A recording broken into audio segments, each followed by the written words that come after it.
Hello and welcome to day 5 of the Dortmund Sparkassen Chess Trophy. My name is Fiona Anthony and I'm delighted to be joined once again by Grandmaster Artur Yusupov. Artur, how are you doing today? Thank you.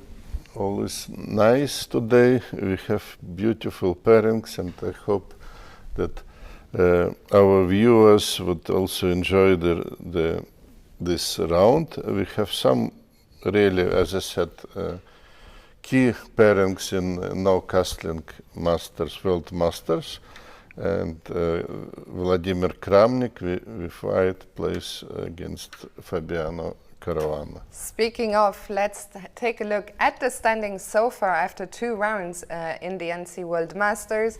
We have already a sole leader, Fabiano Caruana, who joined us in the studio yesterday. If you missed it, you can replay it on our YouTube channel. He is leading with 1.5. Behind him, Dmitrij Kollars and Vladimir Kramnik on 1, and Pavel Eljanov with half a point, but still early doors in this tournament. So let's talk about the pairings. Yes. I think we have one game that everyone is looking forward to. Yes, very special game, of course, classical game, and we don't need to introduce the players, Kramnik and Caruana. So what else do you want? Yes. What else do we want? Yeah, and also Eljanov against Dmitrij Kollars. We shouldn't underestimate that one. The 2 players have been treating us to some fantastic fighting chess. So we'll jump into that in a second. But first, let's see what is happening in the A Open, because things at the top are starting to become a little bit clearer. After 4 rounds, only 2 players remain on a perfect score.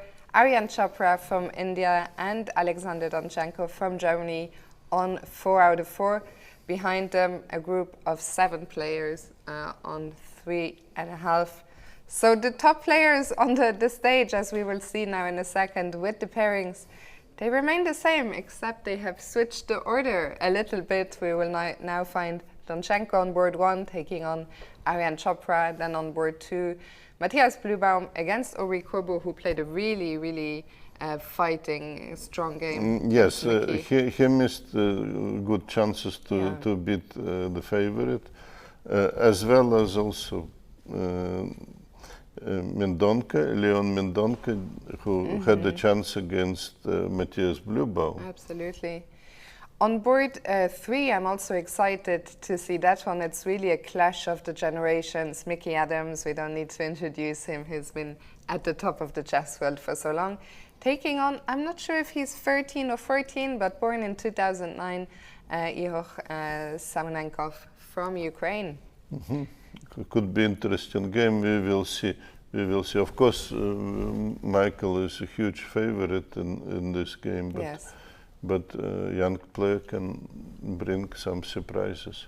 I'm also looking forward, actually, on board 4, a clash between 2 of India's, brightest talents, Anand Pranav against Leon-Luc Mendonca, and on board 5, Rasmus Fane trying to come back. He dropped a half a point earlier on in the tournament, but trying to come back to the top today.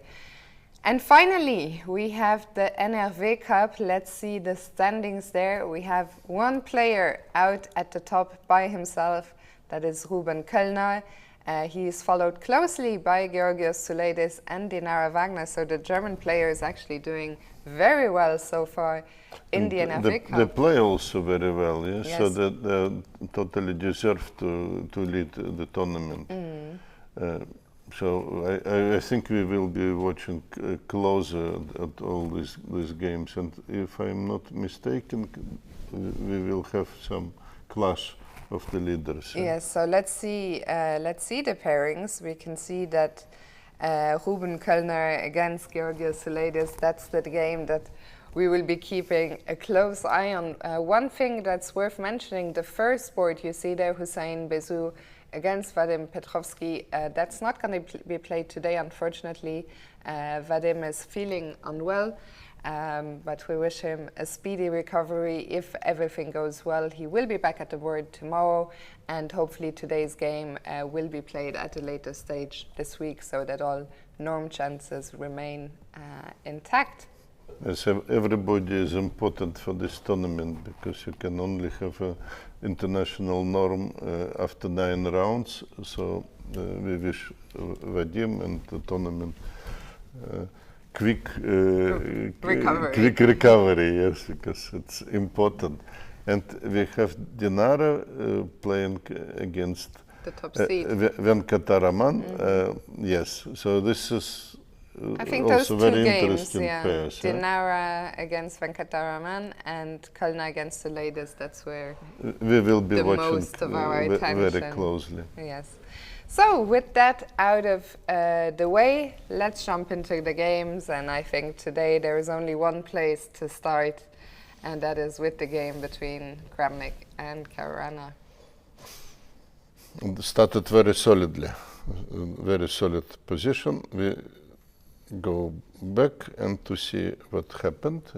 We are using the second board for analysis, so we can follow the move order. It's actually could be also a classical game between these two, and both are playing the same openings also with white pieces. Bishop d3 is a solid move, and we have kind of very solid position, but please don't forget that we were talking about no castling chess, and it could be different. Yeah, we've seen, well, this is actually Kramnik's first game with the white pieces. In both his black games, we saw him employ some ideas with h5. Now it will be interesting to see with white, what's he gonna do? Where is this king gonna go?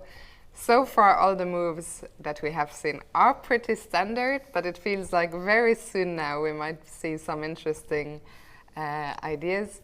For now, another sensible move, knight c3 played by Kramnik. Happened, yes. So, okay, we have absolutely standard position. Exchange of white squared bishops, it's maybe a nice thing for black, because we see that the pawn structure, many pawns on white squares, it's easy life for black squared bishop, so everything is very harmonious. White just had a little bit more of space, and that's probably the idea behind play of Vladimir Kramnik. I don't know, maybe if at some stage he wants to put the king on e2. In the center, you know? In the center to leave it. And he can do it much easily. Okay, black has to prepare it.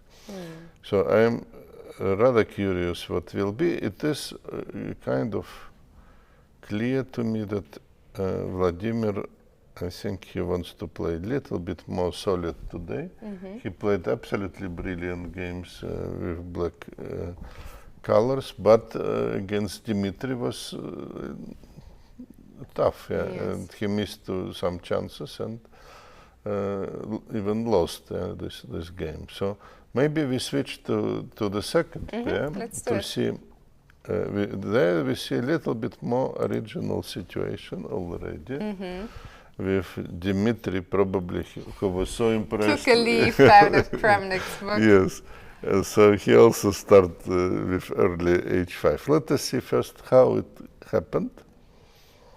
We come back from the beginning. So Pavel opening with the queen pawn. Yes, he already tried this opening earlier, and now a6 was played. Okay, little bit mysterious move at this stage, but just waiting maybe for white. Could be useful for black in a later stage of the game, but in the moment I'm not sure that I can explain much why in this moment Dmitrij played it. Maybe he will revisit us and will explain. Yes, that would be nice. Explain ideas behind this slightly mysterious move. Knight bd2, white simply develops his pieces, and bishop came to f5. Actually, now we can see one of the ideas. We can see one of the ideas, because usually this attack is dangerous, yes, and after black bishop went to f5, because nobody is protecting the pawn.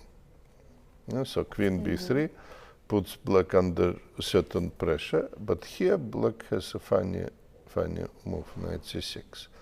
It actually protects the pawn. Yeah, because if white takes the pawn, black has a nice trick, trapping the queen. And that would be game over. That would be game over. So this possibility is, of course, valuable for black. Although it has also some drawbacks, is that the knight maybe blocks the c7 pawn. So the game now continued in a very quiet manner. White played a3, also controlling the square b4. That way black can jump with his knight and not creating some threats. So very solid move. And that was a moment where this brilliant move h5 came. So the second time that Eljanov is facing something unusual here. I would make a guess that he wouldn't continue with h4 this time, as he did against Kramnik, but probably would look for some other solutions instead. But very nice. We have extremely unusual position already after a few moves. Yeah, this is an exciting game to look forward to. We see there Pavel on the camera spending some time to think about how to react to this h-pawn push. If we need to make some advertisement for this no-castling chess, then probably this first rounds were the best advertisement for this. Already from the beginning, some unusual problems, some complicated problems, very interesting play, very creative play.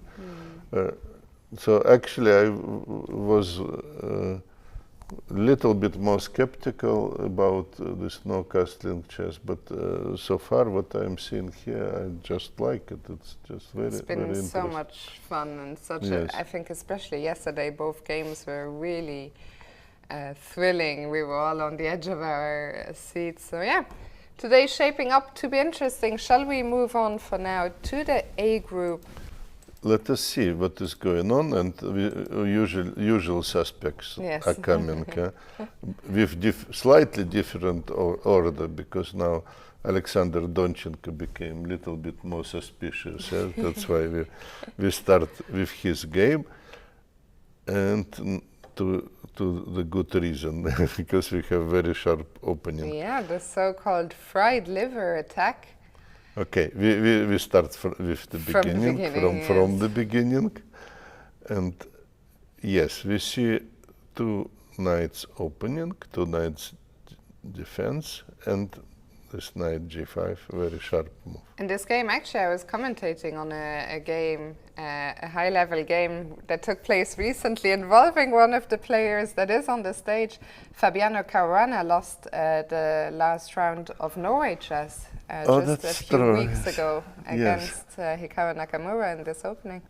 The problem of this, that I think in the main line here with c6, there are so many theory, and if you missed one detail, maybe, or forgot the move, you may be in trouble. So c6 is the principled move, but I think that Donchenko definitely prepared something. So he played bishop d7. Yes, the point of the whole business is here, after the move d5, pawn takes d5. It is possible to take on d5, but very, very dangerous. And white has here a possibility of sacrifice, and also the move d4. Both are moving to extremely sharp positions. So what Donchenko is looking at, maybe more sound way to get the fighting position, and not to go in too much discussion. So yeah, it's interesting to me that white has actually also spent some time. Maybe this bishop d7 came probably it is less expected move. So we can see what is going on here, trying to understand the next development. So white now decided to take on d7. I'm not really sure about it because it looks like it helps also black to develop the pieces with tempo. But so far it is a little bit early to talk about the results of the opening. Again, if white tries to support the pawn d5, the idea is to play c6. And now taking on c6 wouldn't be a good idea because black would have a very nice square d4 for his knight. So black can easily get some compensation or good compensation for the pawn, and that is the reason why white simply made the castle. And immediate answer from Alexander, or not that immediate, it also took some time, but he played h6 here. Asking the knight where it wants to go, and maybe black is getting ready to simply recapture white's extra pawn very soon. Yes, for example, if knight e4, then black would recapture the pawn. And nothing is wrong. So, well, nothing is wrong, actually. Everything is good, yeah? Everything, if nothing is wrong for black, then everything is good. So knight f3 is another option, and maybe black wants to play e4 and later recapture the. It's actually that looks like black. I have to say, I mean, we're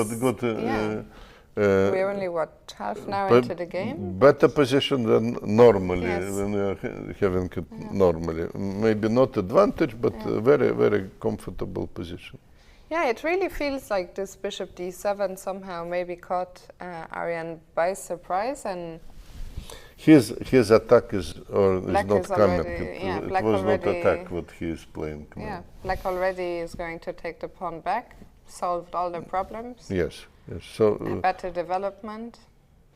Exactly. Okay, he may need also time to come back. Maybe white would use it for his own development. It's probably not very far from balance, equality, but okay, come on. If white has to fight for equality, something's gone wrong. Already, then something went wrong, yes. Okay, let's move on to board 2. Matthias Blübaum against Ori Kobo. Yes, Ori Kobo was actually fantastic yesterday. Very nice game, very powerful performance. Unfortunately for him, he failed to finish it in the same style. And Michael Adams was able to hold the draw. So what do we have now? We have much different, very different picture. Let us see the moves. First of all, it is closed opening, and King's Indian defense was chosen. And h3, this variation has an idea to prepare maybe move bishop e3 without being worried about moves like knight g4. So it could be a useful move, and because sometimes white can think about activity with g4. Different ways to play for black also. Black here played knight bd7, kind of standard move. Bishop d3. That indicates for me that white wants to develop the knight on e2, maybe, but not necessarily. Yeah, not necessarily. e5 happened, and yes, white went for closed position. Knight g2. Okay, so we guessed it correctly, and now white simply has a little bit more space. So, what is surprising for me, if I correctly see the time, that it is Matthias who is thinking. Yes, I would expect actually black to think about it, but it looks like Matthias Again, was we don't surprised. know. I think we don't know Ori Kobo well enough. We don't know is the King's Indian his main repertoire? Was it a bit of a surprise? So we can only guess, but I agree with you. Slightly surprising that Matthias is the one who's been picked. Perhaps, okay, there could be some psychology in this game. And maybe Matthias is just surprised with opening choice, or maybe he played it already and thinks, okay, what is the idea of my opponent? I'm not sure, because actually I like the way he plays. I like the position. Here you can also choose and to put the bishop on f3. It's actually also natural because it's prepared. But the move in the game, bishop g5, is also absolutely standard move, because it is a little bit awkward for black. Here pinned, and the question to put queen somewhere on the queen side, okay, it has sometimes also some drawbacks. So in the game, black took on d5. Not that white would be complaining too much about it, because it's kind of double-edged. Usually white can also play on the queen side here, and sometimes white is playing c4 and then he takes on d6, and we get into this structure. Black obviously is trying now to create some position. Where he will grab some space. On the queen side, winning some space, but basically it's white's territory. Although black may think in some cases of such maneuvers, for example, and putting bishop here and the rook here. So something like this could happen. Yes, actually white can play also on the king side in this position, also try to seize initiative on the queen side. So it's good moment to think and to find out the direction of the play. What we like to do? Should we block the queen side? I'm going further. Yes, and then concentrate on maybe on some activities on the king side, or should we keep it still flexible and okay, maybe short castle first, and then to see what black is doing. We can check it for the second. Yes, the question already interesting, if there is something like this is possible for black. I don't see how, but what's what's the big point? What's the big point? Yes. To get some compensation in the style of Benko opening. Yes. Okay. Okay, we will see. We will come back here. For now, we're gonna move on to board 3. Mickey Adams against Ihor Samunenkov.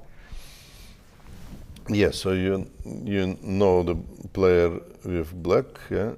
So he's young player, yeah? Yeah, he's born in 2009. I don't know too much about him.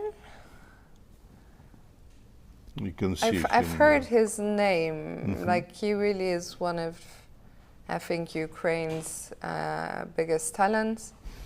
Yes, and I mean his results here, you know, 2F3.5. Look at his elo at the moment, 24.99. You see, he's 2009. He was born 2009. He's like, if my mathematics is good, he's 14 years old. Yeah. That seems which correct. Is absolutely fantastic numbers. Let's see actually how old is he exactly. So can I find his birth? Good that we see this live picture of this, of course, very talented young boy. Yeah, let's see. No, I can't seem to find. He's born on January 1st, apparently. I don't know if that's, but yeah. So okay. He's 14, and I checked. I just made sure that he's not a GM yet. He is an IM, so for sure, he is looking for a GM norm here. Well, okay, anyway, we wish him a bright future, and let us see how this game proceeds, yes?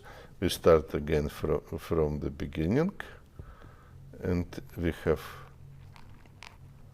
Not surprisingly, we have this Rosalima variation, and Michael has so much experience in all these structures, probably with both colors even. Yeah? Okay. Yesterday he had also this double pawns. Yes. Today he may play against double pawns. Yes. But so far he prefers not to take it immediately. And black is taking that possibility away now. Yes, so white basically has two strategies. First, to hit this black pawn structure, and then to play against two bishops. And the second idea, that's what happened here, rook e1, castle and rook e1, to be able maybe to go away in case of attack and to park the bishop. We already saw this idea in some of the previous rounds. I'm sorry, I just forgot the game. Maybe it was also bishop b4 to bishop f8 was played. Maybe game of Donchenko, if I am correct. Yes. Some of our suspects. Yes. But here, what happened, black played the move b6. I am not aware of this possibility, but why not? It's not breaking the rules of chess. Black is developing his pieces. So let us see what happened. White played c3 and a6 now. Okay. So it's not a big deal, and white, as I said, parked his bishop on f1. The advantage of this that it's not staying anyway on the way, and not intervening with some play of the rook, which is supporting his e-pawn. But bishop from f1 already developed, can do something on the diagonal. Black played d5. For the second, rook was thinking I may get some open line, but no. Just more space. It's also nice. Yes. Also nice feeling, and it actually looks like almost like superior version of French defense if you would be able to play d4, but no luck. Black plays is d4. Ready to strike in the center, not allowing white. Yes. Now we have very strategical and closed position in a sense. d3, h6. Okay, h6. I need to understand why it was necessary. Maybe some possibilities for white on g5 would be taken away. Yes, we can maybe try.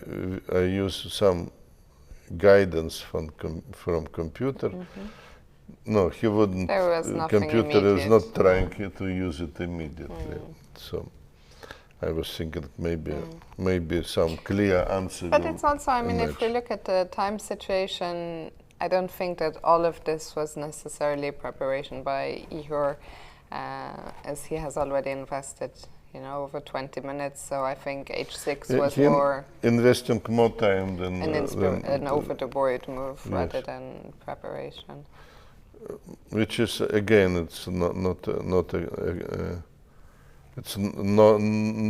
unnatural that he is a very young player, and it is easier for Michael Adams to surprise him than for Igor to surprise Michael Adams.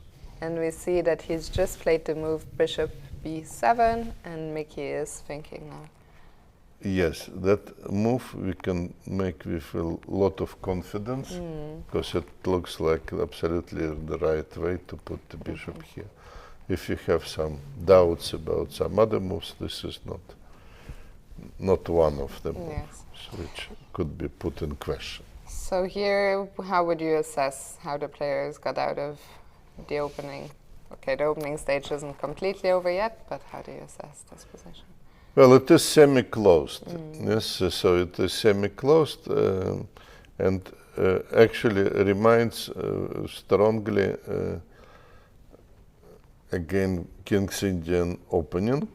So only difference that position of the bishop. We can improve it by putting it on to g2, and then we will have more or less standard position with King's Indian opening. Maybe black says, okay, there is waste of time. Yeah? So black positions himself in a very reasonable way. He needs to find out what to do with these people. Yeah, and either to play g5, bishop g7. g5, I was wondering. I thought that looks very interesting at yes, least. but it's probably over ambitious, I would say, immediately, because we have to guard some squares, and probably we are not ready. So let us take this option away. Okay, let us just make some move in consistent to the general strategy of King's Indian opening, which looks something, I'm sorry, pawn, which looks like something like this, and then maybe to remove knight even to g4. But of course he had some nuances that black played d4 that also gives knight a lot of other options. Yes, so what black would be doing, maybe keep developing, and maybe look for some other ways to put the knight. But as I said, this is a kind of problem, how to solve it, how to bring the pieces in the correct position. So it's not easy, and probably because of complex nature of the position, maybe that's what Michael wanted to get, complicated strategical position, and where he can maybe put more pressure on his opponent, but not immediately, not attack immediately, but just build up the position. And I think that makes a lot of sense. We'll come back to this game in a bit. I wanted to take a quick look at board 5, Rasmus Vane against Pavel. I thought it looked quite interesting. I'm not too sure what's going on here. I don't know the opponent of Rasmus Vane, but he's doing fine in the tournament. 3.5 points from India. And okay, what we have is again some theory, and obviously Rasmus prepared very well. Yeah? Let us just quickly see what happened there. We have a Lapin variation, and if you remember the game between Hussein Bissou and our Greek friend Georgios, that continued in a similar manner, with exception that Hussein chose to play c5, c4, but got into difficulties, I must say. So here it was different. And that looks like a normal Alapin, almost like a normal Alapin, and even looks like good Alapin for black. But here white showed his real character and his idea. Yeah. And that's a very unpleasant sacrifice to fight against, because white in most of the cases are getting almost automatic compensation. Black pawn structure would be damaged and king is weak. Yeah? And if we can win this pawn back on e6, which is weak all the time, so then we would have even better pawn structure. But white can also try to attack in a different ways, and of course Rasmus here prepared and goes with the most sharp line. Very unpleasant to face this over the board from the black side. Yes, it is actually very difficult also to find quickly some safe position for the king. So black played e5, which opens the position even more. White took on e5. And here black is still thinking, which is interesting. So why? Yeah. So we can also try to understand what can he see. It looks like you have to take back, but probably there is some options. You also can take back with pawn. So already we have a choice. Or maybe you don't need to take back at all and use your time for developing of the bishop, which was. Let's see what happens after knight takes switch to me if you want to capture. It looks like a more natural way to capture. It was also spontaneously would be my choice, but maybe we are not an experts here. Yes. Definitely not, as the engine is showing us. A little bit. He shows that white has a better position with a kind of simple moves, but was queen f3 also an option instead of queen e2? Probably. So let us see immediately queen f3. Yes. Yes, we want already to attack immediately. Yeah, but maybe rook f8. Rook f8, but that means black can't castle. Although he can't castle anyway, so that probably that takes some value away from the move queen f3. Anyway, here would be clear advantage for white. Yes. Yeah, I think already from a practical point of view, a tough situation for Caruana. Tough situation. He is under the pressure, and opponent definitely prepared. Yeah. Okay, so let's go over now to the NRV Cup, and let's start with the tournament leader, Ruben Kölner, who is playing with the white pieces against the big Greek, Georgios Soulidis. Yes, Georgios has a lot of fans because he's extremely successful in YouTube, I think. He has a very nice channel there. He shares his chess wisdom. He also shares all his game from this tournament. Every night after the game, he makes a video. So if you want to check it out, you can do so. If you have many fans, you have to also to give them something. And actually his fans, I see one of them, or somebody is writing here in the YouTube chat, Heinz Blumentop is saying, oh my God, what's happened to the big Greek? Stuck in the opening at this stage? Oh, that's true. If you look at the time... situation is very concerning. Yes, time situation is not good. Let us see what's happened, yes? Just starting a little bit slowly. To see, okay, so far so good, c3. Doesn't look like putting an immense pressure on the opponent, and that's why Georgios wanted to develop his bishop immediately, but maybe,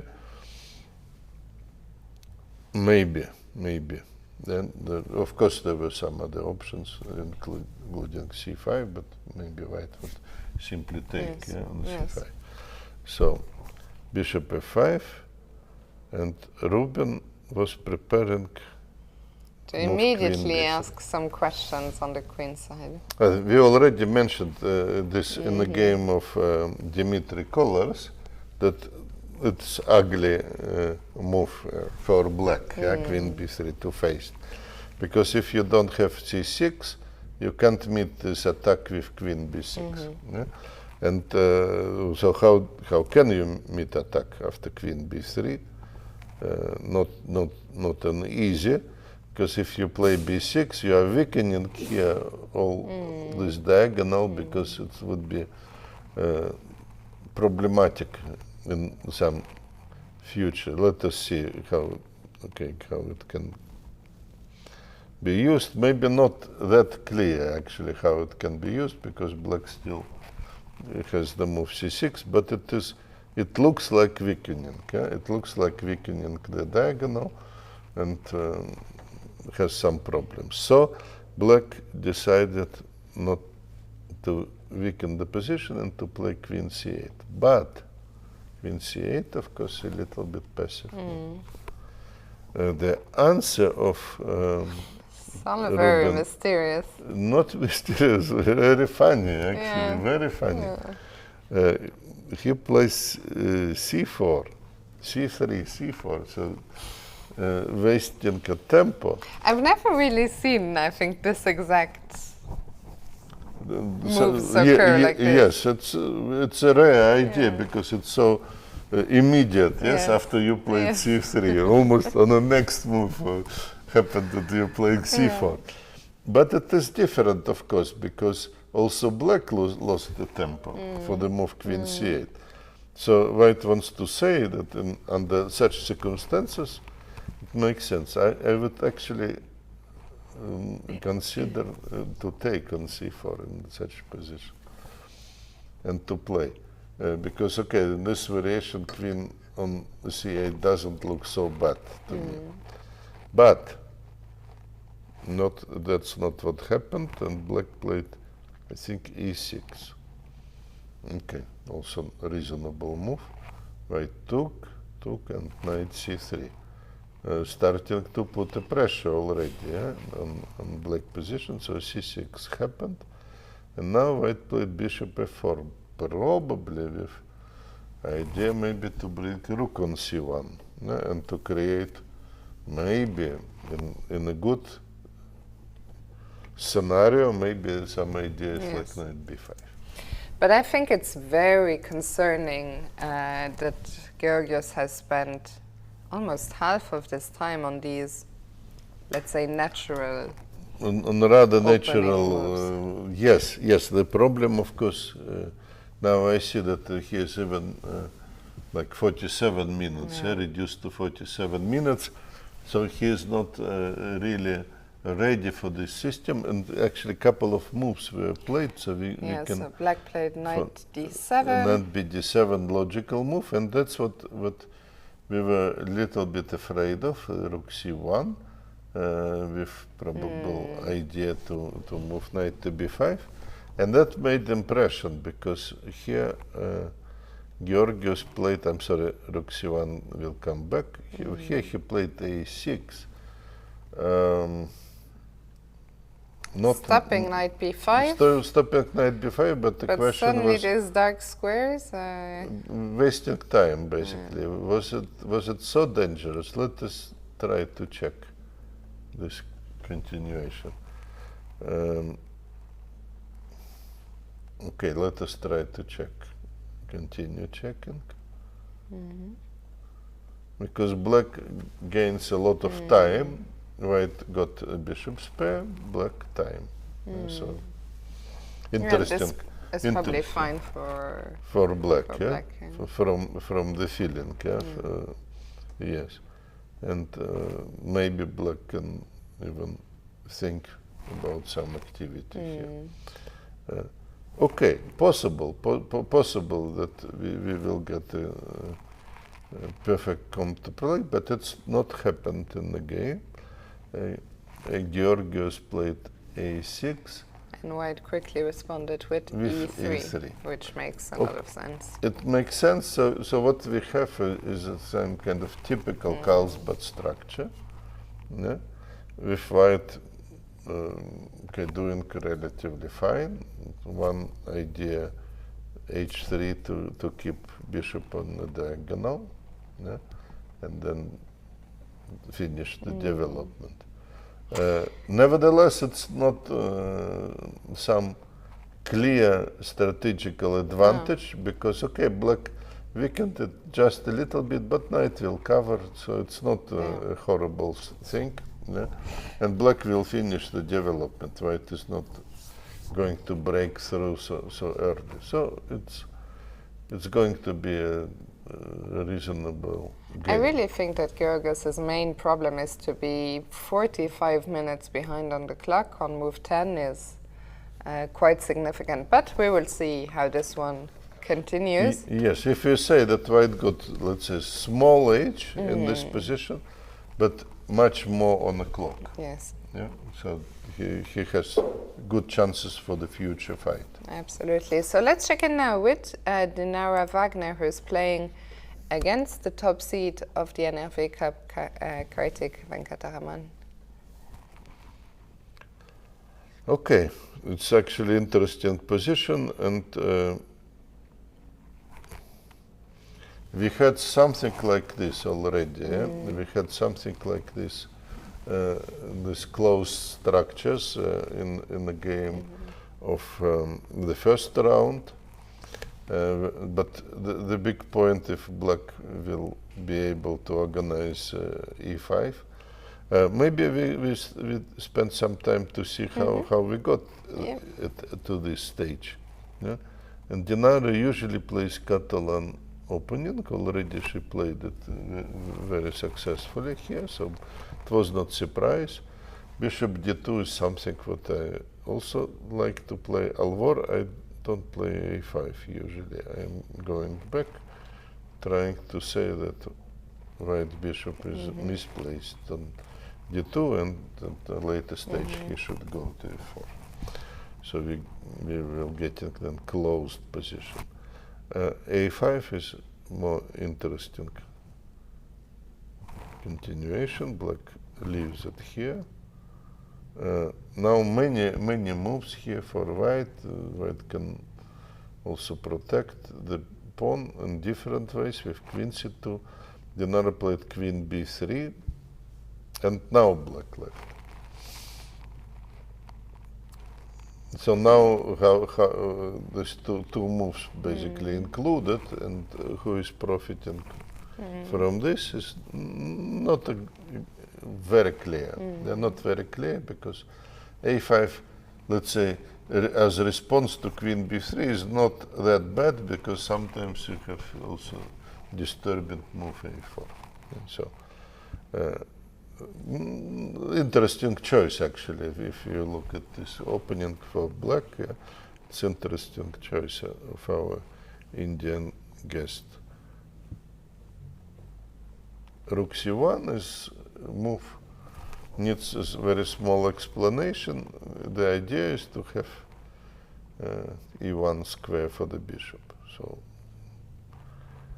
nevertheless, black is not unhappy, because actually what white is doing looks slightly, it's not artificial, but slightly passive in my opinion. Yeah, but solid, but not very not entertaining. Yes. Not that white is going for like typical play in the center and not preparing it at all. And so black played h6. Needs some explanation, which I can't give. I don't know why. But okay, maybe. Sometimes computer also suggests such a mysterious moves, and then it turns out that in a later stage it could be useful. Yeah, so maybe black analyzed the system. Knight bd2. This is probably one of the ideas. Maybe he wanted to know where this knight is going. Yeah. So just and he found out. Now he found it, but now he can meet with b5. Yes, which wouldn't be the case definitely if knight goes to c3. Now and d5. She's keeping the position closed. Yes. On the queen side. Well, okay, because black looks like very good prepared. You can basically take also. Yeah? You can take, but you can't take twice, I would say, because simply bishop a6. Yes. Or, okay, maybe you can take, but it's not promising you any advantage. Yeah, you don't want to give up that centrally pawn. And white is not the most active position. Not enjoying the most active position. That is the reason for Dinara to close the position. And that brings us back to the position where you were wondering, will black be able to open the center? Somehow to open the center. On the queen side, it is a rather close situation. Yeah? Bishop a6 was played, which basically makes sense, because you don't know where else bishop would be put. But on the other hand, the main problem is here, who would be able to create strike some first, activity. Yes.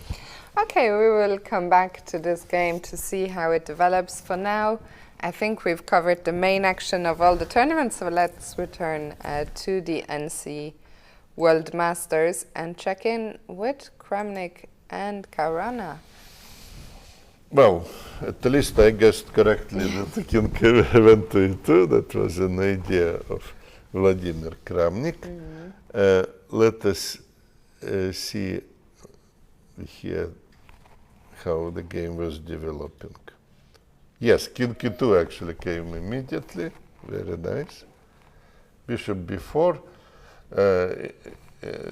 Also in the classical chess, that move comes into consideration. Black wants to actually establish some control over the square e4 with this move. Bishop d2.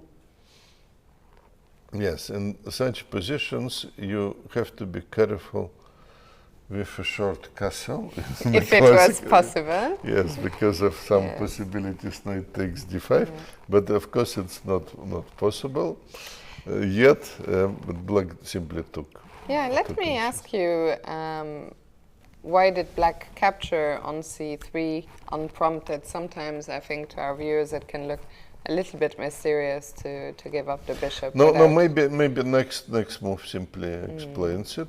That's knight e4 business. Yeah, black wants to have a good square here. Rook hc1 looks okay. Yeah? And actually, if we look at Dinara game, if bishop has to retreat on e1, that would be basically Dinara's game. Yes. So f6 is preparing, I think, the move king to f7. Yeah, I think this is a game. Okay, we had one more move, and we have one more move, b4. So that white should play somewhere, and the logical play is on the queen side, preparing. I don't know what you think. It feels to me that after king f7, maybe, the rook will come to e8. It could be that the two kings will go back, to shelter on f1, on g8, and we could have quite a normal position, let's say. It is already looks, let's say, much more normal after black would define also the position of the king.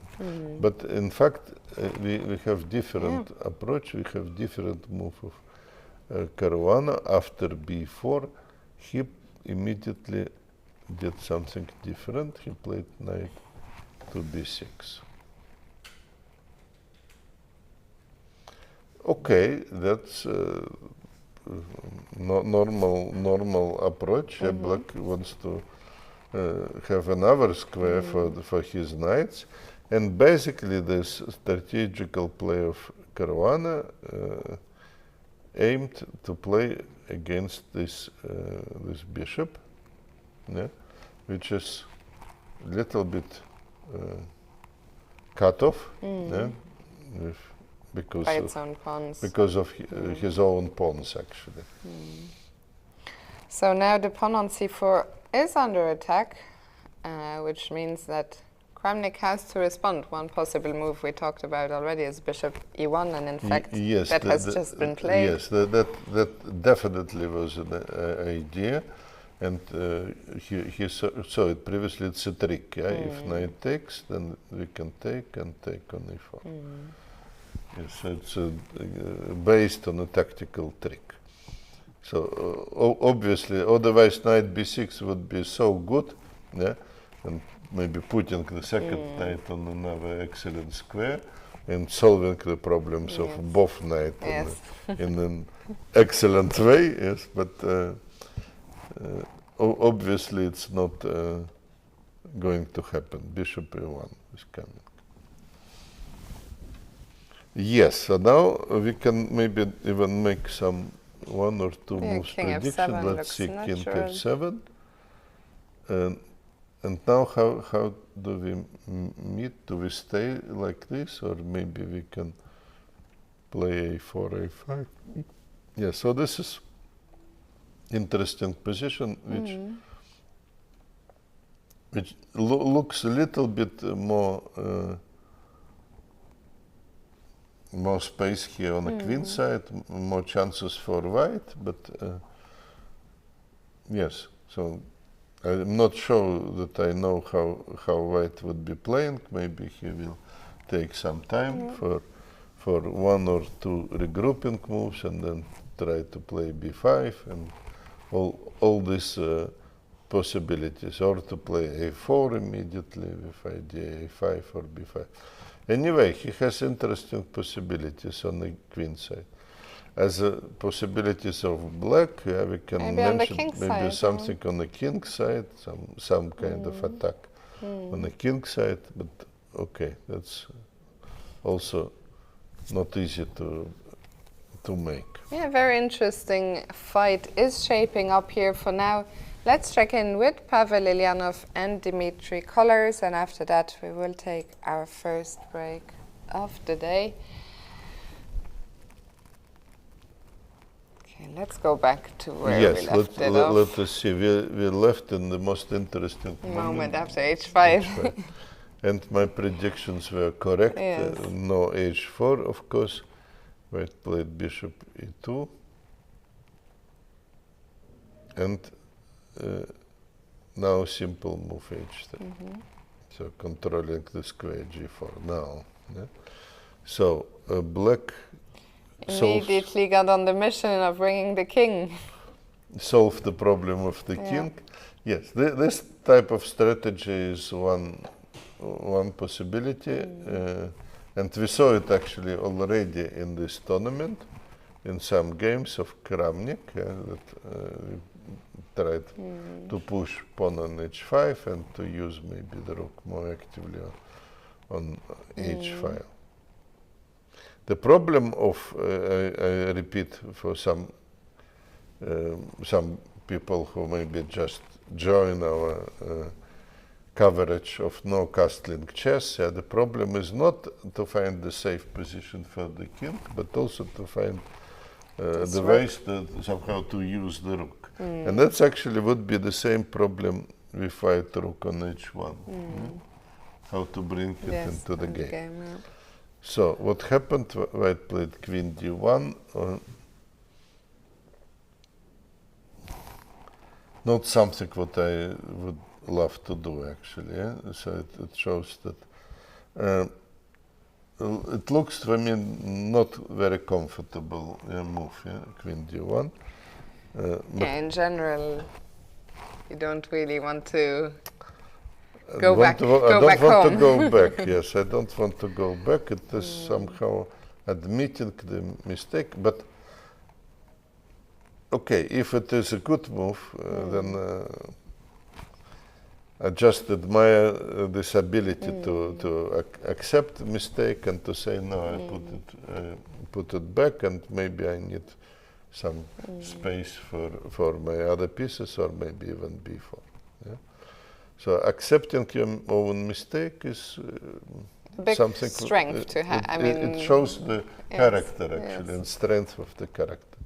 It's something what I am probably still learning in chess. But I could do it, but it's difficult element, very difficult element. So queen d1, opening the way for b pawn, and black tried to be active, knight e4. That's how we got it. And now Pavel decides against this expansion and just puts the bishop on d2 for, let's say, quicker development of the pieces. And now we see Dmitrij grabbing some more space on the king side. By playing h4. Not that I really know what is going on with this move, but of course rook is getting theoretically more possibilities, although I don't see any profit from coming to h5 at the moment. At the moment, it's hard to. It doesn't seem to be very advisable because white bishop looks in this direction. But yes, just like long-term investment of black, And his rook can be playing, would be playing, but how to bring white rook in the game? Yeah, Pavel still hasn't shown us, what's his idea. His king still in the center. For now, he hasn't addressed it yet. He now played rook c1. So still no indication. Where is that king going to go? How is the rook from h1 going to join the game? To join the game, yes. I think he was also a little bit suffering in the first game, if the same. So to him, it is this change to no-castling chess. I think it's difficult for him. I mean, he's also one of the players. Well, for him and for Fabiano, it's the first event. First tournament. Yes. First tournament. So what do we expect? What do we expect? Yes. Well, I think with that we have taken a look everywhere. We are going to go on our first quick break of the day. We'll be back soon with all the action here from day 5. During the break, we will show you an interview in German with Dmitrij, Kollars, taken after his game yesterday, his win over Vladimir Kramnik. So we'll see you on the other side of that.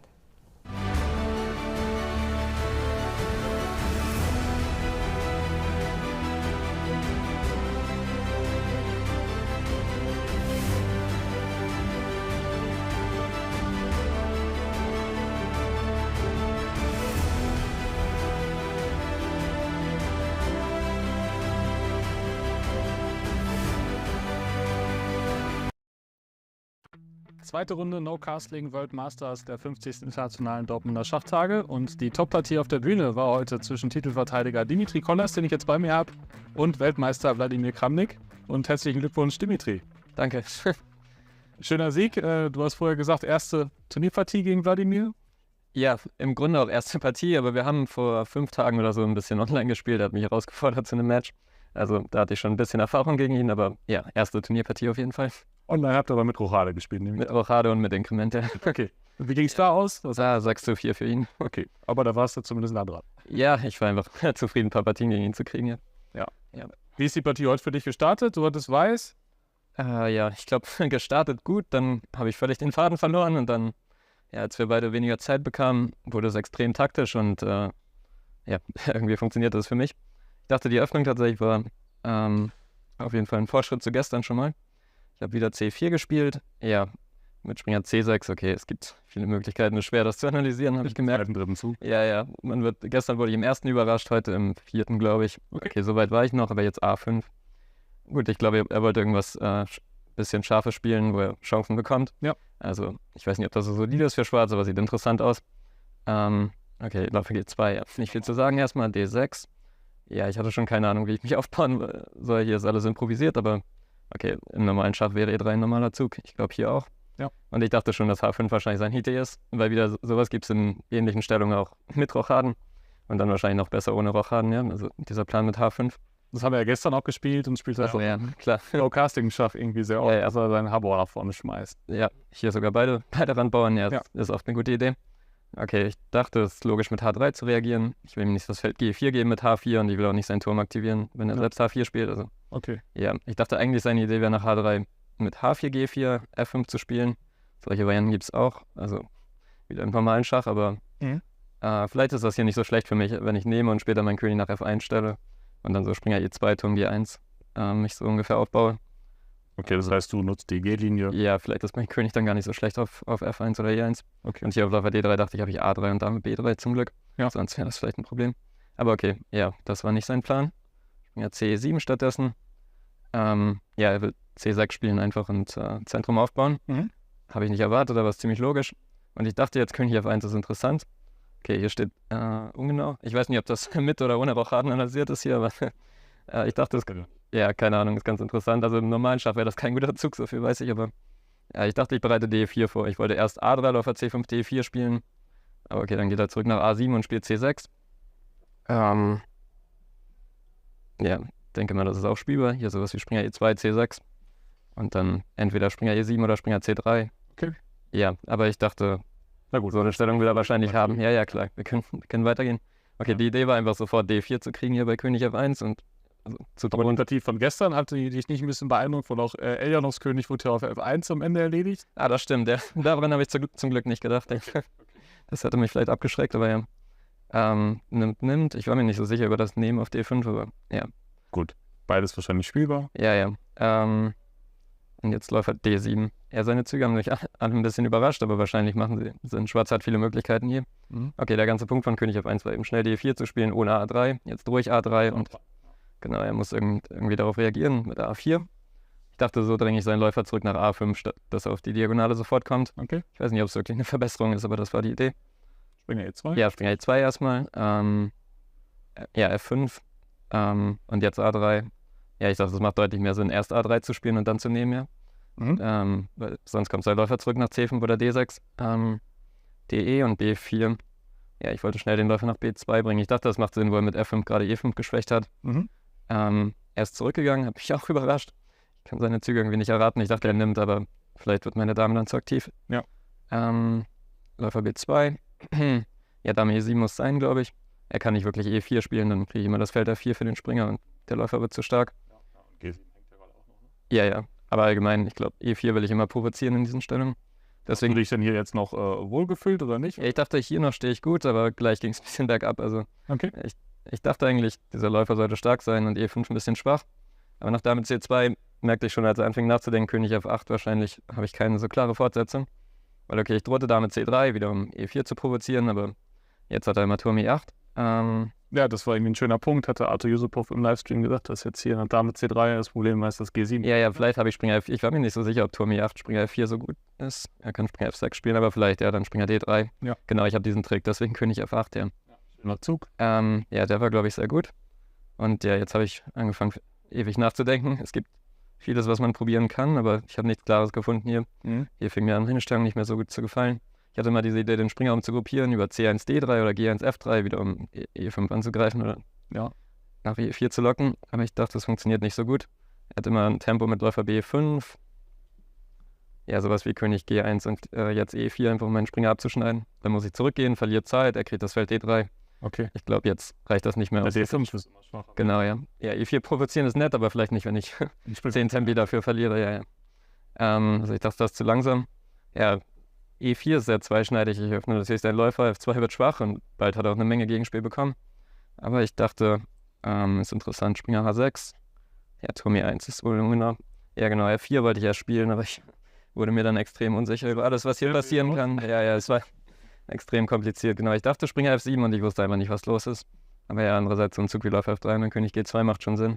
Ja, ich war mir zu unsicher über die Stellung. Es war einfach nicht einzuschätzen für mich, was hier los ist. Die geht ja sogar mit G5. Ja, das ist schön zu sehen. Ja, ich dachte, es gibt solche Ideen, aber ich konnte einfach nicht verstehen, was hier los ist. Ja, verständlich. Aber trotzdem wahrscheinlich sollte ich es machen. Ja, weil mein Springer auf E2 ist so schlecht, ja, ich muss dem irgendwie Felder geben. Also ich hätte es einfach tun sollen. Ich habe zu lange nachgedacht und dann Turm E1 gemacht und ich merkte schon, jetzt läuft es in die falsche Richtung. Weil König G8 war sehr stark, den habe ich auch unterschätzt. Ich dachte, er spielt Turm I8 oder so, aber ja, den Turm nach F8 zu bringen, ist natürlich viel logischer. Ja, wunderschöne Idee. Ja, F2 wird jetzt sehr schwach und plötzlich habe ich, glaube ich, Probleme. Ja, hier habe ich zumindest nichts Klares gefunden. Okay, du hast genommen. Ja, jetzt dachte ich, spiele ich einfach praktisch, opfer was und hoffe, dass es funktioniert, ja. Also die Variante hast du. Ja, Springer G3 hatte ich gesehen, König G1. Ich dachte mir, das wird wahrscheinlich nicht funktionieren, aber ja. Kurz zeigen. Schach, Springer D3, ich glaube, ich bin sofort matt, ja. Dame F6 ist sogar... Nee, Entschuldigung, Turm F8 war der Zug einfach. Und dann Turm F2. Ja, da gebe ich auf, glaube ich. Das hast du aber kommen sehen und König G1. König G1 war die Idee. Ich hatte ein sehr schlechtes Gefühl dabei, aber ich dachte praktisch, okay, die Stellung gefiel mir schon davor nicht. Hier gibt es zumindest Sachen zu berechnen und es wird sehr kompliziert aber auf sich. Super wild, also das hat Spaß gemacht zu sehen. Ja, das hat auch ein bisschen Spaß gemacht zu spielen, aber es ist auch nicht so einfach, wenn man absolut keine Ahnung hat, was los ist. Ja, Läufer F5 hat mich sehr überrascht. Ich dachte, er gibt mir im Grunde ein Tempo für Dame C3. Ich habe irgendeinen Damenzug erwartet. Na, Dame M7 war wohl der Beste. Das ist wohl der Beste, ja. Ja, das ist sehr logisch. Ich glaube, hier habe ich nicht genug einfach. Läufer E5 nehmen, genau. Und dann der Turm kommt immer über H6 raus, der andere nach E8. Vielleicht jetzt Turm H6, ja. Ja. Also, obwohl hier habe ich D6 X vielleicht. Oder funktioniert nicht, ja. Er kann immer C6 spielen natürlich. D5. Ja. Genau. Also den Bauern auf D6 zu haben ist nett, aber wahrscheinlich nicht entscheidend, ja. Also hier hast du jetzt Material geopfert, aber hast halt das Spiel ein bisschen kompliziert gemacht, ne? Das war der ganze Plan. Zumindest kann man hier nicht mehr so leicht sagen, was los ist. Vorher dachte ich, sieht es einfach sehr gefährlich aus für mich. Ja. Also ja, Läufer F5. Ja, scheint kein guter Zug zu sein, dachte ich eigentlich auch nicht, weil er Dame C3, ich meine, ja genau, ich kriege diese Batterie, Turm I5 und manchmal sogar Turm I8 dann droht, also jetzt kriege ich plötzlich Drohungen. Er meinte nach der Partie, dass er hier bestimmt noch auf Gewinn steht, aber so wirklich was gesehen habe ich nicht für ihn. Also wir hatten im Live-Kommentar auch gedacht, dass Läufer F5 der Fehler war. Ja, das kam mir so vor im Grunde. Weil diese Variante, die war ja sehr schön von ihm. Ja, genau, es funktioniert fast, ja, aber wir sind beide fast matt hier. König H2. E4, ja. Ja, genau. Ja, das geht auch ein bisschen weiter, ja. Das könnte auch für mich fast funktionieren, aber mein König läuft nach C4 oder so, ja, und ich wusste nicht genau, wie er hier gewinnt, aber wahrscheinlich Dame C2 einfach, ja. Sollte gut sein für ihn. König B5, Läufer D7 matt und König D4, Dame B, ja, das wäre ungünstig. Ich dachte, ich kann auf Läufer C3 probieren, dann Dame B3, König, ja, ich hatte keine Ahnung. Ich habe versucht, sowas zu berechnen, aber ich hatte noch 10 Minuten auf der Uhr und dachte, ich gehe vielleicht nicht lieber in alle Abzüge hier rein. Ja, also, das ist, glaube ich, unmöglich einzuschätzen. Ja. Verliert auch irgendwie. Wahrscheinlich. Ja, ich dachte, ich muss König H2 spielen im Grunde. Ja. Und auf einmal bist du relativ sicher. Ja, genau, weil, okay, es ist fast matt, ja, Springer F1, aber zum Glück habe ich Turm F1 und kriege ein Fluchtfeld. Und das Entscheidende war dieses, genau, Dame G7 droht, war gleich dieses Damenopfer. Also Turm A7 kam ziemlich schnell. Ja, ist anscheinend wohl der entscheidende Fehler, ja, Dame F6 oder? Ich glaube, er musste jetzt die kleine Brötchen backen und versuchen, die Damen zu tauschen. Ja, das macht Sinn, weil gleich mit Turm A7 ist er immer in einem Mattnetz. Also entweder Grundreihenmatt oder dieses Läufer D5, Springer G6 Mattnetz. Also ja, hier dachte ich, ja, D6 sollte stark sein. Ja, der war brutal. Ja, ich dachte, jetzt stehe ich vielleicht schon auf Gewinn, aber... Sehr schöner Zug. Ja, weil der ganz schöne Trick wäre sowas wie Turm F8. Oder auch Springer H1. Ich habe immer diese Dame auf den Läufer D5, König H8, Dame schlägt F5. Ich glaube, das funktioniert. Ja, wegen Springer G6 matt. Genau. Sehr schön. Ja, man muss das, okay. Dachte, man muss das noch berechnen. Hier kann er sowas wie Springer F1 probieren. Und Dame geht, aber okay, das ist das andere Matt. Ja, viel zu berechnen gibt es hier nicht. Turm F1, Dame G3, König H1. Jetzt ist G6 gedeckt, aber E8 nicht. Das ist immer noch matt. Also man lernt, die Aufstellung ist nicht... Ja, der Turm auf A7 war tatsächlich nicht so eine gute Figur wohl. Also ja, ich dachte, hier habe ich schon zu viele Drohungen. Im Grunde diesen Läufer D5, Dame F5 Trick habe ich auf verschiedene Sachen, dachte ich. Vielleicht auch auf Springer H1. Ja, deswegen Springer E4 habe ich erwartet, aber ich dachte, Turm F1 gewinnt wahrscheinlich, weil... Ja, Schwarz droht matt, du gibst... Genau, ich muss mir ein Feld geben und jetzt hängt einfach sehr viel bei Schwarz. Und der König ist immer noch schwach. Ja, hier fing er an, sehr lange nachzudenken. Hat es wohl auch gemerkt. Weil es jetzt nichts mehr gibt. Ja, wahrscheinlich gibt es einfach nichts. Ja, ich konnte auch nichts finden, weil ich habe die ganze Zeit aufs Brett gestartet, aber ja, vielleicht ist hier einfach nichts. Ja, genau, meine Hauptvariante war Läufer G3, aber ja, König H1 dachte ich, ist der Zug. Und jetzt, okay, er kann Läufer F4 probieren. Es gab schon ein paar Varianten, dachte ich. Dachte, das wäre nicht so einfach. Okay, Turm F4 hängt der Turm. Ich will nicht die Damen tauschen, denke ich, weil neben hat er Springer D6. Aber ich dachte damit D5, König H8 und Turm E4 sollte gewinnen. War zumindest die Berechnung Läufer H3, Turm F4 wäre eine Variante. Läufer G2, König G2, kein Dauerschach. Oder gar kein Schach, ja. Figur mehr und... Ja, das gewinnt. Und ja, Läufer E4, Dame E4. Okay, im Grunde muss er jetzt die Damen tauschen, dann nehme ich auf B7 und C7 ja, und wandle im Grunde um. Das war meine Variante. Vielleicht gibt es auch ein paar andere Gewinne, aber das habe ich berechnet. Und dann DC. Ja, irgendwo hin. Ja, genau. Boah, so, dann egal. Ja, wieder dieser Turm auf H7 ist nicht der beste. Also ja, wir können zurück. Ja, wahrscheinlich Läufer G3, König H1 gibt es nichts. Ja, er hat Läufer H3 probiert, war, okay, mit 30 Sekunden auf der Uhr, irgendwas musste er ziehen. Ja. War ein kurzer Schockmoment, aber okay, ich laufe einfach raus. Also. Hast du denn genug gerechnet, oder? Ich hatte ihn kurz gesehen, aber nicht, ich dachte, er kann aber nicht gehen. Okay, zum Glück geht auch nicht, aber so ganz zu Ende nicht, also bevor er ihn gezogen hat. Ja, aber okay, zum Glück gibt es nicht viel zu berechnen. König H1, Dame F3, das ist ziemlich forciert jetzt. Ja, Springer G3 hat ja nicht wirklich viele Versuche, glaube ich. Und jetzt, ja, habe ich zum Glück immer Springer H3 und deck alles, wenn er es so versucht. Also er hat Läufer G3 gemacht. Hier das Problem ist, dass Schwarz immer auf Matt steht und der Bauer zur Not auch durchläuft. Ja, beide Türme machen nichts, der König ist schwach und ich habe diesen Bauern auf D6 und im Grunde auch schon Materialvorteil, ja. Also, okay, jetzt ist es ziemlich vorbei, denke ich. Ja, okay, ja, Dame G4, okay, er hat bis zur Zeitkontrolle gespielt, macht Sinn. Ich wurde auch viel zu nervös hier. Hab auch noch meine ganze Bedenkzeit hier verbraucht, aber ja, ich glaube, Dame D5 oder H3 war ja auch super stark. Gut, das ist vielleicht ein bisschen wichtig, erst das Schach zu geben, sonst hat er noch Dame H3 als Trick. Das ist, glaube ich, gar nicht so einfach dann, mit 2 Figuren gegen Türme und Bauern. Aber okay, das gewinnt die Dame im Grunde. Ja, also. Das war halt super stark, weil er G6 matt droht. Genau, und jetzt muss er die Dame geben, aber er hat nicht wirklich irgendwelche Kompensationen. Läufer D6, ja, Dame F7 dachte ich wollte erst mit Läufer E5 irgendwie tauschen oder so, aber dann merkte ich, vielleicht lieber matt geben, ja. Okay. Das macht deutlich mehr Sinn. Damen. Und dann Turm F5, H5 kann er nicht verhindern. Ah, und hier hast du mir gezeigt, Dame G6 wäre noch schöner, ja.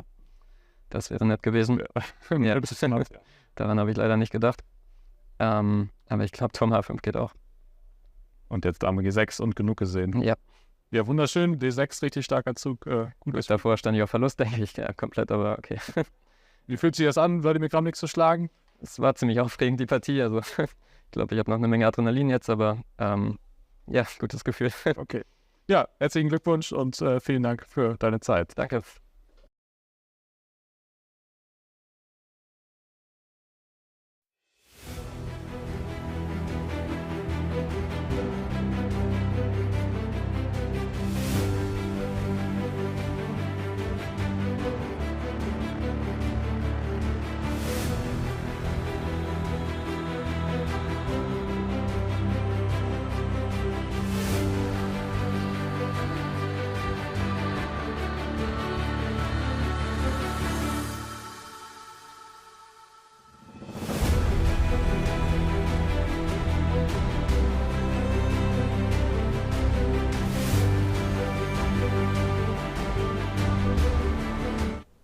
Hello and welcome back here to day 5 of the Dortmund Sparkassen Chess Trophy. And Arthur, to our disappointment, but this is the way chess goes sometimes, one of the boards on the stage has finished. The game between Aryan Chopra and Alexander Donchenko has ended in a draw. Maybe we can just very quickly see how that happened. Well, I don't think it was like a big plan of both players. It just happens sometimes. Yeah, both are very fighting players. Just happens that the balance and you can't break it. Yeah, we left the position in this moment. Yeah, after E4, white went back. Yes, and here, okay, you can maybe try to play this move, but Alexander chose more secure continuation, and that what actually led to simplifications and a draw. Yeah, so after several very natural moves here, I think Alexander decided it's symmetrical position and no need to take risks, and draw was agreed. And I think from Aryan's perspective, I think the opening just didn't go how he planned. We discussed maybe this bishop d7 took him by surprise. I think the opening itself is an indication, you know, the players certainly were not playing for a draw, either of them. But yeah, after some simplifications, a draw was agreed, which means that after 5 rounds, we can say nobody remains on a perfect score. The only question now will be who can catch up with the leaders, who can reach 4.5. Let's take a look at board 2, Matthias Blübaum and Kobo. Yes, that's actually a kind of slightly favorable development for Matthias, but he also takes a lot of time now. So let us again revisit the game in the moment we left it, in the moment where black just played a5, and we were thinking what to do, to play a4, short castle was played, but actually both moves were played, and now a4 happened. So now Matthias maybe changed his plans or decided to play a4 now. Queen b6 looks like a reasonable move. White has to protect the pawn, and queen a6. Okay, putting some pressure on this diagonal, and it's actually not easy to find a good job for black queen, so that's the solution of Aryan. Yeah, was to bring queen to a6, and white starts some activity on the queen side. It's very difficult to break through, because black has some strong piece here, which holds a lot. And that also explains the next move. Maybe white wants to challenge the knight. Yes, it looks a little bit more convenient for white. White has a certain initiative, but nothing so clear. Maybe we can check this position more carefully. Let's say black is doing something now, because he put rook f to c8, and now he can also retreat. On a5, queen was not doing much. And let us see if white can take on c5. Black would probably take with rook, and we take a pawn. Black has attack. And here we see some problems of the position and already. it's not so easy to defend this. No, that's probably absolutely wrong way for white to play. But that means that because also black bishop may start to enter the position. What happens after a move like queen b2? Queen b2, I was afraid that something here. Oh, I wasn't paying attention to that side of the board. So queen c8 is with multi-purpose. A very sneaky move. Yes.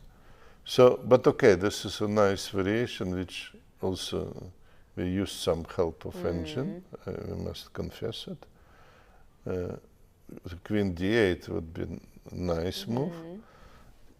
How Ori would play, okay, he will show it immediately. But what I want to say, that this is not a big threat of white to take on c5. Black would have compensation. Okay, we will come back to this game, of course. We'll see how Ori reacts. For now, let's go to board 3 and check in with Michael Adams and Ihor Samunenkov. Yes, it develops in a very strategical manner. We left the position after happy move bishop b7. One, you can always be sure that it is a good move. Bishop belongs to the diagonals, and that's also brings white to the idea to. You had already talked about this idea. To reinforce also the diagonal. Now black decided to play knight d5, and here actually I am a little bit confused because it was possible to hit this knight immediately. So why? When the knight would have to go back? Yes, knight has to go back, and okay, it's something. We closed maybe too much of the position, but we still have a nice play on the king side, which is more typical, actually. Yeah, I think Mickey probably invested quite a bit of time in this moment, because I think when we left he had plenty of time. Now he has used more time. Yeah, so he probably considered c4 strongly. And he did it on the next move. It's actually a less clear situation. So, okay. But let us try to understand this change in the situation. Maybe he wants to put the bishop here now. On the other hand, we need to prepare this still. Yeah, so this has... So Mickey decided to go bishop f4 in this position after knight b6. Okay, I would be also thinking about this bishop f4. Very interesting position. Earlier when we checked in here, we thought black has to at some point decide what to do with these pieces on the king side, the bishop on f8, the rook on h8. No, that's probably what is behind the move knight d5. And in fact, bishop e7 now has just been played actually by black. And probably white is advised to play h4 now, kind of typical move of King's Indian attack. Or King's Indian opening, whatever you like to call it. But in this case, to be able to prevent the move g5. So h4 would be expected actually in this moment. Do you think that If black plays bishop e7, he did already he already played. yes. So bishop e7 on the board. If Mickey responds with h4, do you think black should still castle kingside, or could there be some That's danger? actually a very good question. I was not. It would be some danger there, definitely, because many pieces also left into the direction of the queen side. Yes, that's actually a very, very good question. What to do with the king?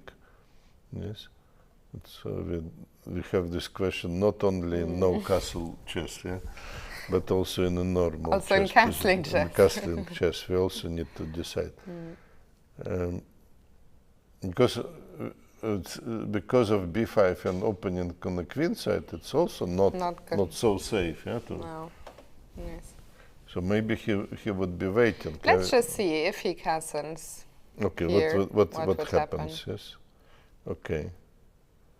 I know what Dinara would be playing in such position. Dinara plays G4, G5. automatic.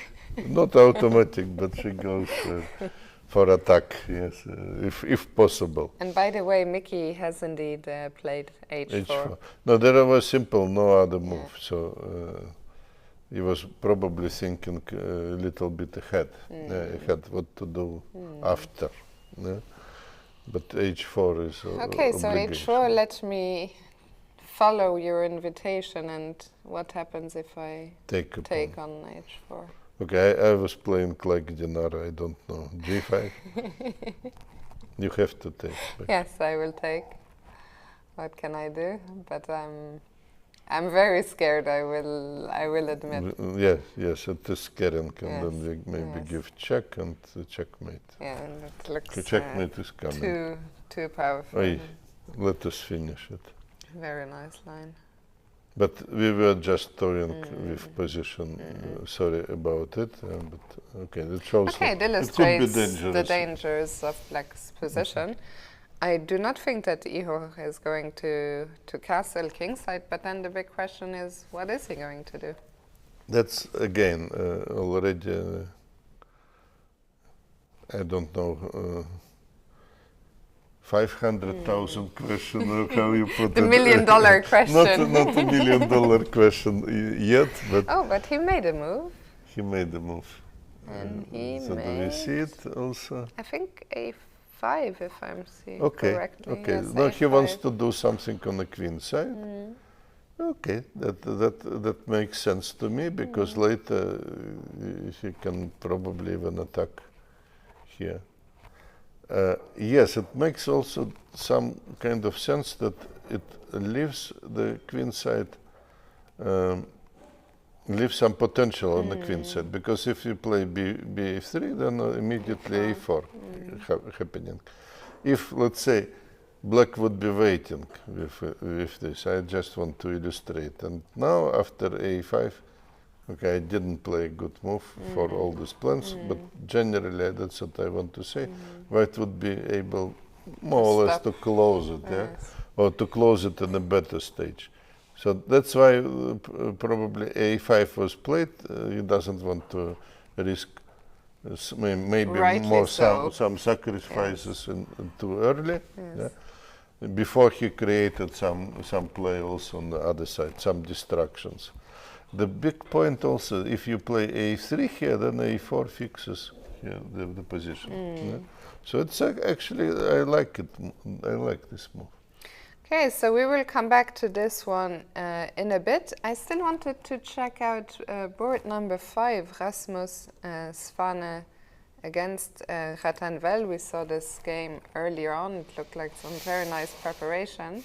Yes, he still has advantage in time. But it's gotten very, very messy. Probably we are still following some theory, but I'm simply. I doubt it. Yes. I very much doubt. You don't know what is going on now. Yeah, but I mean, this position, they've both spent so much time. They both spent, some time, but maybe bishop g4, maybe somewhere I mean, here. already this line of the Alapin is quite rare. Maybe that here I would believe you, but in the live position, I think We don't gone too far. We don't have access to this live Yes. live data banks. I mean, and I can so on. take a very quick look, actually. You have, yeah. So Yeah, let me take okay. a So very you quick can look. do it. You can do it. You were hiding I've been hiding this it this whole time. all time. Yes, Let's see. it was indeed Bishop G4 was played, and so you can do it. Yeah, I can do it, check. yes. So in this After moment, Bishop G4, only after H4, there was already one game only. only one game. And between we are more or less losing. strong amateur players. Okay, we are not in the theory, so it's very original. Although position. after knight f3, we have transposed back. For example, Kirill Shevchenko has played this with white. So okay. let's see, maybe you're right. Maybe I was wrong. We are still following some theory here. Only until d takes e5. After bishop g4, we are in new territory. Okay, Bishop G4 is novelty, yes. Novelty, yes. Novelty. So, Bishop G4, please pay attention to this new development in a Lapin variation. So if you are a Lapin expert now, you have to analyze even this position. Yeah. But it looks interesting. It looks interesting because, okay, you see some dynamic possibilities. Also, it was not very clear why not just to take on d6. So knight d4, bishop e3 came. Okay, we must confess again that we use some engine, some stockfish. Yeah, and what is... And our chief, Sebastian, gave him a little bit more power today, so stockfish is more happy. And works with and he found a very nice move here. Stockfish suggests bishop h6. You see, he's in better shape today than yesterday. So finding such an ideas like this. Yeah. But to explain it, okay, the knight is handing, and if would be taken, then bishop would be handing. So white is not actually sacrificing anything. And if that in that resulting position, if black takes on h6, we take on g4. We take on g4. I think we have material advantage. That's this all about. So bishop h6 was a very good chance, and that the fact that Rasmus missed the move shows that he was not in his book anymore. Yeah, usually he prepares such a stuff at home. Yeah. So missing this is not a crime. It's a nice trick. It's a very unusual motif as well. It's not something that we see so often. Well, okay, this is let's call it advanced tactic. It's not indeed. It's not what you may see in each tactical books. Yes, it's not like a Greek sacrifice. Exactly.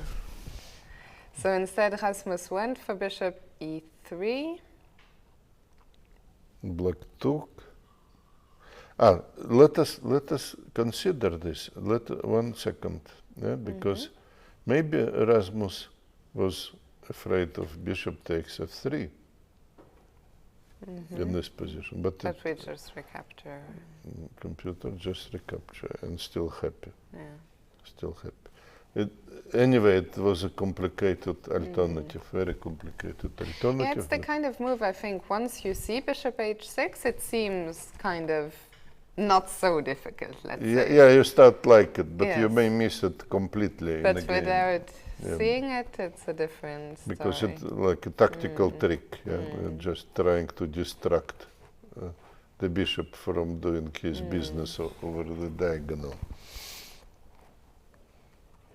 And maybe it cost Rasmus advantage in this game, because here black took, and now he looks like very comfortable behind this knight. So it's much more difficult to play.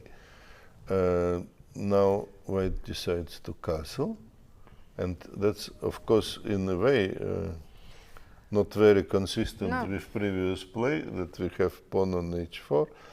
So I'm not sure that I like this development at all. I'm a little bit worried about Rasmus's king there out in the open on g1. It also feels like not so consistent with Rasmus is a player who usually keeps things under control. I think, you know, he's not a player where we see too many crazy games, I'd say, but today something different completely. This position is really wild. Yes. So it's probably Black is thinking, but why he's thinking? Because the long castle would be a proper answer, yes? On a short castle. Just show the character, show that you're fighting. Get the king out of the way, get the rook onto the open d file. Yeah. And okay, this is like a move you want to play, basically. Maybe he thinks about some other possibilities, I don't know, rook f8, attacking f3, so who knows. Yes, but long castle is a very natural way to bring rooks in a game, and it looks like a plausible position for black. And okay, it's of course complicated, of course many moves, but. We'll come back to this one. Should be a very exciting game. For now, let's go back to the NC World Masters, and first check in with Kramnik and Caruana. Well, the game went to Vladimir's favor. I think, again, the critical moment was here, after the move before, the move of Caruana, knight b6. It looked so positionally sound, positionally good, but I think he forgot about this trick with bishop e1. It's not, again, it's not something what you see in all tactical books, so it is a kind of advanced tactical trick. Yeah, black can take on e4, because his knight is handing, yes, so that's all of a sudden that is a weakness of black, yeah, and it turned out that white can use the time just to create attacking position on the queen side, winning some space, progressing with pawns, and having initiative here. So it's funny how Kramnik's first two games we saw him play, you know, these really enterprising, novel ideas for casting chess, some crazy positions, but today everything is under positional control, a small edge. I mean, if the kings go into safety, this could have arisen. So obviously today he wants to play much more solidly. Yes. Enough with entertaining chess.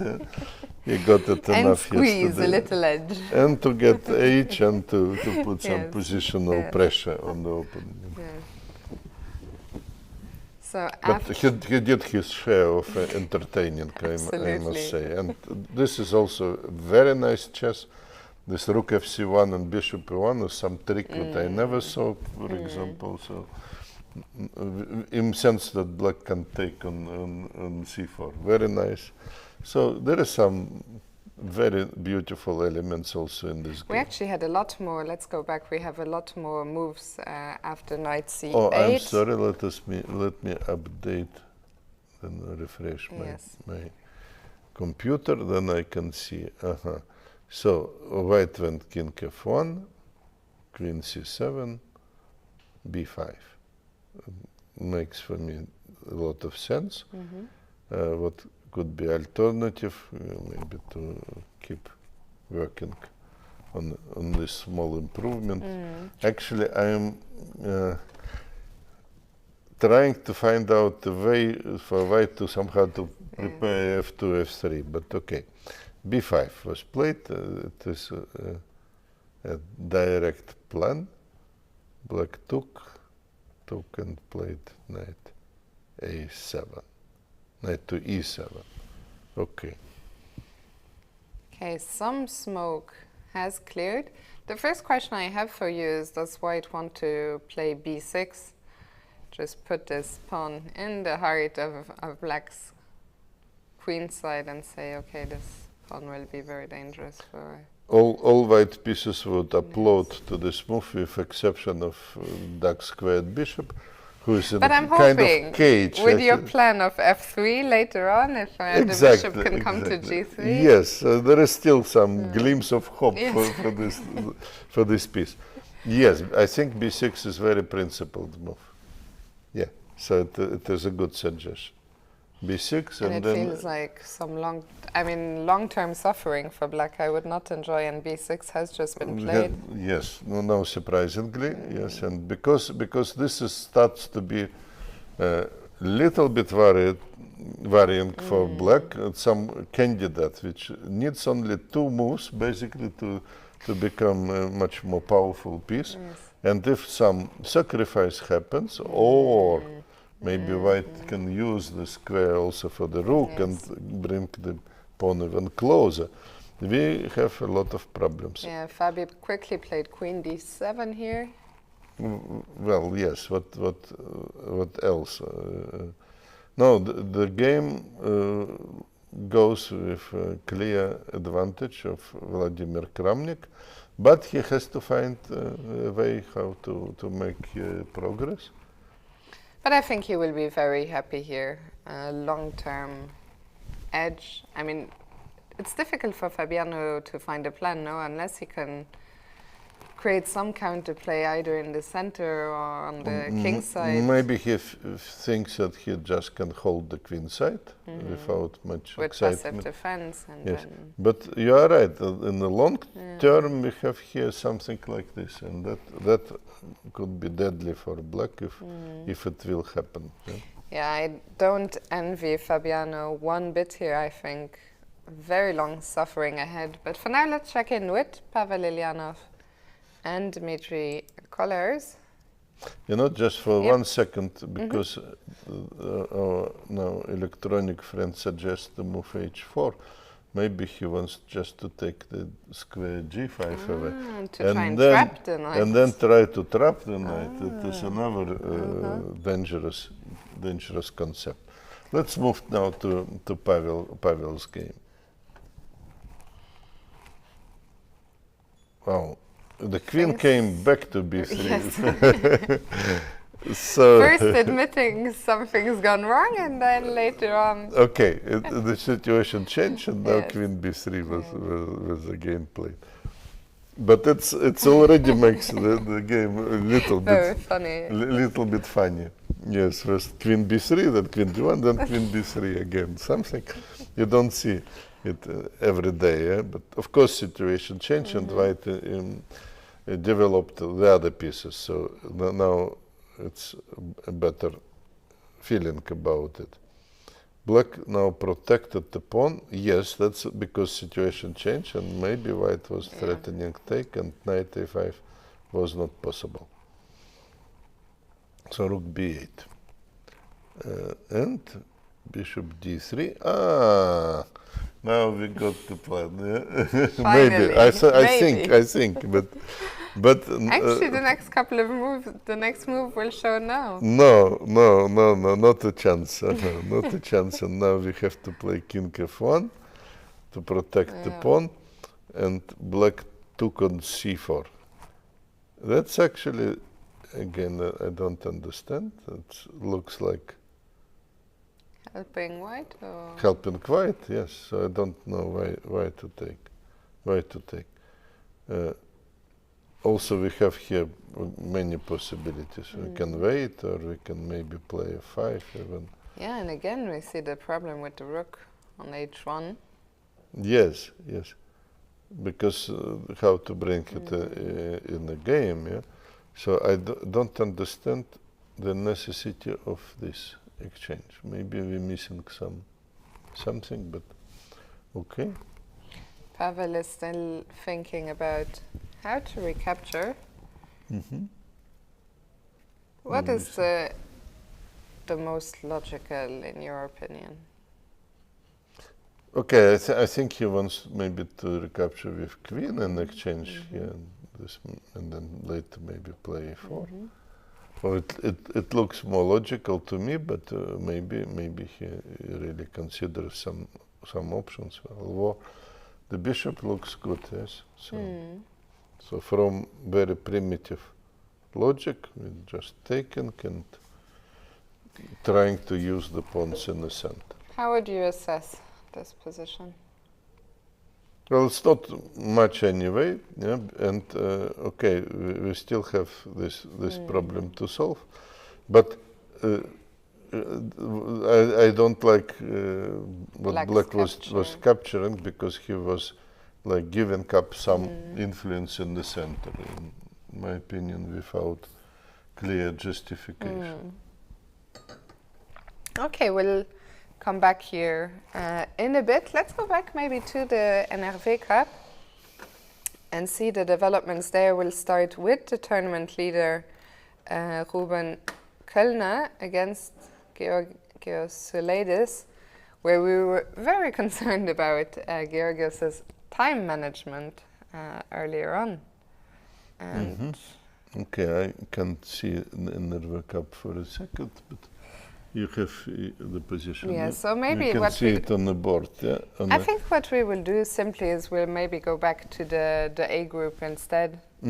Let's come, try. Come back here later. Yes, after draw we can concentrate on Kobe Ori game and also on Ihor game against Michael Adams.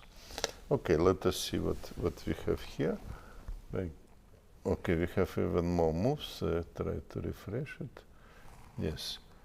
So that is a position, the actual position. Yeah. It's actually happened here that Black demonstrated that he is not afraid of white taking on c5. White played knight b5. And Black went back to d8. Okay, that all makes sense. White could also try to reinforce his positions with knight, playing knight to c3. He played rook c4 instead. So I am not that enthusiastic, because rook was actually useful. On the maybe. b5, So Black took on b5. Queen takes b5, and probably idea was knight fd7, but and for he some has just played it. Yes. he just played it. Yes. Okay. So it just took a second to do so. Okay. No, Black's position looks very solid. Happy. This Knight on c5 is brilliant, and we can change it, yeah. But to be able to change it, we need to do it with two pieces somehow. We should give up these two pieces and change the knight. But then it would be opposite colored bishops. So I don't see a way for white to play it strategically. Yeah. So I think Black is so solid. Would you prefer to play Black here?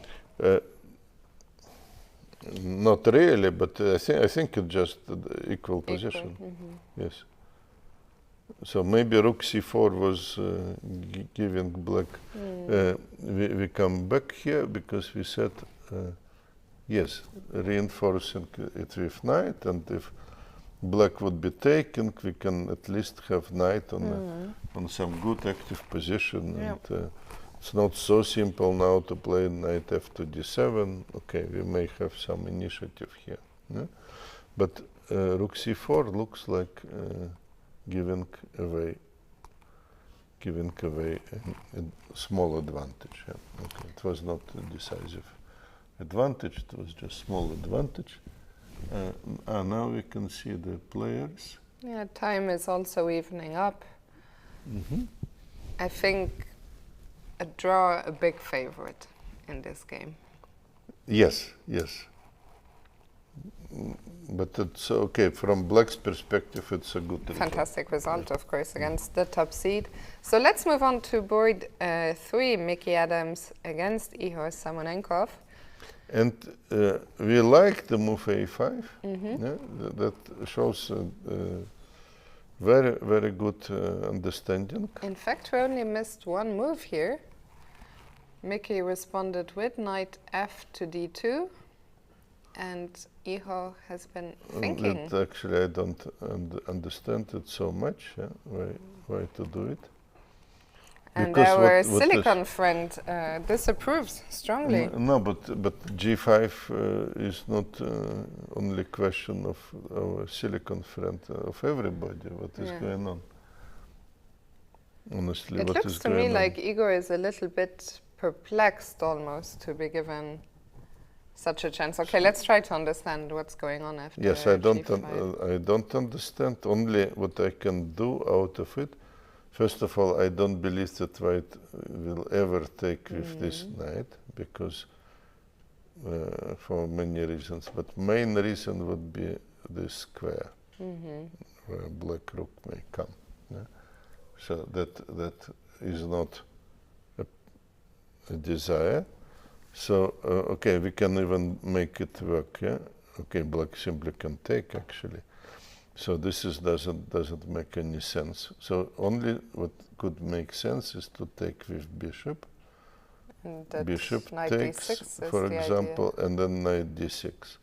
But look at all this stuff here. Okay, what happens after queen d6? Yes. Giving up the You are queen. putting such a difficult questions. If you know the answer, please go ahead. The idea would be this, and threatening checkmate as one threat, And knight f3. knight f3 as another threat, and the variation can be continued in a very elegant way. And here, And mate is checkmate is unavoidable. coming. Okay, It looks like looks like Ihor is about to make a move. Igor is about to strike. Yeah, because this calculates. Look, body language of not the only head body, head nodding. knocking. He's getting ready. Like calculated moves, 1-1. I mean, we could potentially. No, but that looks like a kind of blunder, which absolutely untypical for Michael. For Michael, yeah. But okay, how is. Okay, now we showed this beautiful line with the first checkmate, but. But what to do for white? Yeah, no, What to do I understand. Okay, let's try to. Also, of course, we use the support of computer more intensively now. First of all, black is not forced to take on e5. On g5, he can take on e5. Which looks actually absolutely healthy. Yes. Yeah? No, We exchange g pawn against the central pawn. We open the diagonals. Everything is good. I'm really in shock, I have to say. This is And a I think big Ihor blunder. is in shock. Yes, also. that's why he takes time. Well, he simply can't believe it. Because I think it's very possible that Michael is maybe the highest rated player he has played in classical chess, the most illustrious opponents, and to get such a chance with the black pieces. You don't expect it. Yeah, yes. and okay. But there he goes. Yes, of course, goes for g5. Yes. Okay, and I'm very curious. I think if Michael takes a long time here for his response, then But it's clear that something has gone horribly wrong, because g5 had to be the main move he considered. But it was really uncalled for, yeah. This knight fd2. There was no reason to do it. Yeah. Why to play knight fd2 generally? Yeah. If nothing was attacked, yes, you can. So instead, you can maybe seal this side with h5 move, if you needed to find the move. Yes. And But also the previous situation that he waited for b5 and then played c4. It's a little bit strange to me, but okay. Okay, let's go back to the live position and try to understand how Mickey survives. Yes. I don't have to g5. Yes, we go to back. Did he take? No. No, he's still thinking. I think the longer he thinks here, the clearer. A poker face will not help. No. Yeah, because young players Also, here the young just players, they are calculated, fearless, not and they want taking, to take down those no big fairs, names. yeah? No fairs. So okay, after g5, You have to okay, take. you have to take. You have to take with bishop. What Yeah. else? No? What else? Otherwise you are losing the knight. So you take with bishop. And then let's say we had a spectacular move. Bishop takes g5. Okay, very nice, but it's not necessary even. Yeah? It's not, even not necessary. You can simply take on e5. You know this definitive was a blunder of Michael, but almost unbelievable blunder in my opinion. And Mickey is really a player. Not only is he, incredibly strong, incredibly experienced, but he's one of the players I don't recall almost ever seeing, a big blunder by Mickey. And I've seen quite a lot of his games. For him, it's really very, very uncharacteristic. Yes. And okay, it was also some time spent. Yeah. But at the start of the round, I said that I'm not too familiar with Samunenkov, but the more I saw him, I actually think I met him at the European Rapid and Blitz a few months ago, and I think he actually speaks quite good English. Let's not, this game is far from over, but if he were to create a sensation today, I would love to have him in the studio. I think he's a very, and there we see Mickey. Oh, okay, now he took already before with the pawn. Yeah. No, but okay, that's. So let's see, bishop g5. We are expecting black maybe to take on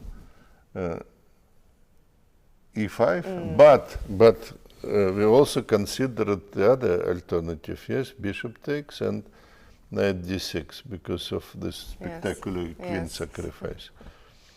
And just to finish the story, so back then he was only 12 years old, and he gave an interview to my friend Kati Tsatsalashvili, and she asked him, how come you speak such good English? And he responded something like, well, he understood that he's an up-and-coming player, and in order to be able to communicate, with the world, both as a player, but to communicate with the media, he just understood, he should learn English, and he speaks it very well. So here's a little note to our production team that if he were to win this game today against Mickey, it would be fantastic to have him here in the studio.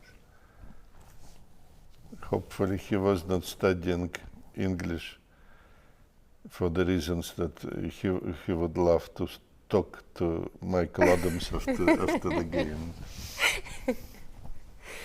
Yeah, I mean, it's really, of course, we both know Mickey well and like him both as a player and a person. So it's not, that we're cheering for Ihor. I think more than anything, it's very confusing what went through Mickey's mind when he allowed g5. I don't know.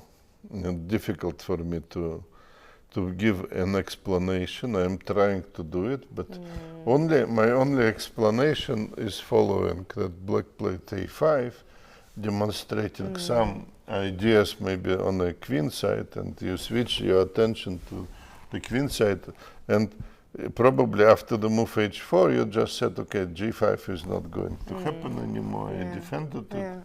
And you just forgot about it. You just forgot about this option, because here, okay, you can even play b3. You can play some h5, as I said, but maybe even everything would be better. a3 you can play, because a4 is, let's say, double-edged. Yeah, yes, you can do many things still in this position, but not. To d2. Let's take another quick look at the live position. So that has arisen now after bishop takes g5. Yes, okay, the good moment to think. And that's actually only only problem of Ihor. Is his time. Has to find, and his position is too good. I don't know if he's psychologically prepared for this situation. I think despite his young age, he's actually quite experienced already. Also, I mean, even just looking at the camera, it's almost hard to believe that he's only 14 years old. You know, he seems wise beyond his years already. Well, he seems very calm, at least. I think if I think back, or other people, he other absolutely players. Fantastic boy, yes. Yes. Clear, Yes. playing nice chess, but he looks like young to me. No, that's not what I'm saying. Of course, he looks young, but he looks very, I think, also calm mature, and mature. Also for mature, his young but age, mature, yes. for him, Yes. yes. Maybe it's because of glasses. That's not what I was trying to say, but You see what good glasses are making to a small boy. He looks like a professor already. already, yeah? Okay, so let's have a look. I mean, two main options, either to take on e5 or to take on g5. Yes, okay, computer prefers actually a more simple move to taking here with the knight and just to keep, let's say, advantage in the center. Now again, for white... White doesn't really have a choice, huh? Has some choice, but what to do, because also in some moment black may threaten on this diagonal, because this rook and bishop are still there. But also the bishop is under attack, so... Yes, so not we need so much. either choice, no? take or bishop f4, yeah? So let's see, first bishop f4. Okay, black may take attack here, and bishop is under attack. We don't want black to take it. But now, okay, it simply looks good for black. And black even can castle queenside. Bring the other rook. Yes, everything is open here for attacking rook, and I'm shocked even, I mean, looking at the engine, that the engine only gives +2, which is of course a lot, but it feels like the situation is even worse. Knight takes e5. So that's goes together with also with your assessment of Ihor, yeah. So that's a certain maturity, because the other line was also attractive. Of course, with the queen sacrifice. Yes. And here probably simply better move, and he goes for the better move. Okay, I don't want to leave this game ever, but let's move on for a second. We will come back here very soon. And let's update the NC World Masters, and then I think after that we will be joined by Grandmaster Klaus Bischoff very soon. So let's update Kramnik against Caruana, which has changed a lot. Kramnik against Caruana changed. Okay, the rook on a7 came. Let us see what was the moment. After queen d7, white made a kind of big decision at breaking immediately on a7. That's a big decision, because it was not forced, and it was still possible maybe to work a little bit slowly. I like this move you're showing, h4. It's computer move. It's actually against the rule, because you're putting another pawn on the dark square, and if this bishop could talk, he would say, no What way. are you doing? What are you doing, boss? Yeah. But this knight could be isolated, and only we need to regroup something. So that was alternative. Rook a7, let's see what happened. Black changed, and now blocking the pawn and attacking the pawn. Makes sense to me. Makes sense. Yes. Makes a lot of sense. How do you... Yes, white played knight to g1,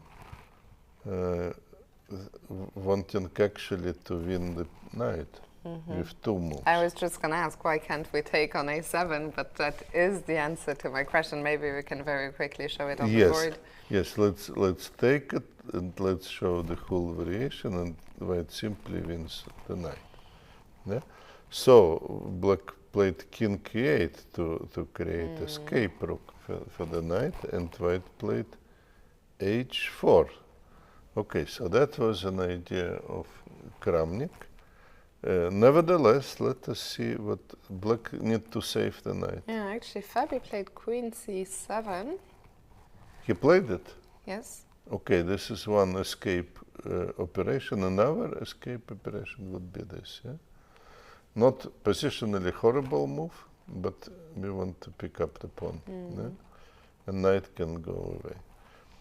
So, okay, we don't need to discuss how good is white position after this, because queen c7 came. With intention, if we have 3, then check. So that is escape rook. But we tried to take away the square yes, again. we want to see this, yes. And maybe f5 becomes... And idea of queen h2, we still can play f3, and if check, then knight g1, Very and nice. no way for knight to save. And just a second, let us see here. If knight goes to g, knight can go to take g3. and We can take, yes. So no wait here for I mean, even black. Queen bishop h2 can is bad. take also, yeah, we can take Queen anyway. h2 is bad, so knight e2 is coming, yes or not yet? Not yet. Vladimir is still thinking. And But it looks like a logical... looks like very logical move, and I'm not sure that I understand the decision of Fabiano. What is he saying here? Why he played queen? Knight e2 has now been played by Kramnik. Yes. And is f5 just forced now? I mean... But then black is simply losing, losing a tempo, because we go f3, knight f6, and bishop g3 hitting everything, and we actually, if we want, we can protect the a7 pawn, which was not possible before. Yeah. And look at the poor rook on a8. The rook is unhappiest rook we can only imagine, yes? Even more unhappy than the rooks we saw on h1. No friends, only some enemies near you. Yes, but that is not a good development. Yeah? Okay, maybe Fabiano sees some further continuations. Yes, that's all of this true. is happening on the board as we speak. f5 was played by Fabiano, f3 by Vladimir. It looked like a little bit worse option, but now let us see, because we have friends coming to rescue. So what is going on here?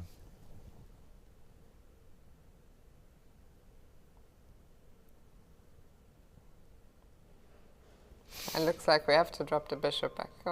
We should move the bishop, yes. But then? Then the question maybe, Should we go there at all, yeah? Because we have some possibilities, some options. But okay, let us maybe include it, and now to put, because if you go bishop g3, black may repeat it, bishop f4, pawn is handing on h4, so not a normal development. And pawn is also hanging on a7. I understand now what Fabiano wants to say, but can we do something else? Let's say we play something like queen b3, preparing the move bishop b8. Now black has to take with rook, otherwise he would be pinned. And the question where this pawn knight is going. And b5. Knight b5, we can give check.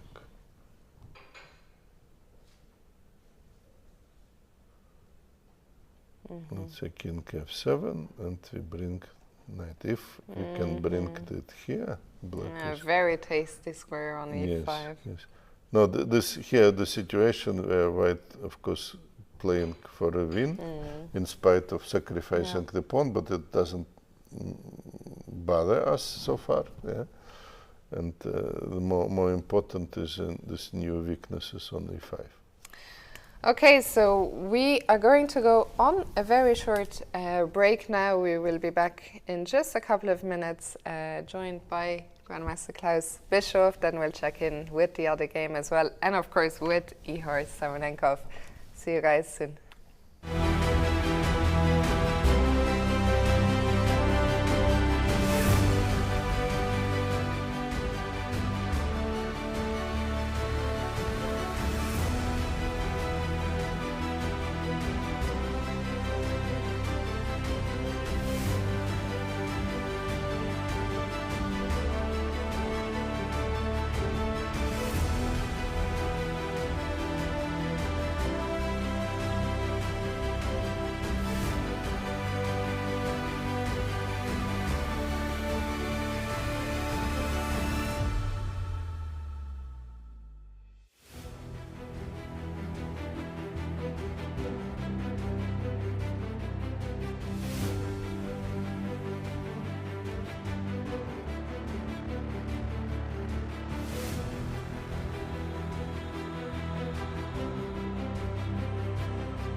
Hello everyone and welcome to this 50th edition of the Dortmund Sparkassen Chess Trophy.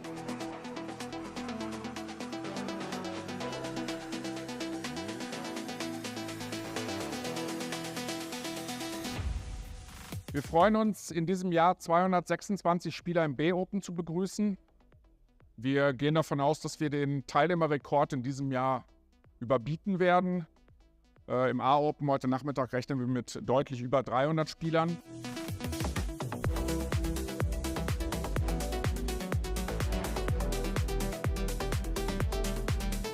Usually I'm a bit nervous when I play on the stage, but this time it was quite chill because we had a nice area to walk around.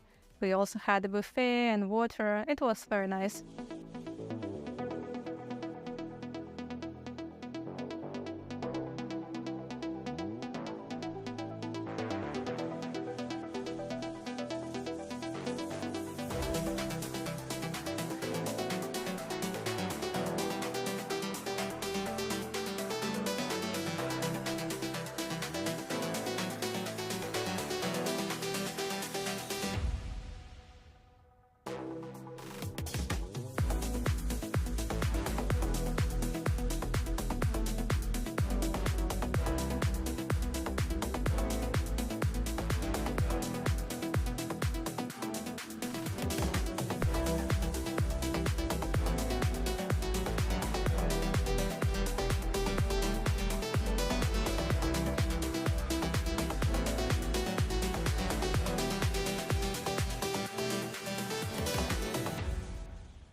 Hello and welcome back. We are delighted to be joined now by Grandmaster Klaus Bischof. Klaus, before we jump back into the games, because there's a lot to look at today, how has everything been going upstairs? Everything is fine. I have my usual clients there sitting, waiting for me now. But on the other hand, we really have a lot of exciting games and a lot of strange decisions and, of course, a lot of good decisions. Arthur, yes, what's going on with Kramnik's game? Let's come to... Without further ado. Yes, yes. No, it's so interesting. Of course, we are sure Kramnik didn't blunder his A7 pawn, but it was a very brave sacrifice. No, very clever, very clever sacrifice. I'm sure that he more or less saw here details, and the next move is slightly surprising because we were counting with bishop g3, but it's a good move, also coming to a good position with the knight. So we can imagine maybe black defense. What is going on here? Then of course Fabiano has to worry about bishop a5. Worry about this move. Yes. So that's. But actually, I'm not sure that this is better than what the plan that we were considering, bishop g3, and then do something. Did you want to go for bishop b8 when you No, because of knight d7. Yeah. We already saw that it was not giving any advantage. But to go then to queen b3, for example, that was making sense. Yeah, you need to do something with your queen because you may need to square d3 for the knight, no? Again, I'm very sorry because I'm using the engine, and engine gives here the move I would never come to. If I do queen h4 and double attack. Knight h5 is a very nice resource, yes, actually. yes, a beautiful move, but I wish I could play it really, not only demonstrating the engine variations. Yes, if I could see such a tactics in practice. Yeah? So maybe Caruana has to do hoping for something like this, a king f7. Yeah? So you mean this knight h5 is the reason why bishop a5 is not so? I'm not sure, but okay, bishop g3. I just show you what we were checking, and here some move like queen b3 or queen b1, because now bishop b8 could be considered as a bigger threat, and bishop is still controlling some squares. So.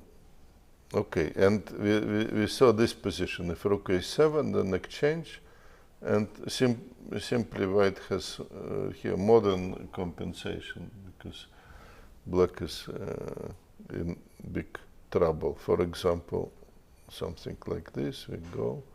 And now knights, I'm sorry, that was a mouse mistake. I did not want to blunder queen. And now white starts regrouping the knight, maybe towards e5, and the pressure is very high. Here is weakness, and okay. Maybe even knight c1 is an idea. To have a second option, yeah? Yeah, I understand. It doesn't make a difference, but you may have knight b3 and knight a5 in a good day. Yes. If you go knight d3, it's the same. Huh? Yes, to have two options, yes. Yeah. Yes, could be, because bishop is still working. So this is, we thought this is a point of positional sacrifice, but of course knight e4 is very close in the meaning to this. Black probably need to defend, but I don't know why he's thinking, do we have more choice? Yes, because if we play queen, then okay, this is even worse probably variation. He played queen actually, yeah? Okay. Then we don't need bishop g3, then Kramnik is right, yeah? Started with knight f4. And then now simply queen b3. And that would be some kind of next regrouping, so, or this even. Yeah, he is really right. You do not need bishop g3 at all. It's far more important after the rook exchange, and the queen enters a8, and then you have knight d3 and knight e5 very quickly. Yes, let us see here what is this variation.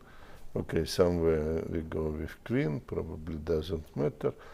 And let's put the queen here, and white gives a check. Very, very difficult for black now. Yeah? Because if king f7, you probably immediately losing. Yes. Probably immediately losing, and then it's actually a very, very nice game. Yeah? That's why Petrosian said, if your opponent wants to play the Dutch, do not prevent it. No. But he did not want it, he was forced to play Dutch. Yes, this is true. To honor Fabiano, yeah? He knew the danger. But Okay, let's maybe leave this one for now and check in with Eljanov and Kollars. Yes, because there are also a lot of development, and actually I was a little bit critical to d takes c4. I thought it's not so good, but let us see what happened. Of course, I haven't seen this move already, so I took and played queen c2. It looks sensible. Yeah, and but of now course black was not ready to exchange queens. Now white went for a repetition, but here he decides not to repeat the moves. Yeah, it's amazing how unpleasant this pressure against g2 is. Yes. So no, I totally missed this reinforcement with queen d5. I thought that white is slightly better, which also probably Pavel is thinking. He still, or he just wants to play, to continue the game. Are you slightly surprised that he didn't repeat, especially since he's low on the clock, or you think white actually has an edge? Well, he's just a fighter, and I think he has respect, much respect for the public, and Yes. he wants also to just to play the game, yeah? And not to score some draws. It's not very interesting. So it's of course very nice of him to do this. He shows basically very right attitude, but. And he can still win the tournament. Yeah, of course. Yes, the position is not requires this, probably it was better to repeat the moves. That's true. So Now what's the problem now? Black is ready to play e5 or what? Not yet. Well, the problem is still we don't have good pieces. He played knight d3. Okay. So alternative was something like king f2, yes?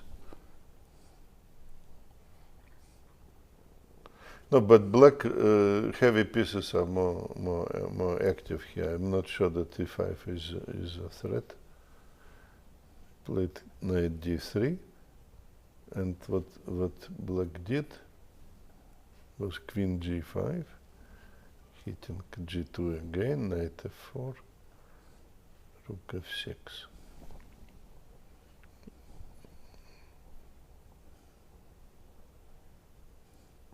Now e5 is a theme, yeah? No. Yes. Now e5 looks like a very unpleasant. For example, let us investigate. Let me do some move, but it's actually also stupid and because of possibility of check, but probably black would play e5 anyway. Yeah, which is no tactical danger at all, because this bishop on d2 is not protected. Yes, for example, this, and black simply can take even with knight. If we take with pawn, queen takes d2. If we take with pawn, we have some nice move. And also, if necessary, bishop c5 is coming. So we are here under heavy pressure, but of course I made a very stupid move, king f2, but okay, the rook c2 protects the bishop, but still e5 is coming. So what to do now?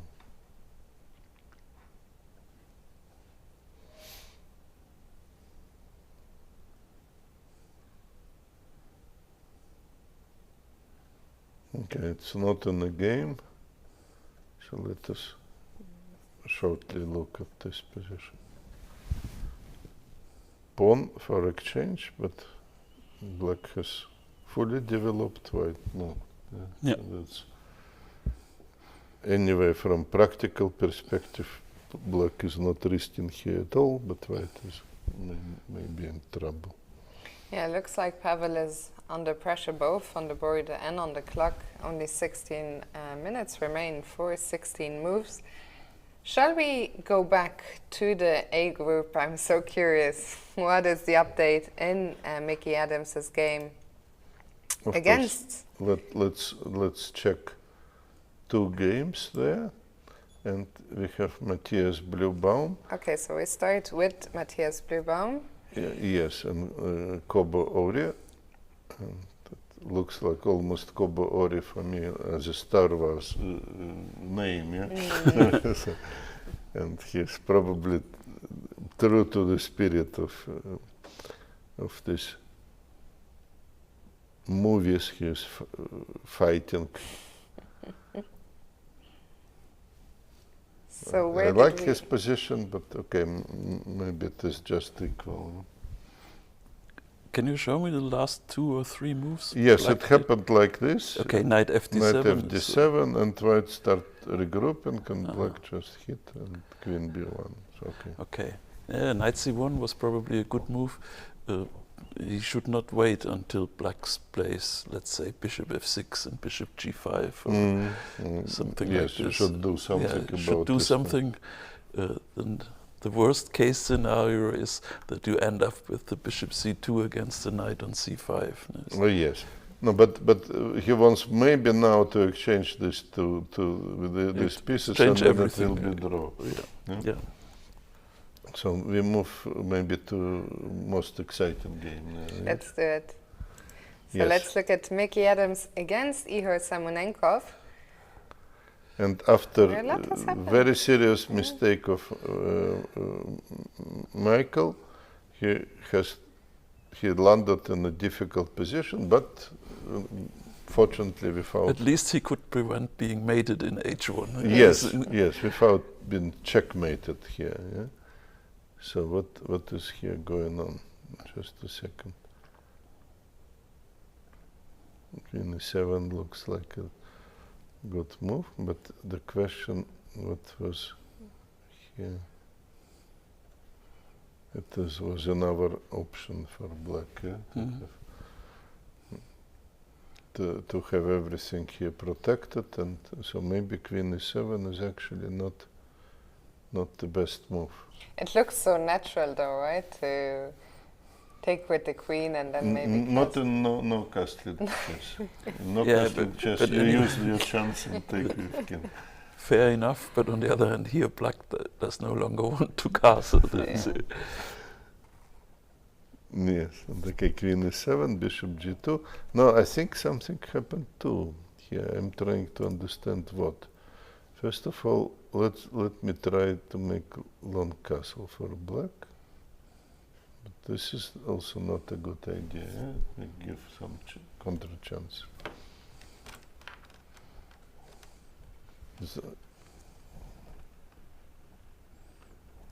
I want to see the difference between these both variations. Okay, let me try to understand it again. So let's say white plays here knight b3. Simply knight bd7. Okay, here no problem. Now on the this is queen side. perfectly fine, but he took on e7 with the queen. Yes, So yes. then And you now look- it is different, because let's say if you castle, then knight b3 is serious because it hits also a5. So you can't castle, you can't bring the rook so quickly in the game, in attack, and that's probably gives additional possibility. He played king f8 here. That's why I'm not happy. Well, he may think that he doesn't need rook g8. He wants to double rooks in the h file or something.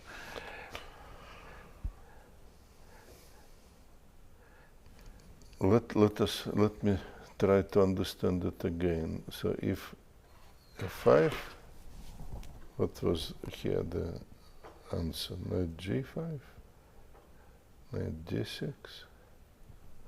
Let me check quickly. Knight d6, queen d6. Okay, you may not need it anyway, but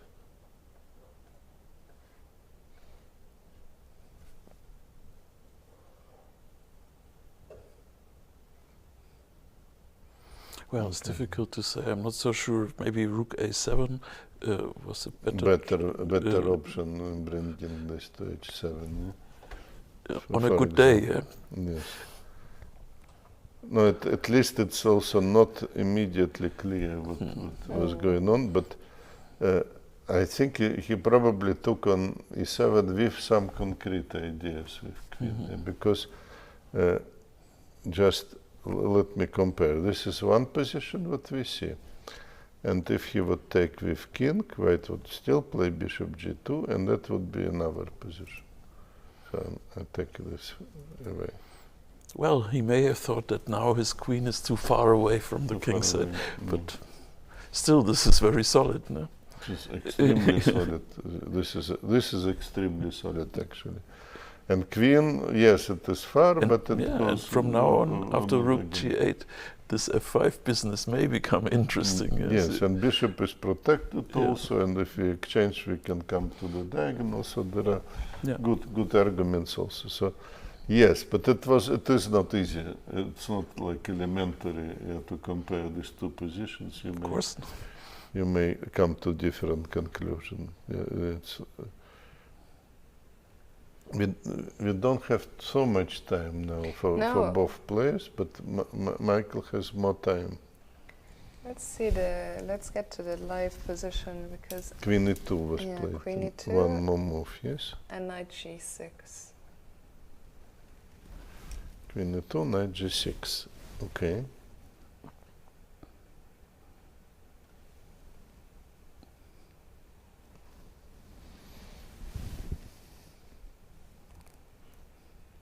We see that another mark of the big players we were talking about, Ihor, Samunenkov, the jacket has come off now. This often indicates things are getting serious. That means that no more reserves available. No. Now he goes for the serious business of quick chess. Okay, that's still position. Is now knight b3 something to go for again?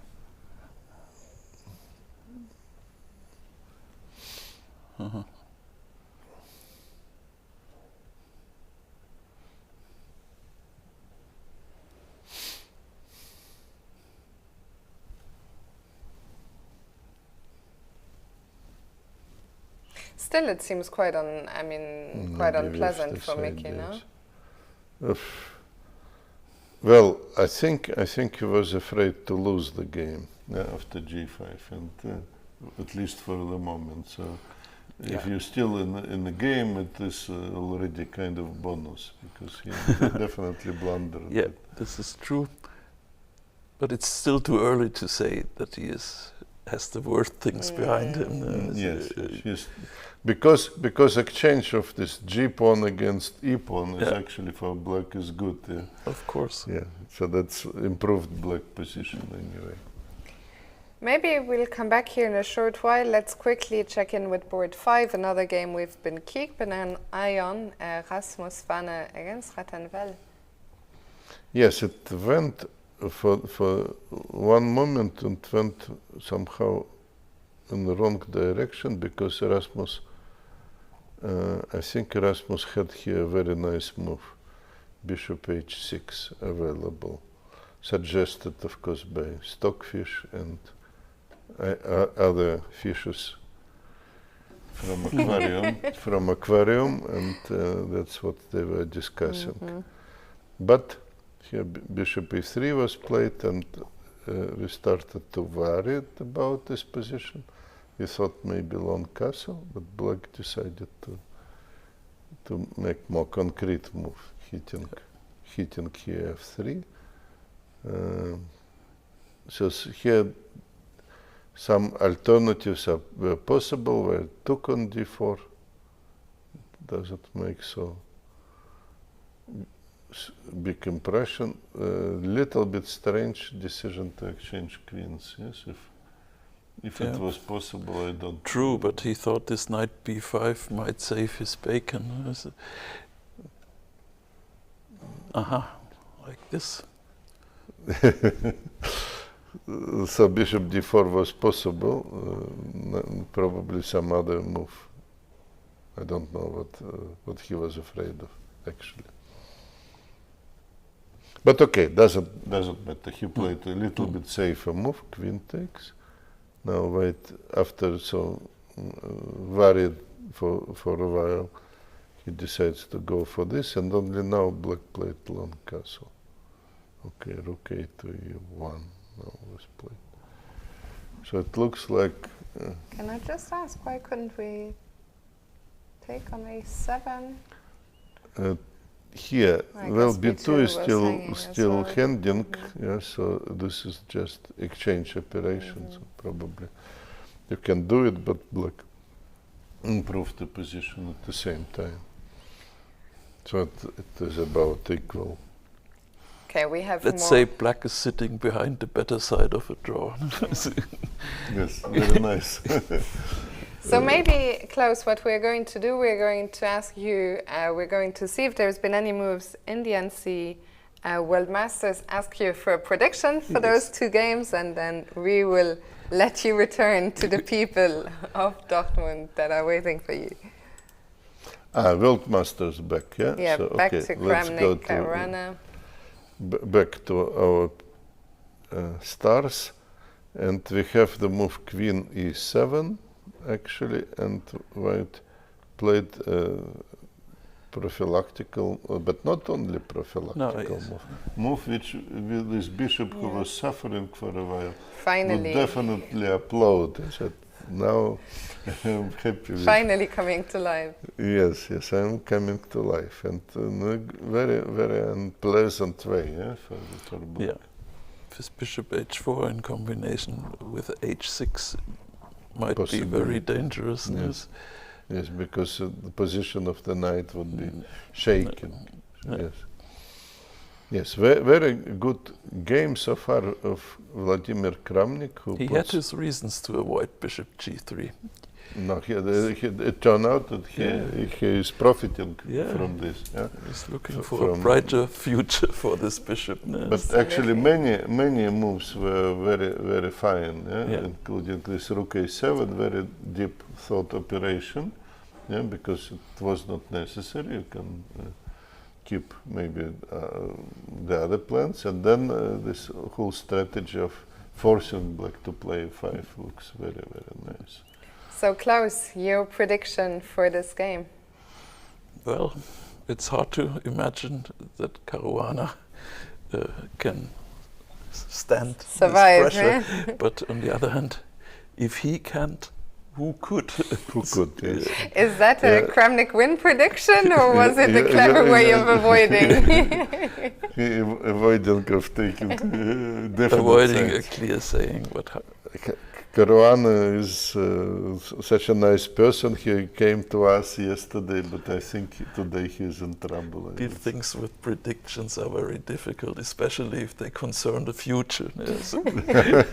Well, that's the nature of predictions. But okay, let's see if we get a prediction out of you in the game, Eljanov. And there were some moves actually which happened after the move knight d3.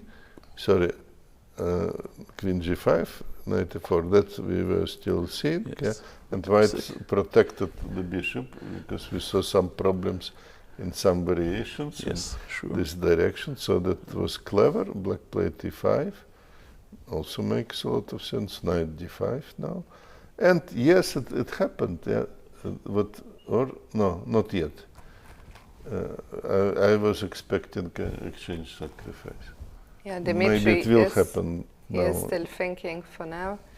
Yes, Dmitrij is considering his options here. What is the best way? This is possible, but after e takes d4, also e4 is a possibility now. Not that I like it very much, but... Okay, but you have to really take this into account too. Yes, e4 is a serious move. But okay, black is still, because I have almost enough material and definitely positional compensation here. And white probably has to take material, but here many different options. Yeah, this rook h1. And yes, probably Eljanov is wondering, is this his second white game? Yes. And so far he hasn't made a move with his king's rook when being white. He should change this. Some different strategy for white games. Yes. He was actually much better with black yesterday. He put a lot of pressure on position of Klaus. Fabiano. No, it's not the end yet. Your prediction for this game. Looks great for black. Okay. And also, it's 12 minutes left. Yeah. This is for him. This is a lot. For him, it's a lot, but it doesn't make his task easier. So, looking great for white in the Kramnik game, looking great for black in Dmitrij's game. I think that is a fair assessment. Klaus, it was a pleasure having you here. Thank you so much for your time. Thank you. And we will see you very soon. Yes, sure. Maybe we just continue, or okay, we will continue. Thank you so much, Klaus. Arthur will be delighted. Yes. And we just keep going. And what a day of chess we've had. Maybe we can now go back to the NRV Masters. We haven't seen those games in a very long time. Yes, let's revisit NRV Cup. You said NRV Masters. Yes. Oh, an FA the Cup. Easy to get. Easy mistake to make. To get carried away on such an because exciting they're day. masters. They're playing good. They're Yes. playing good chess. And let's go to this game that we saw much earlier today. Ruben Kölner, the tournament leader, against Georgios Soulaitis. Now, there are a lot of events happening and some advantage. Times have in evened time. up, yeah. Yes. Let us see the moment where we left the game. It was actually rather early already. And white played h3, predicted. Bishop e2, makes sense, short castle. And now very interesting, very aggressive play of white.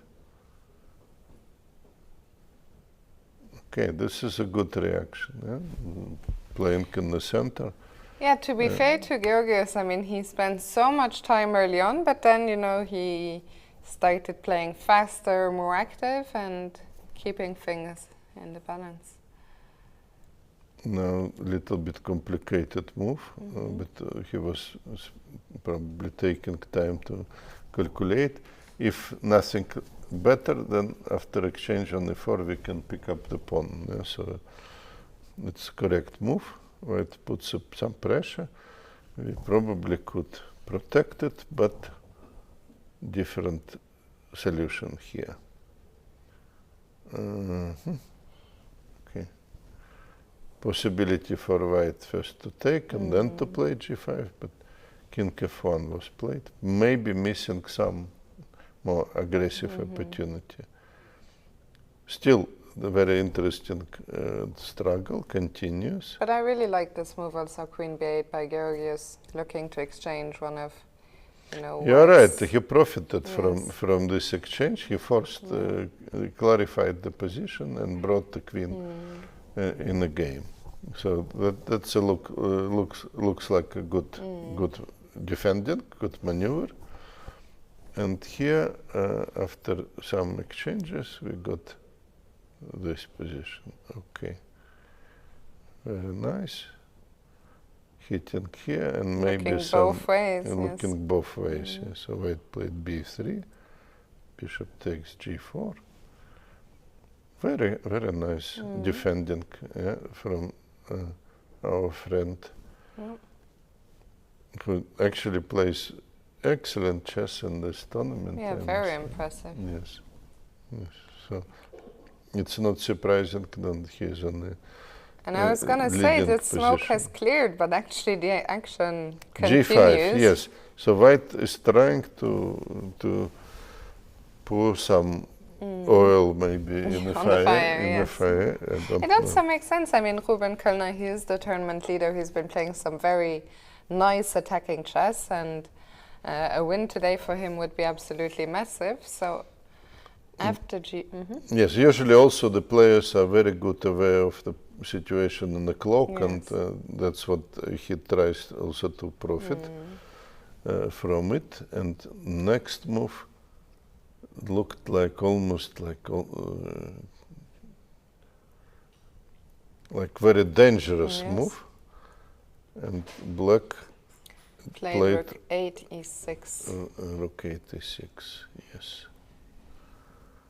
Finding some Nice defensive resources. yes, reinforcing the protection of h6, so nothing horrible happened to Georgios. Very good defending. I'm actually also impressed, because in the first round he showed a great attacking skill, then very good home preparation against Jana.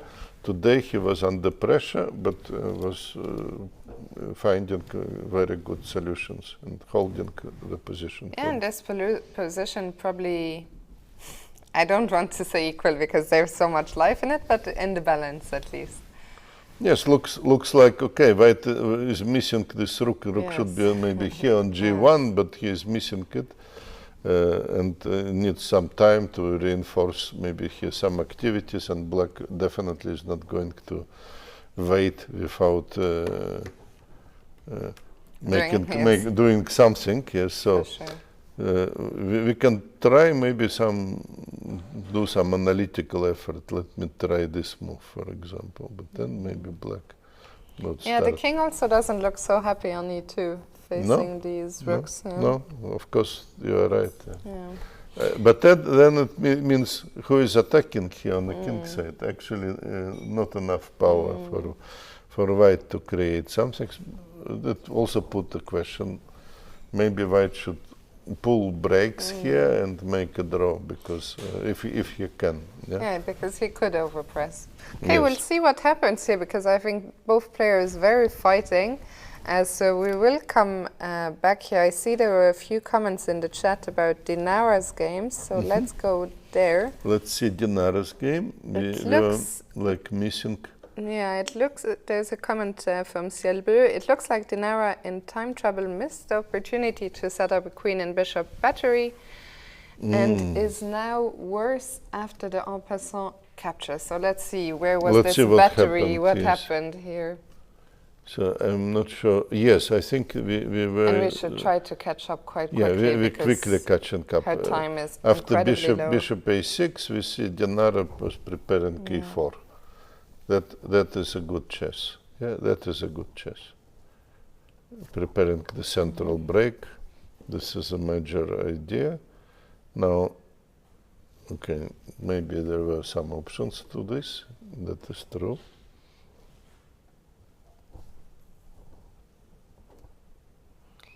Still looks like a very good chess to me. Yeah. Although black has knight on d5 and very good square, it's basically only one active piece. What about his colleague on d7? He's suffering. Still sleeping. Suffering, yes. So white has some edge, but Dinara is playing very good. One option, theoretical option, would be to start the second front here on the queen side.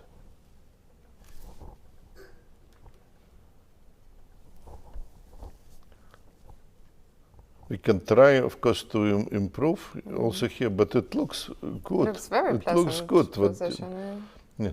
But we already mentioned that she has such an attractive style going directly forwards. Sorry. Maybe bring queen closer to the side. Okay. 95.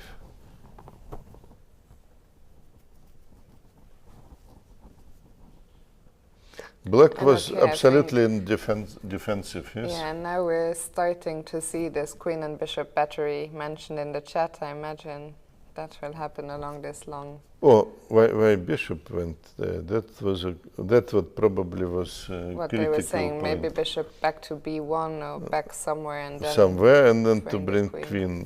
I think our friends in chat may spot a very good plan. Yeah, and maybe Dinara was. I wonder what was bishop h7. What was the idea? Okay, we may think about something like this. Yeah?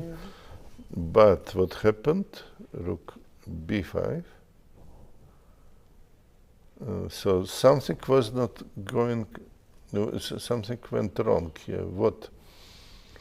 That's an interesting question, because if you play queen g4, let us see queen g4, black may take with bishop on c5, and of course the king has some space. King has escape square, and this is not correct.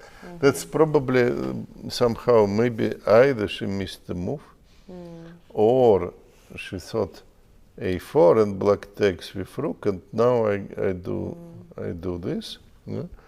But yes, the lack of time was also a problem, very likely, to not have enough time to correctly assess. Because our chess friend in the chat, he said she may miss the en passant move. Not very likely, but she may underestimate this, because maybe that was the idea still, and if rook takes c5, then queen g4, still having this bishop h6.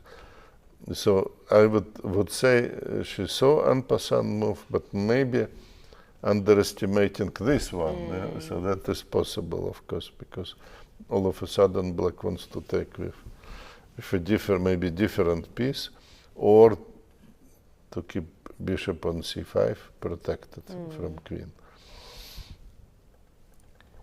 And after A4. queen a7, yeah, a4, and we had a few more. Now black captured. Yeah. Now we have some time trouble, especially from Dinara, which is pity.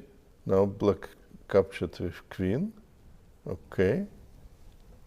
It's actually some exchange sacrifices coming. Okay. I think that black is aware of danger. I think he is just trying to also to speculate on the time trouble. What was alternative? I am trying to understand. Alternative was maybe just to do some more normal things, because here in bishop c5. So not to take with rook, not to take with queen, not to take with rook, not to take on c5 yet, but just to move the rook. That was alternative. But of course not an easy move. But also I think that black was very conscious what he is doing, because of course it connected with risk. White took on b4, obviously, and we have this position. And maybe the idea of when Kataraman was that in time trouble, it is maybe easy for him to play, yeah,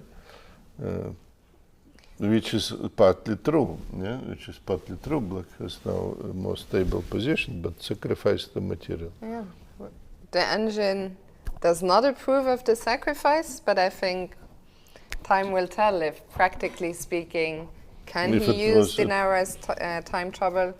The good news for Dinara is that it's already moved 33, so only 7 moves. Only, yes, but she still needs to make seven moves, and in a very complicated situation. So that was actually brave decision of we'll Indian grandmaster. If it pays off.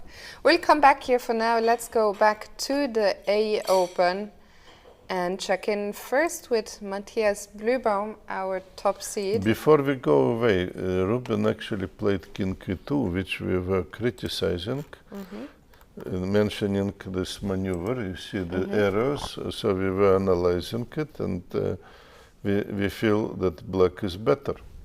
Yep. Yes, and that's interesting development in this game. So Georgios overtook initiative, and we'll see if he can do something. Yeah. Okay, so back to Blübaum now in the A Open. Time is ticking down on all the boards. Only 6 minutes remain for Kobo. We're on move 26. Oh. And something happened. And something happened much more important than the time situation. Actually, White sacrificed exchange, but look at the position. Got a monstrous position. Yeah, threatening something. Something really happened. Let us see what, how, why. Yeah. Queen b1, rook c8. Here we left, and it doesn't look bad at all. For black, for example, he could take here on d3, and he could exchange rooks, and why should it be? And even just looking at the video, we can see that Kobo is shaking his head. We will see now what happened in the game, but even without looking at the board, we can see from his body language that he understands that things have gone horribly wrong. Yes, and we don't know what he missed. He basically forced White to sacrifice exchange with the attacking move knight b6, but White was very happy to do oblige, it, because yes, what to play now? Let us try maybe some, but I don't see how we need also to protect this one. Oh. And it's absolutely unclear for me what was missing, yeah? What he was missing. He's thinking about the move, but for the good reason, because I don't see the good move for him. Yeah, it's I mean, a very, very dramatic change. It doesn't even feel like a blunder. It feels like he completely misevaluated. Or missed something here, but we don't know what exactly. What he wanted, maybe some attractive move, but don't know what. Yeah, what he was missing. Maybe he just forgot that b7 is handing. Yeah? That would be my explanation. Let's say hoping for something like this. But simply knight takes b7 hitting. I don't know. Yeah, it looks like top seed Matthias Blübaum is on his way to catch the leaders who made the draw much earlier. Let's go to board 3 and check in with Mickey Adams and Ihor Samunenkov.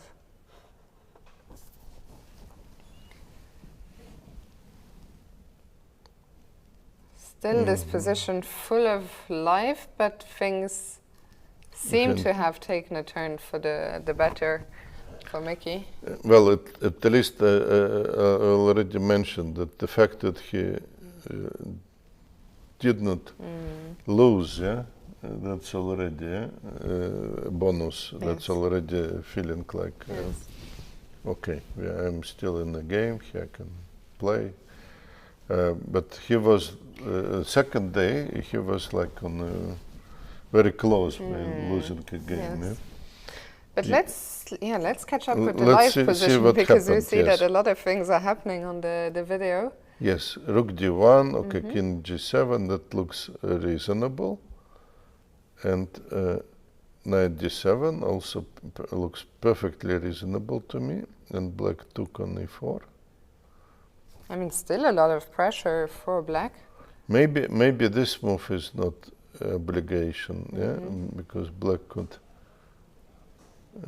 sacrifice a5. Okay, he wanted to keep the pawn, but just for 1 second to see if the sacrifice was making sense. It was making sense, and there are some possibilities here of active play, but not easy also to see from the distance.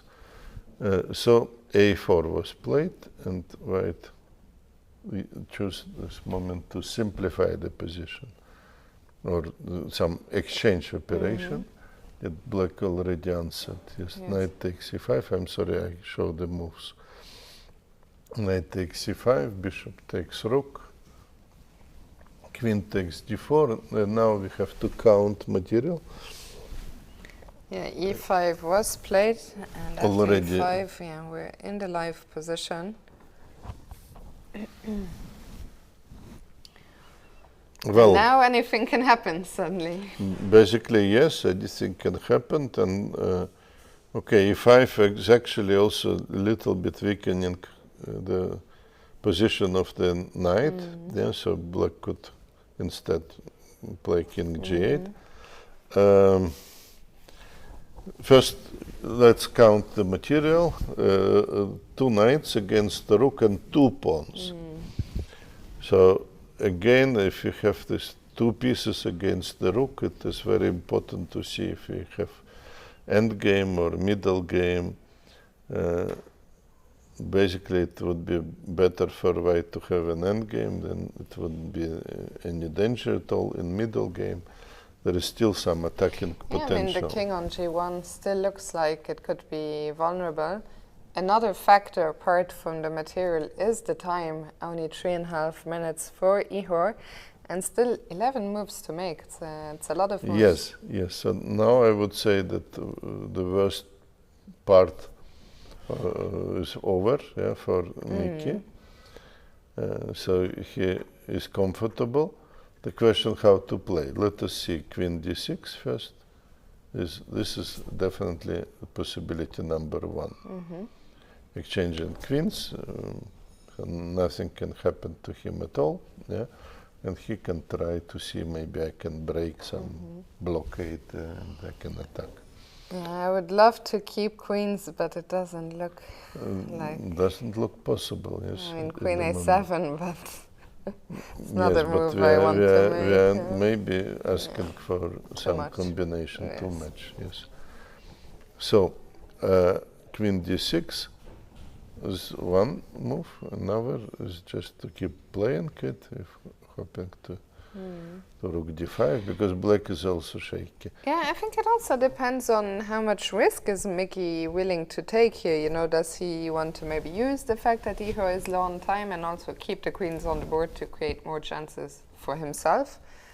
I think this is a very interesting crossroads right now. True, but probably maybe it doesn't matter. I would probably play queen d6 anyway. Yeah. Not to be sidetracked by your opponent's time. First of all, and it feels like Yes. a correct way to me, although maybe it's technically no difference. I don't know. I think that Mickey is going to take a little bit of time here, so I suggest we go back to the NC World Masters. Oh, and just as I say that, Mickey has played queen d6 instead, but still, let's go to Kramnik and Caruana. Okay, we expected this. Yes. It may not be bad yet for black, yeah, but already it looks like Mickey wouldn't lose it in no circumstances. Before it was, of course, much more dangerous position. For sure. For him. Yes. I mean, he was very close. Another person who looked like he was in a lot of trouble was Fabiano Caruana. And he's still in a lot of trouble, still actually. in a lot of trouble. Look at what is going on. Let us check how it happened. After the move h5, we left. Very nice positional move, preparing bishop h4. So black decides to take some action now. Take some action. White is moving his queen into attack. That's what we saw. Wise move of Caruana. By the way, Fabiano Caruana was playing on increment already. Absolutely no time left. And we are only on move 33. Yes. So I don't know from which moment he started to play on increment. So it is a kind of, almost looks like a match ball for Vladimir, yeah, but still he needs to find the way how to break through. Yes.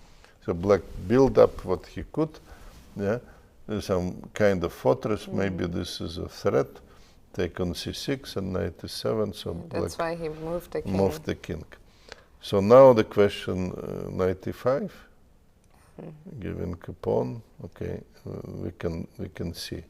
Pawn is actually under attack, so I think that knight e5 was some kind of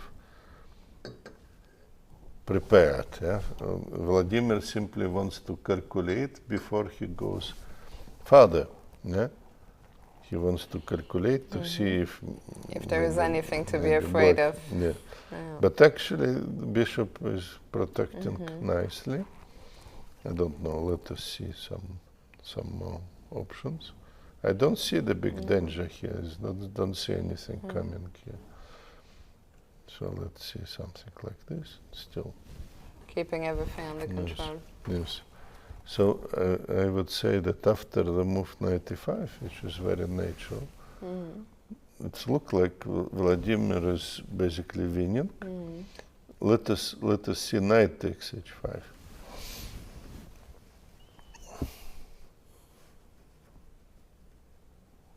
Here if we just take on c6, could be done, definitely. Yes, and we can continue. Yeah, but our friend from Aquarium Stockfish, he says knight d7 would be even better. Very sophisticated. Very sophisticated, but also like putting the black knight in a strange situation. Yeah. And white wants to take pawn, queen. The queen, and actually there is some additional nice. ideas here in the position. So next move expected is knight e5, but of course Kramnik doesn't want to spoil anything, only because Fabiano is in time trouble. Yeah, so he takes. He's not in time. He's very experienced in these spots. I mean, he knows his position is good. As long as he finds the best moves, he doesn't need to rush. Yes, his position is good enough to be played and to be won. Yeah, without time factor. Yeah? Exactly. Even if Fabiano would have 1 hour, maybe it wouldn't change anything. Yeah. Let's go back to Pavel Eljanov and Dmitrij Kollars. Yes, we were actually worried about Pavel because he took such a brave stand. Yeah, took such a brave stand, and it was. Okay. Also, it was not clear if Dmitrij also still had the chance to deviate. I think. Yeah. Oh no. No, but Dmitrij here should sacrifice exchange. That's what would not happen. And no, I mean, I thought you were talking about the possible move repetition. I'm not sure that Dmitrij, first of all, he has a good position in the tournament, and he plays black, and position is maybe objectively. We are speculating, of course. No, that position is objectively is not better for him, because if he has to pull back, then White would probably consolidate rather easily. So I think he was like obliged to repeat the moves. Yes, theoretically he could deviate. Maybe he was also intending to do this. We don't know. But here he was better, and something happened here. Let us look what happened, because development of the game was negative. He played e4, so that is probably where he went wrong. At least according to Stockfish, yes. So Stockfish says black should do some difficult move b5, which we don't understand yet. What is the advantages here? It is not very clear what is going on. Let's say White takes. Okay, then just this position. If White goes e4, which probably was what varies, then black has threats. Yes. Okay. So that's still computer says that black would be better, but he also would prefer to the other line. But e4 changed the situation. White took, bishop d6. That was hidden idea of Dmitrij. That's what he was like preparing. But I'm confused because e5. e5 came, yes. I don't know also what was underestimated. Oh, maybe this was his idea. Obviously, behind this whole business. Yes, he goes now all of a sudden with a lot sacrifice. But I don't see it yet. You see, this is so dangerous because White has some checks already. Yeah, well, we've had a few more moves. Queen c5 was actually played. Rook gd6. Otherwise, we simply lose exchange. Yes. And e4. Yeah, that looks like a very good move. But where is our compensation for the piece? For the piece, yes. That's a question we are going to ask. Because this knight is fantastic. Holding many squares, yes. So where queen should go, let's say this way, yeah? Maybe to prepare check. So queen goes. No, it went differently. But here maybe White was preparing something like this, g4, h takes g4, rook takes g3. Maybe to bring the rook at last in a game. In a game. So black made another move, queen g6, and here Pavel is thinking. Okay, there was one pawn up for grabs. The pawn on c7 is hanging, but the pawn on e4 is hanging as well.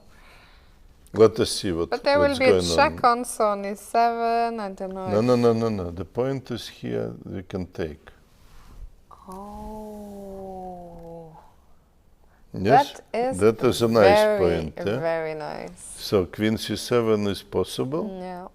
But I think it is different move what No, Pavel black is up to. Yeah? Ah. Maybe black is up to this move. And then some checks. So that needed more careful investigation. By the way, 2 minutes for Pavel and still 8 moves. Yes, he need to be sure that he is not losing this position because it also can happen. But actually, if rook e8, look what it's not me. What producing. did you find? No. What it was did one of the fish find? One of the possible ideas to just to go for ending. Simplifying the position. And okay, we are giving a lot of material back, but we are eliminating all the danger.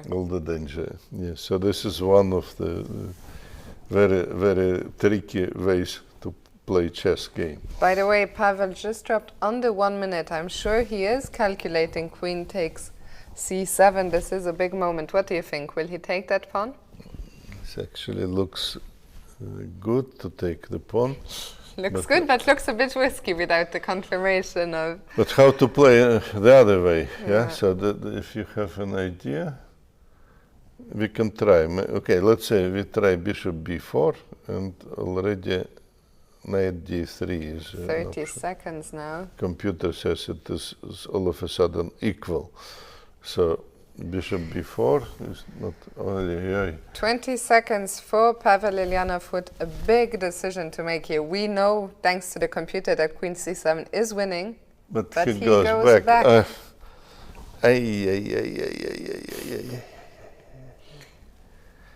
You see that, of course, it changed, yeah, because I don't know what is this, rook takes d5? What was missing? Pawn takes d5, queen takes c2, check. That's what he definitely wants, and to take, to take on e5, to take the knight. And if king g8, you take.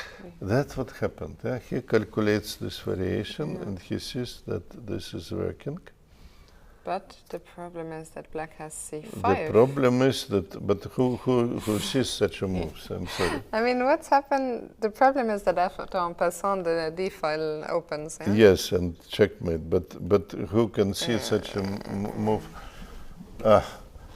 He missed it. I think he. I'm sorry, but what happened? So after king g8 here? Yeah, we still need to see what happens. Yes, because if I take on e5. I just want to block the checkmate on e1.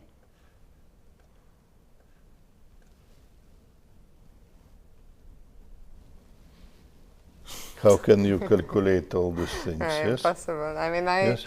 No, but the computer says... The draw. The draw. This is the draw.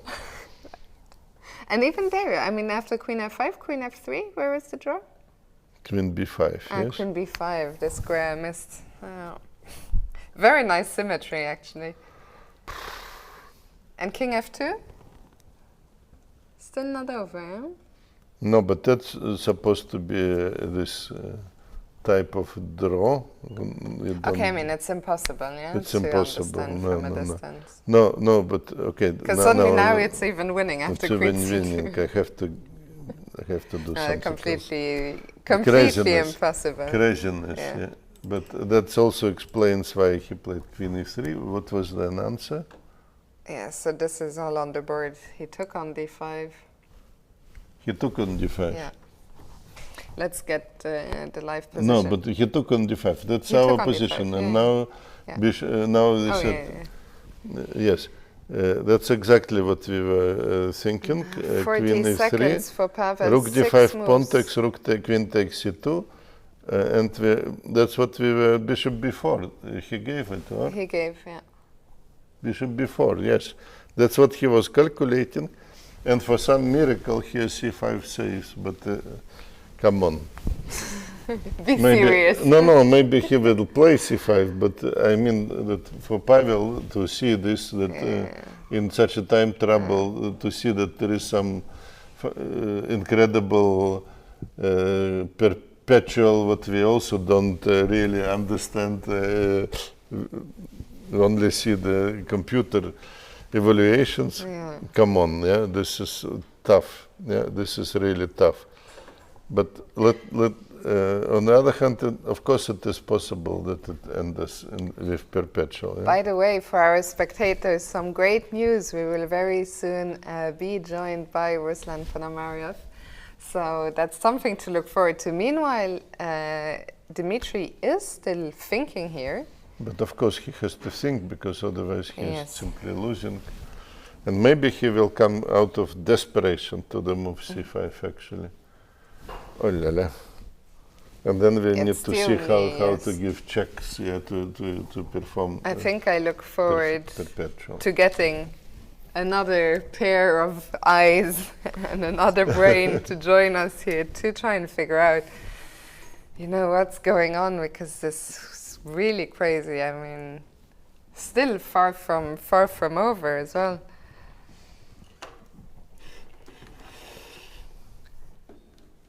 So Dmitrij still has some time, 6 minutes, 6 minutes 40. Yes, and he needs to find. No, but he can find it, because otherwise he just lost, and that's probably now discovered also by Pavel, this move, what he missed it, but this is such a lucky defense. And Arthur, we're going to be joined now by Ruslan. Ruslan, welcome. It's a pleasure to have you here. Hello, hello. You are joining us. Hello. We haven't seen your game. We hope you won.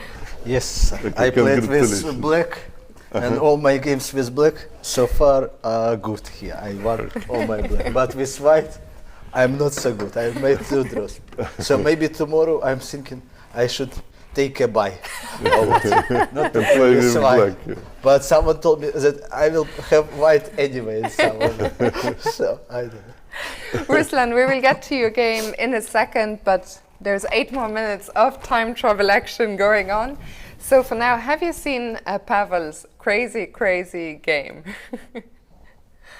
Well, I can You see it right now, yeah? right now. I mean, usually with Pavel, we have some kind of food, drinks after the games together, but we don't really discuss so much. About chess. It's just no discussing. I think he missed c5. He missed c5. That was Ruslan. You can look also at this computer. We using it for analysis, our analysis board, and this check and computer. C5 it's not like typical move. Absolutely. I would play by hand king g8. Yes. I don't know, because you check, you don't go king 8, you don't go rook d6. But now I understand your idea was to open d file. Yeah. To open d file, yes. And the computer said it was draw, but it's hard to believe. But draw. Yes. I don't know, but maybe he wants to win, so he don't want the draw. Computer says one thing, but I can see computer don't understand. Pavel has 1 minute 29 seconds. No, but already this can be count like, I don't know, some extra pawns or not. Yes, but he has a piece here. So. Okay, but I don't know. And he has 3 minutes extra. But let us look. But okay, maybe it's you lots of checks so far, what I can see. Pawn d5 would be lost. Ruslan, maybe you can help us to understand this c5 business, yeah? Because this check, and let us because we tried now queen e5. Rook And, D1 bishop. and there is some position which, for some reasons, But this maybe rook on G1, it's so ugly. I don't know how they played so badly. Really. Did you not give Pavel some advice on how to get his rook I out? don't know. Of course he can castle, but what? He can find harmony still with the rest of the game. Actually, Arto, I think we should We stick with come the back. live So game for because example, Vladimir and Fabiano, they had more or less like normal Slav, like very familiar. But this is Yes, what rook on yes. G1. that's how you should play, a normal Slav defense. And No, I would not teach to play like this. I'm classical chess player. Like pieces should fight like good squares, and then some calculations, you know. and now what? So So now check happened, and the most important that Rook it's, D5, it's not I guess, no? it's not became. And finally, rook is going out, and the game No, is no, no. going. But look, the most important white has check and gets Rook another E1, 30 I would- seconds. play. there is the analysis I would board. play rook E1 and then So the But posi- check and then, And then what final rook happened is fine. actually? King h7, yes, rook e1, queen d4, I guess. and at last we have coordination of the pieces. Yes. Yes, Okay, but he plays queen d4, no? Rook e1, queen d4. Queen And he d4, wants queen- to take queen b2 with a check. It's still 3 pawns. Doesn't look so clear. not so simple. Yes, Queen Okay, b2. Queen b2, king g1. Yes, Okay, queen d4, no. I guess. But in endgame we have rook e7. This is a little bit hard. Very, very luckily, lucky punch. Yes. Yeah, I We guess have- now Pavel is like has a chance. So if he wins, no. Yesterday if he won, it would be interesting situation. Everyone on the same points, Yes, no? But yes. if he wins, he would be still like just 50%. 50%, okay. but also it's a good position. Yeah. Yes, everything is possible. I mean, especially it's was nice to win at under- least one game, and then you will see. he was That's under a lot of pressure today, so I think he will be very happy. This was move 39, so now only one more move after. What So did if he would be Dmitrij- happy, we can have some shots Some shit. to celebrate. If he What is is not your happy, preferred kind of shot? I don't know. We had some pills here so far. Anyway, he played now queen I mean, we h3. already, both parents should be Should I did enjoy the like, time off. Yeah. more serious. But I mean, I didn't see Pavel for a long time. I'm kind of happy that he's like alive. I mean, You played obviously a long time in national team also of Ukraine together yeah, with Pavel. but with all situations that nowadays in Ukraine, sometimes it's not so clear where everyone is. So at least here, for me, it's also kind of a way to go out from some, problems, routines, like to see some people, And just And to I see that also everything like is to- okay, yeah? I mean, not everything is like okay, but at least like to pretend that more or less like we can, still play chess like I was taught to play chess from the beginning. The time control has been made. It looks like Yes. Pavel has activated all his pieces. Quick look at Kramnik against Caruana. They also made the time control. So 41 move, no? Pavel did. So he can go now to have some coffee. And he's just leaving as we speak. Actually, he heard you. Exactly, professional.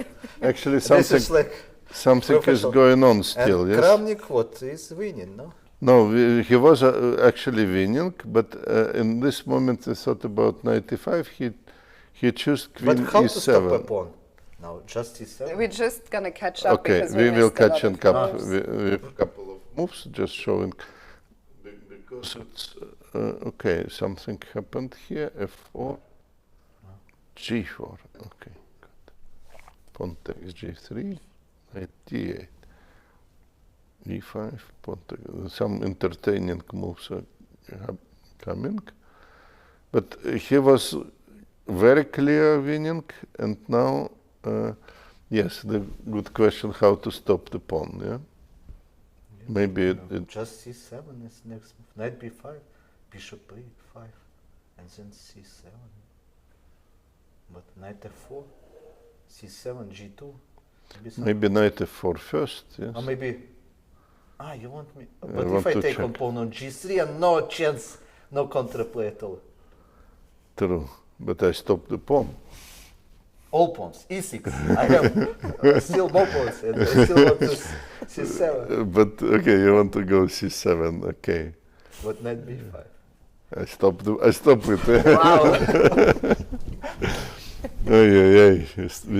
Still. Okay, I mean, he has time now, extra 30 minutes. It shouldn't be like so difficult for a technical player like Vladimir. Well, I think because Fabiano. Fabiano is also Well, we defending haven't like revealed our tricks yet to you, because we actually have an engine running. They're very small, so you cannot Very see small, you probably don't see. Very well hidden. But also the assessment here on the left side, which is not that much. But what kind of engine? It's like Stockfish. special engine for Stockfish. no castle chess or what? Deep line. No, but they already moved the king, so it's okay. Yeah, so.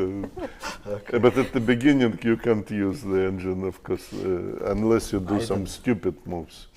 In my modest opinion, white still have an extra pawn. Okay. We are Okay, not- maybe we should be more careful somehow. Maybe, okay, he played knight b5, maybe knight e6. And now, But that's basically a better version, yeah, for white. Knight e6, And now you are right, because knight is not coming. Knight is trapped. maybe his idea actually king g6, c7, take, maybe king f5. To take more But pawns. okay, but But no, then not so no, easy, still like easy. No, he should be. but it should be winning, yeah. So, You- no, because you Kramnik, still if he wins, he would be +1. No, no, like everyone 50%. yes. No, Kramnik. Okay. You're right. Just Ruslan. wanted like to see everyone on 50% and then to have rested. Everybody Ruslan, A happy. very peaceful person. That's what like You want first- everybody to be first happy. class, yeah, everyone happy. Ruslan, let's get to your game. What my game? No? Or you what do prefer- you want to ask my game? Eh?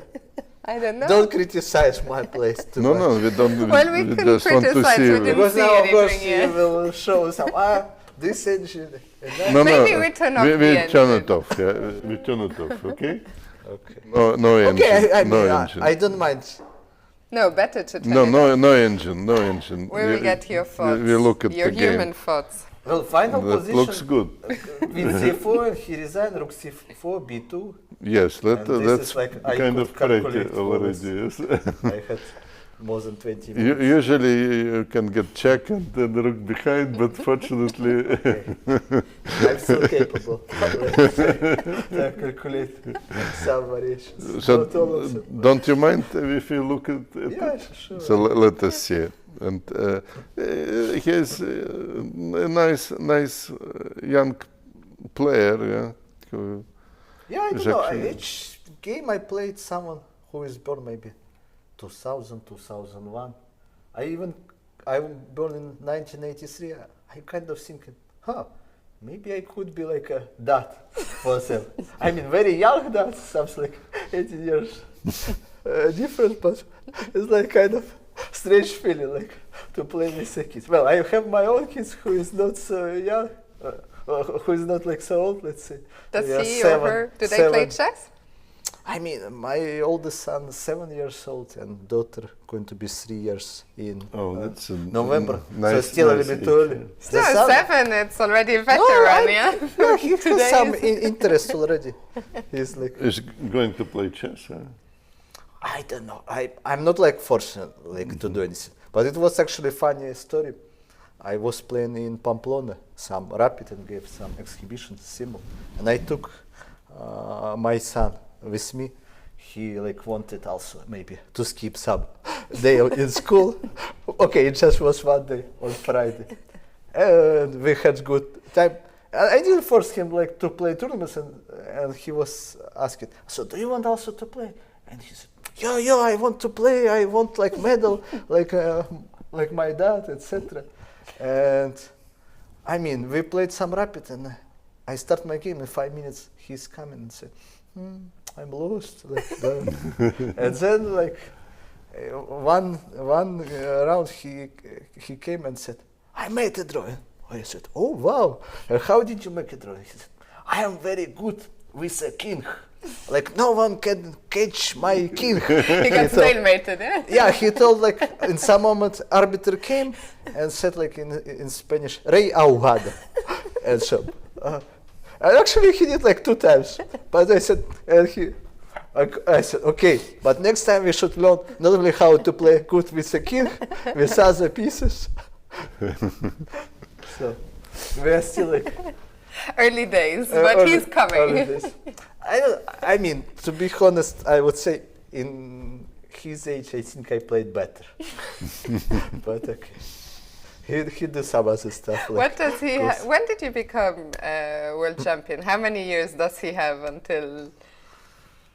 I don't remember. This is like Already I long need to time count. ago. Okay, which year was it? 2002. 2002 maybe. So you were 9. Now just ask ChatGPT or I don't know, Wikipedia. I will give you. To do the math for us. Yeah. Somehow some things I remember well, but some I don't miss the time. Started. Okay, let's get to the game. Okay, let's see. Yeah, you tried to somehow. It's very solid. Everyone plays London. How to beat London. London, yeah. So that's the question to you, actually. How you managed to do it?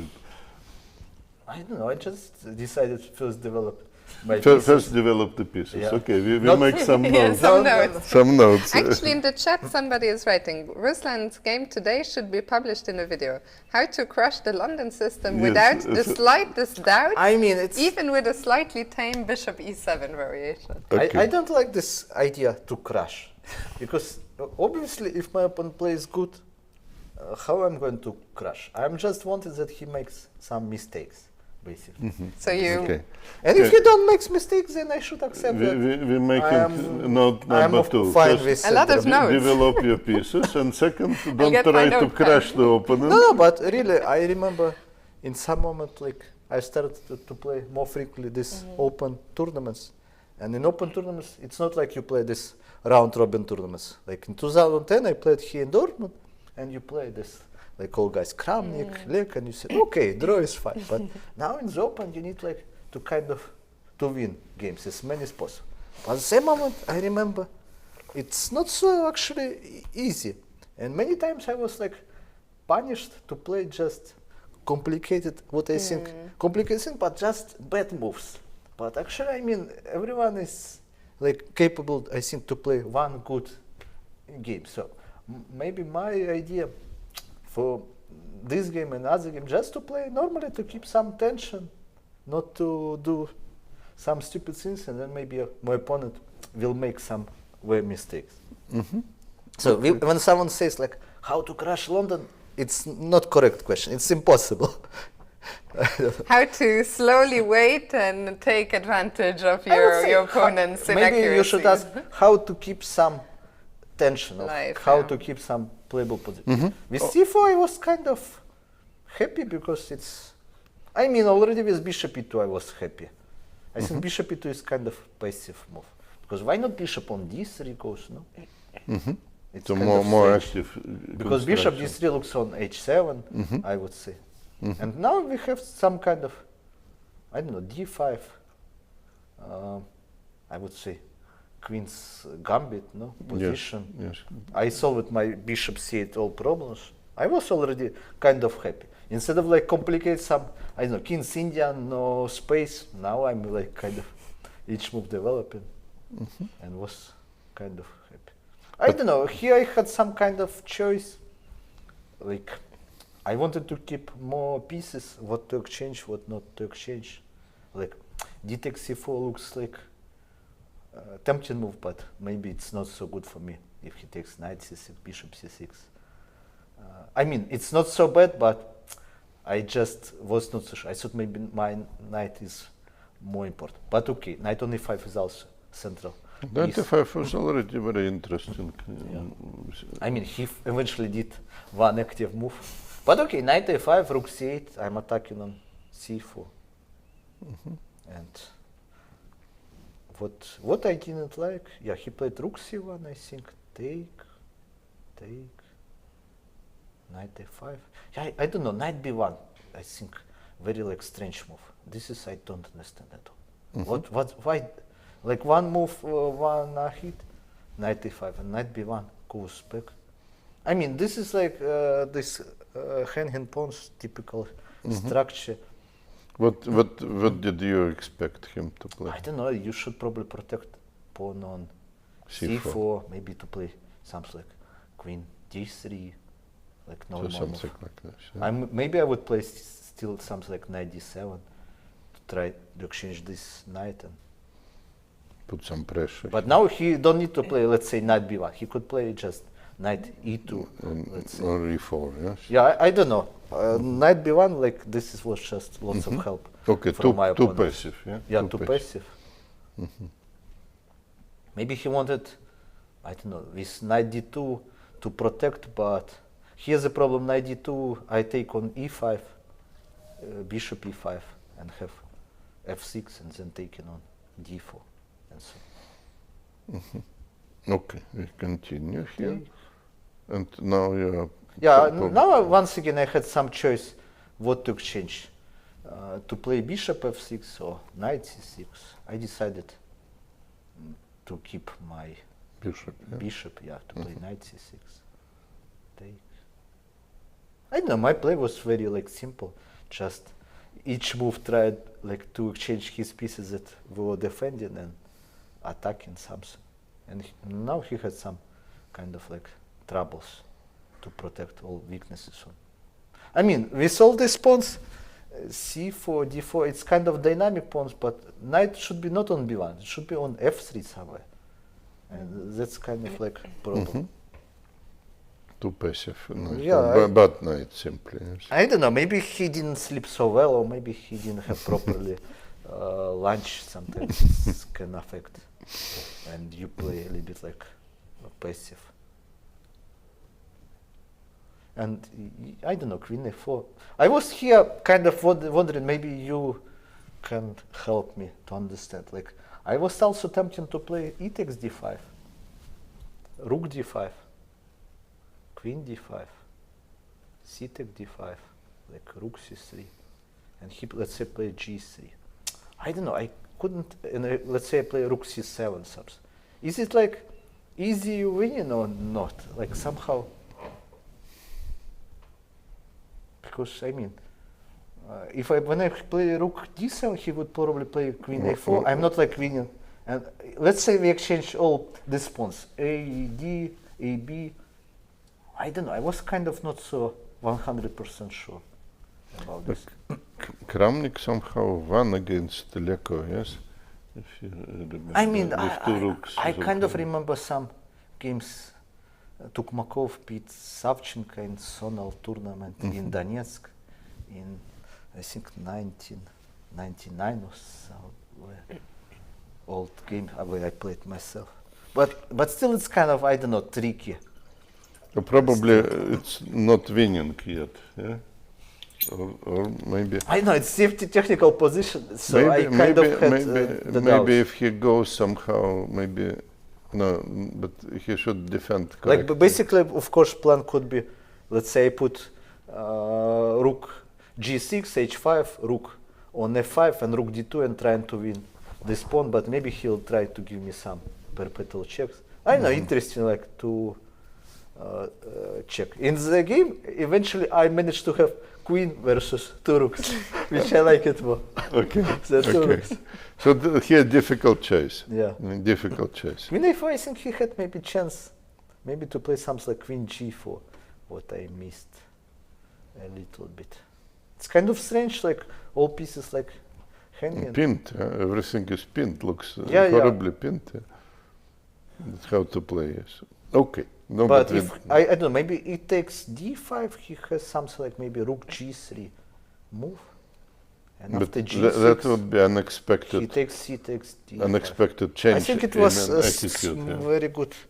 chances. Yeah. No, take But here, here take pawn, take and yeah. rook d5. No, this is actually working. No, this is fine. Okay.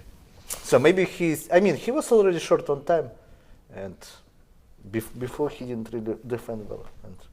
And in general, We see what his happened. play yeah? was not very good today. Yeah, and Rook d3. Yeah, here d-takes c4, I was kind of sure that I would win.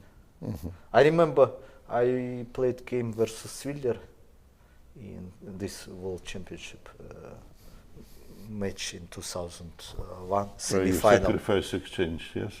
And I remember queen, when you have like connected passed pawns, if it was isolated, it's kind of maybe still tricky, but when it's like they're connected, like almost no chance. The queen is a very powerful piece. I even remember when like pawns not very well connected, I had one game versus Alexander Morozevich in Chess Olympiad in Istanbul. Yeah, I think where Germany took second place as well. Here, like Morozevich somehow with queen versus two my rooks played very well. Yeah, I barely managed like to survive this game. I guess that when you played a5, you probably already calculated till the end. Yeah, I tried to calculate because a5, a4. But I mean, this is like the power of queen and difference between rooks. Like rooks not so mobile right now. Yeah, b3. And he can't stop. So that's how it happened. Yeah. Oh, beautiful. Yeah, Very nice finish. I didn't do anything special. Just my opponent played, I guess, passively. You're being very modest, and Ruslan. Yes. No, but I think it's also good example how to play for a win with black. No, but I don't know. Yesterday, for example, I had very like interesting, more exciting game. Against Vogel, this one. Yeah, and I think it's also a good example like for students like how to attack maybe. But I mean, under all this stress, maybe just not my type of chess. I kind of missed Today you lots of kept control opportunities. the whole time. I mean, for me, today was kind of comfortable, enjoyed. Well, he didn't put, to be honest, so much resistance. He could play probably Ruslan, better. while we have you here, I want your opinion on this young man who's on the stage right now. Your countryman Ihor Samunenkov, who's playing against Mickey Adams. He actually had great winning chances, played a fantastic game, but now things are very messy. I don't know if they are I don't know. It doesn't look like he's now in good chances. No, we will show you later. before he Now he's struggling to make a draw, I guess. Yes. I guess maybe he still is fine. I mean, I know Ihor a little bit. We played together for the Czech team in the Czech league this year, and we played against very strong team Novi Bor, and Novi Bor is I think 2 times European They're champions. the reigning champions. And actually, Novi Bor, I guess, in the Czech league, normally they win all matches. But one season, we managed to beat them. But maybe this was some kind of like surprise occasion. And our team, Lisa Nadlabem, took title. And this year, actually, we managed to beat them second time. And thanks to Ihor, he beat, I think, number 2 in Czech Republic. One guy with Vietnamese roots, and he beat with white. So he's kind of like very promising. I mean, his rating is not, let's say, so high still, even not like 2,500 considerable like grandmaster, but obviously he can still like improve a lot. I guess it's also the problem. You know, I was talking with his mom. Like, I'm asking, so how you manage like to live in Kiev? How you like going for tournaments? He's living in Kiev. Yeah, he's living in Kiev, because I mean there is like rockets attacks. I still can't understand. And they managed, like, for example, for Czech league, they just took some bus from Kiev to Prague. On the way, it was like broken, so it was like delayed. I don't know how they came here. So imagine like he would have like good conditions. Don't need like to think about all this problem, how he would play. But even after, even with all the stress, he still like played so well. Yeah, and today maybe we can quickly show that moment. Okay, Mickey really, we're not sure what happened to Mickey when he dropped the knight back. But he just show you very briefly what happened, because Mickey played here careless move. Yeah, I think he was thinking he's kind of outplaying, and probably this structure I don't like so much. And he just got G5. Yeah, G5 it's like only way. Only way, but it's also not so typical for Mickey, because Mickey is like, I know he's like called like spider, like or something. His style, like he prevent all possible counterplay and then finally like to crush you. But this moment, yes, I don't know. No, I mean, he totally lost control and. Yeah, now like so bishop b7, rook h1, not yes, blunder mate. exactly. But somehow difficult to explain why he went for this. I think he blundered because later he managed to somehow to complicate the matters, and here he is already maybe hoping to win. Yeah, because 2 pawns here on the queen Yeah, I side. mean, if he wants to exchange, then he can like use pass pawns. But that's Ihor wanted to keep more pieces, more like, pieces, to have some chance for attack. Yeah. I think he made also small mistake here by putting pawn on e5. And What he need? It was check. maybe just go away. It was check. But he wanted maybe rook h8. Understandably. Actually, sorry, we should get to the live position, because I just realized that Ihor again only has 20 seconds on the clock. Oh. No, but I think it's already moved 41. 41 should No, get sorry, some, They had some increment. Yeah. I mean, actually, with 30 minutes, the time goes very fast, Yes. depending on position. But let us check. Here we saw this option, yeah, and Yeah. it happened, and white has here 3 pawns, open king, and of course chances, but still fight continues, yeah? Fight continues. White put, that's where he activated the pawns. Maybe they will both on time trouble. Yeah, sometimes it's just practical decision. No, I think white now not in danger And after has this a sacrifice. kind This is of good practical. easy play, yeah? Yeah, Easy play. And that's what happened, in fact, yeah, that's why Mickey was doing a lot of progress. Maybe somewhere here. I C6. can see evaluation bar like moving. Yes, but was it probably looks, winning. he is now in this position, and he played queen c3, which is, bar is moving in the other direction. What happened? What are we Maybe missing? he should play with something like b6 or I don't know, knight g5. Not just maybe said protect pawn. I mean, pawn should be like pushed. Or what? Yes, What way to win? yes. But he need to be careful with some counterplay. Okay, about now some- no concrete threat, yes? Concrete threat and rook d6. Maybe that rook was d6 should be played, yeah, and because also I don't know, not maybe so obvious move. not obvious move. Not No, obvious. and he played queen c3, but Queen c3, Look- I guess the idea prevent also knight g5 because knight g5, rook g5. look what this explosion. So some move is possible here for black. Maybe knight c7. Said this one. Double attack, wow. That some kind But of what happened? triple attack. So if you take, check, And what, king h2, Check. queen h8, no? check maybe. Queen f3. So queen f3, rook f g1, So that is and some how kind of white is repetition. escaping. And I think it's a white big is moment, because escaping it the- looks like Ihor is ready to make a move, and there He it is, did it. knight f4. He did it. Yes. He did it, knight f4. I mean, he should practice lots of puzzle rush or whatever.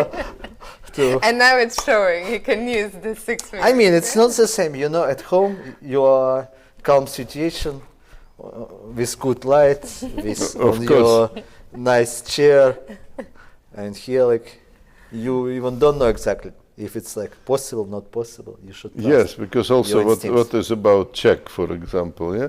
Check, we can come back, yeah? And he looks so relaxed now. I mean, I'm really impressed how quickly he found knight f4 and how quickly he played it. Well, I mean, he's young. His nervous system still not destroyed, let's say. No? Just he plays should- chess and enjoys it. Exactly. He don't need like, I mean, if he will become like a parent, I don't know, with lots of problems in life, he will be like distracted. Now he need like to focus. And he is And very what's the best? focused, so let's see what happens after rook j5. I want to understand here, why not, what was here? What was wrong here? Maybe take and wait, queen is7, queen is7, rook Also d7. good, yes. Maybe No, knight just f7, knight f7. Rook d7 is stronger. Yeah. The rook d7 was a point. Okay. Incredible. So, but this is difficult. That was difficult, but I mean, it was move 41, to be honest. actually He had enough time, had enough time to find it. but sometimes it's also tempting, like, okay, I will make a move, and then maybe to go, like Pavel, to take some coffee or whatever. Maybe a bit young This for is that. He sometimes doesn't need coffee yet, yeah? That's advantage. I don't know, maybe some tea with some milk. Yeah, was British traditions. Okay, now Mickey. I remember actually one story. Mickey played against Ivanchuk in Linares. It was last round, and during the game it was possible to order some drinks. Yes. And okay, you order some maybe tea, coffee, but even like possible to order some beer. But normally no one ordered.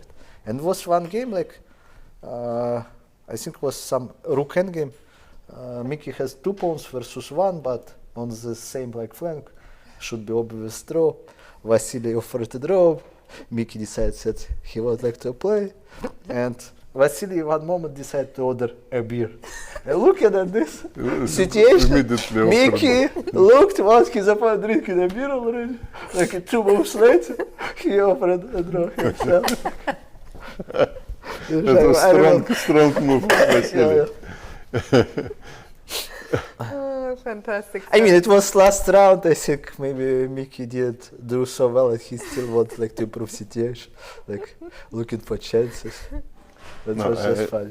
Okay, I think we should also. I think we should also take a say break. thank I you know, very much I for- do, you don't like taking breaks, but it's No, I been a don't long like time. to make break, but probably I need- Ruslan need to. We will have also- some- I need take to look a for. break. I need to look for Pavel. Maybe he will do something and we'll have some Ruslan, dinner. it was so fantastic. Well, Pavel actually is still Still playing, working. yeah? He's still Nothing working. to look for. Oh, yeah, there he is. okay, I will wait for him. It's still 7.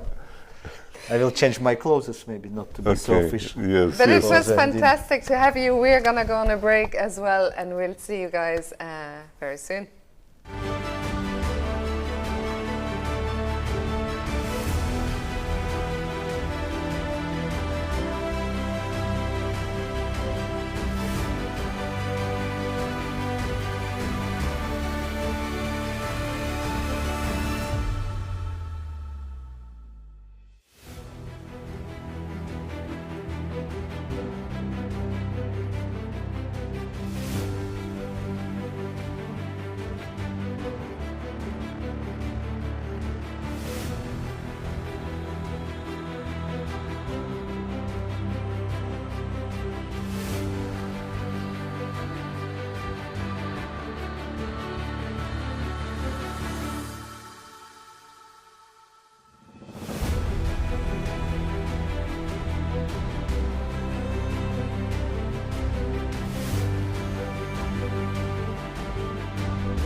Hello and welcome back to a very exciting day 5 here in Dortmund. It was such a pleasure having Ruslan Ponomaryov with us. So much energy.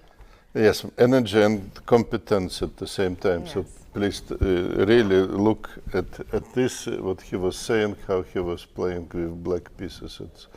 He made a lot of good advices. Yeah. Made it look easy, but also what he was saying is actually very, very interesting. Dear friends, let's come back, because we are still fighting in all boards, yes? As you can see on the video, apart from the early draw that we saw in Chopra Donchenko, everything is still going. And so let's go to the game between Kramnik and Caruana. Yes, here actually it looks like I am starting a little bit earlier. Yes. So check the second board where we will see the last moves. And here we found a very funny possibility to offer more resistance. Fabiano understandably made more natural move, but after knight e6 he became he had to let the pawn move, and pawn went to c7. And now another maneuver threatening knight d6.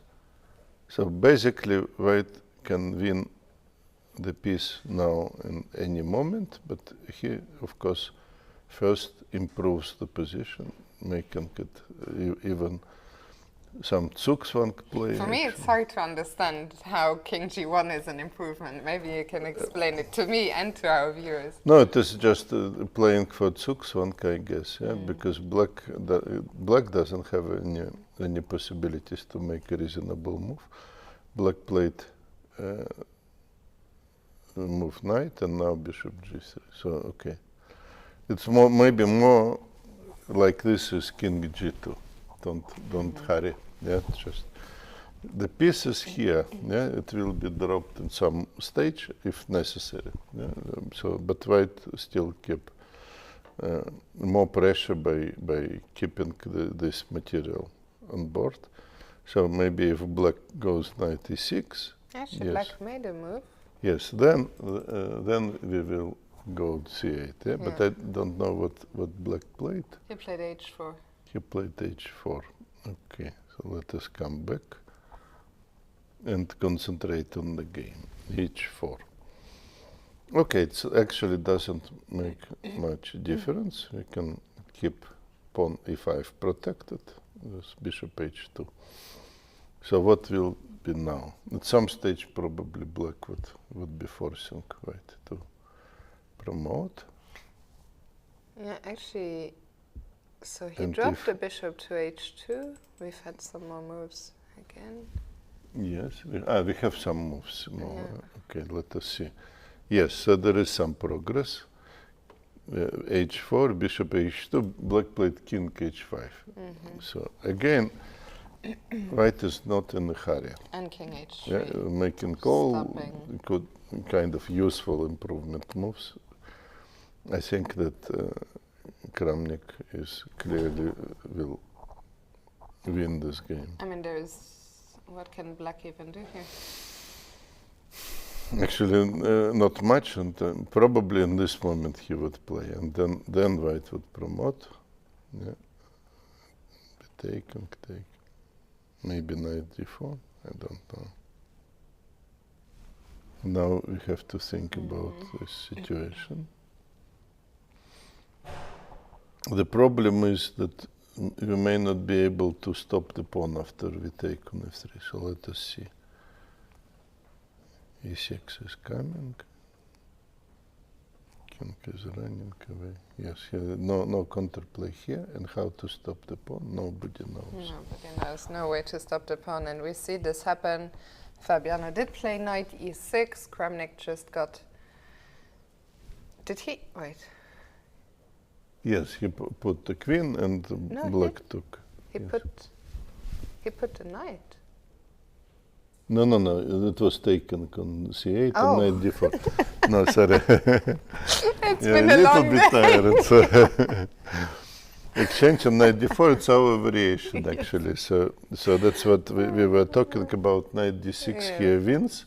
He doesn't need to worry about it, pawn on f3, but he needs, of course, to prove it himself. Yeah? But I think he will prove it without He will prove it and too many problems. Probably would play knight d6, but again, there may be some other moves available. What about king g2? You can do it, but it's less accurate. Out of curiosity, I imagine that knight, if all the pawns disappear, it's just a draw. Yeah, there's no way to win bishop and knight against knight. Normally, no way. Yes, but there is some exceptional position if you can either trap the knight or maybe organize the checkmate in spite of the knight. But usually, you are winning. But now you need. Sorry to interrupt you, Artur. I think the game between Pavel and Dmitrij Kollars just ended. Maybe we can go back just to the camera, the overview of the stage to see. I think the both games would be white one. They are already gone. Yes. Maybe no, white one. We can quickly see how it happened, and then if Fabiano is still playing, actually, we don't need to see how it happened because we have someone in the studio who can explain to us how it happened. We are being joined by Pavel Eljanov. Very well. Fantastic. I'm going to start moving out of the way. Today is a fantastic day in terms of the guests that we are receiving here in the studio. Meanwhile, we see that in the A Open, the two games are also still going, so lots of fighting chess, and Pavel will explain now to us. So what are the standings? Yes, we're still waiting for Pavel. Kramnik. I don't know, he was just here. And He is still here. Pavel He is was coming. just putting in the mic. Uh-huh. But that means that Kramnik moved to +1. Congratulations. Pavel, welcome. Congratulations. Pavel, we might talk maybe immediately about your game because it was so exciting also. Maybe before we jump into the game, just tell us how you... I know Artur feels there's no time for general questions, but tell us, how do you feel after your victory? Okay, it was quite strange, of course, from point of view of openings. I mean, maybe I lost about 5 tempers, but I anyway felt that, okay, it sound in some way, but okay, maybe I can explain, but it was not, yeah, but it would be not that easy to explain every move. Well, we're going to try. For our viewers, I'm going to leave the game Kramnik Caruana on the top board, and on the bottom board we will analyze Pavel's game against Dmitrij. Probably we may just enter this moment where you basically refused to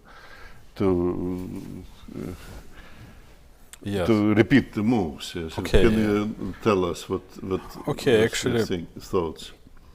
I was reasonably optimistic before, but here at this point I wasn't really sure. Because, okay, it seems like he is more or less well developed. Okay, I'm of course playing against knight on c6 because knight is misplaced always. And I have some strategical advantage, let's say, but on the other hand, of course, as always, the issue with the king not resolved yet. So in general, I was, yes, as I said, I was relatively optimistic that I will manage, but here I wasn't really sure how to arrange everything. Because queen c2, queen d5, okay, e4 I didn't like at all, because queen b5 check, and then... We can put it, yes. Queen b5 check, and then it looks shaky. My position is, let's say, a little bit loose, even queen e2 maybe, or okay, I mean, black should be fine. Okay, yes. So that's why, yes, I wasn't really sure. I think position probably about equal, but yeah, I decided to play on.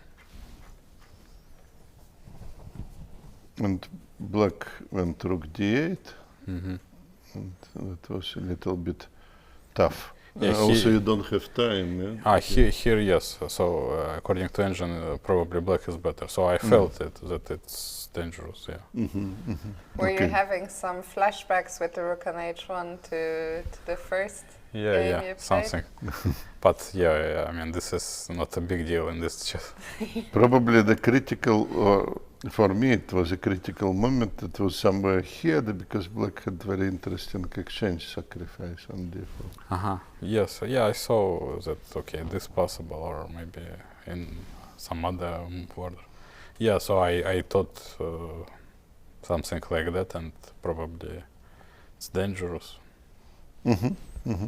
Yeah, it looks like here Dmitrij had a good position because again rook is not participating in the play, and black has one pawn and reasonable pieces, and white rook is. But maybe his problem that he has a lot of choice. Yeah, rook g6. That's true. That probably he didn't look so tempting. Yeah. Yes, that it is necessary, and especially. Okay, maybe he became too optimistic here with e4. I didn't. I mean, I didn't get why e4 actually. I mean, didn't get what's the point. Yes, maybe he wanted really to sacrifice here after e5, yes, or play bishop h2. That looks like a forced. Yes, but I mean, I have a choice. Okay. I decided to play the most critical because, of course, I didn't see everything what can happen, but I decided, okay, maybe I had less than 10 minutes here, and okay, I decided already to provoke some crisis because not enough time. Here at least easier. I mean, yes, here. No, I think I'm not sure, but maybe he missed rook d5. Rook d5 was probably his idea instead of knight e5. But he is losing. Yeah, so queen takes d5. Check. And check, yeah. King g2. Takes on c2. Okay, and here I have a choice, rook f and rook c1, but I think rook c1 winning immediately. c6 is yeah, because rook f1, I'm not really sure. Yeah. I just put it till the. Yeah, nice mate. Yeah. Very nice. So maybe this is what he missed, but I'm not totally sure. And okay, here, of course, I thought that it's completely winning, but. Okay, he found some nice trick, queen g6. Yes, a little bit unexpected move. Yeah? Because I expected queen h5, but after queen h5, knight f4 maybe. Knight f4 is. Check or what? Yes. It's actually yes, takes on c2. Yeah. It's a blunder. It's a blunder. No, I thought queen f2. Yeah. No, but it's wrong anyway. Yeah. Yes, so it looks like not. Yeah, so queen h5 was actually was. Computer says g4 is a better option. Just consolidate like this. Yeah, okay. It's not that obvious in time trouble. Not easy, yes. Okay, so queen g6, but maybe queen g6 is more annoying because somehow it's not comfortable to defend because. Queen c7 looks nice, but with the idea queen f4, queen d6. Yes. But rook d5. I didn't see how to avoid perpetual. I mean, maybe I have to go king g2, king g3, but it looks dangerous. So you mean check, yeah? Check on f5, king g2, queen h5 only check. Oh. And then king e3 probably. Yes. But okay. The tricky stuff, yeah? But okay, it's not for time troubles, I thought.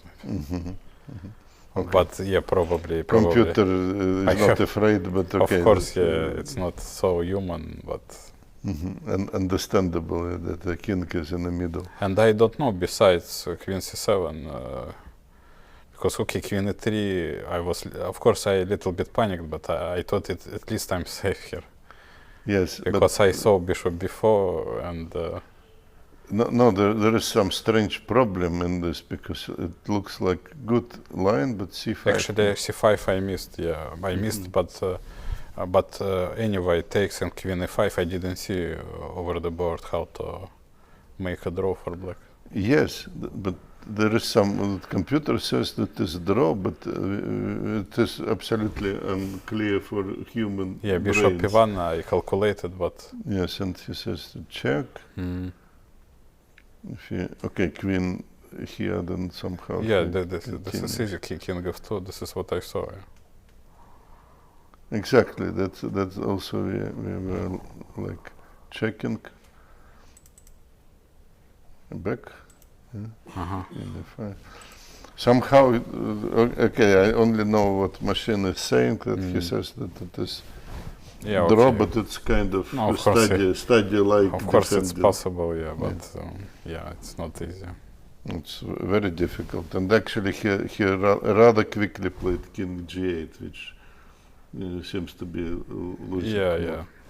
Without too much hesitation. Yeah, here I'm of course happy to give up another pawn and consolidate the position. I think it's quite easily winning. Yes, it looks like the first time in the game you consolidate all the pieces. Yeah, finally, it's kind of human position. Yes. First time At long last. First time in the game we have absolutely human position. All defended everything. King is normal. Yeah, like both castlet. Yeah, absolutely normal. Looks like absolutely normal classical game. Yes, and now it is simply winning, yes? But okay, not simply winning, but winning. Yes? Yeah, okay, he has too much weaknesses.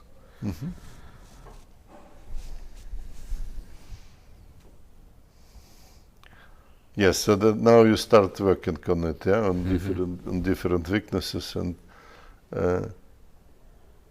he probably concrete. Oh, that is a nice move. Again, working on now on these weaknesses. So that's what you mentioned. Oh, actually, a brilliant position for the bishop. Yeah, hitting everything from d8. Just everything. Yeah. It's not very nice. So here you can take something. You went for this version. Yeah. Okay, and bishop b6. Okay. Maybe we just, because we stopped shortly before, we just showed the game for our viewers, but it's now it is rather easy technical task, yes? Yeah, so no counterplay and he understandably he decided that's enough, yeah?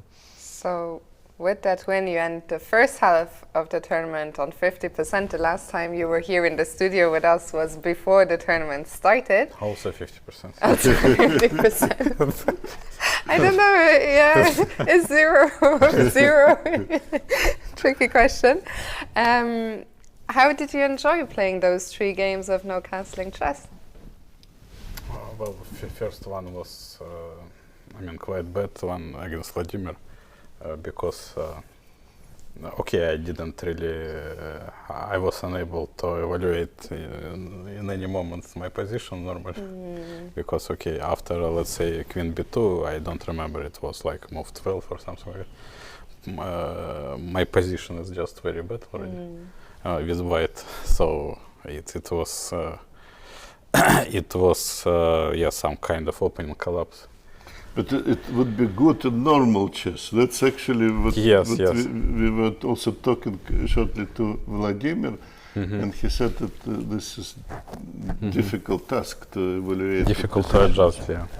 And to adjust also. For the first time, difficult to adjust. But then the second game already yesterday, you had great chances. Yeah, so also I was probably worse in the opening, but then position was very complicated. It was more or less, classical Nidorf. It turns out I never played Nidorf with black. I never played, but here I decided to play. I analyze it not so much, of course, but little bit, and it seems like this version of chess it looks quite sound because in neither black has in many positions h5 anyway, and h5 in this chess is probably the main idea in general. h4, h5. Yeah, which we've seen time and time again. Actually, Pavel, do you have a few minutes just to, because I saw you checking out the live position of Kramnik Caruana, maybe we can ask Pavel his thoughts Of course, on that? of course. We switched to this ending, Yeah, I just thought it's completely winning, and I think the last moment was somewhere after king h3, when we saw the position. I think white won the piece, and so knight d6 was played, or I'm sorry, I need to adjust. The last move, Amon moved 62. Yes, knight d6 was played. I think this is a fine, and black went back. Okay.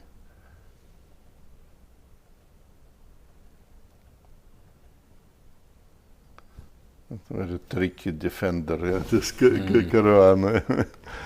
But nothing is going to... seems like no tricks. Tricks wouldn't help, No tricks anymore,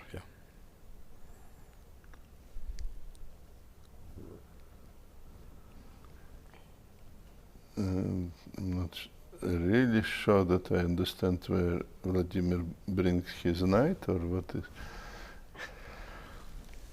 Yeah, so it depends on what black maybe is going to play. Zugzwang, yes, in a way, So knight cannot move, maybe king d4. That happened, He moved so the knight. Which move Aryan I can't see after knight c6? So just trying to put opponent in Zugzwang, I think, that was the big idea. So let me just see if I understand. Then here would go this way.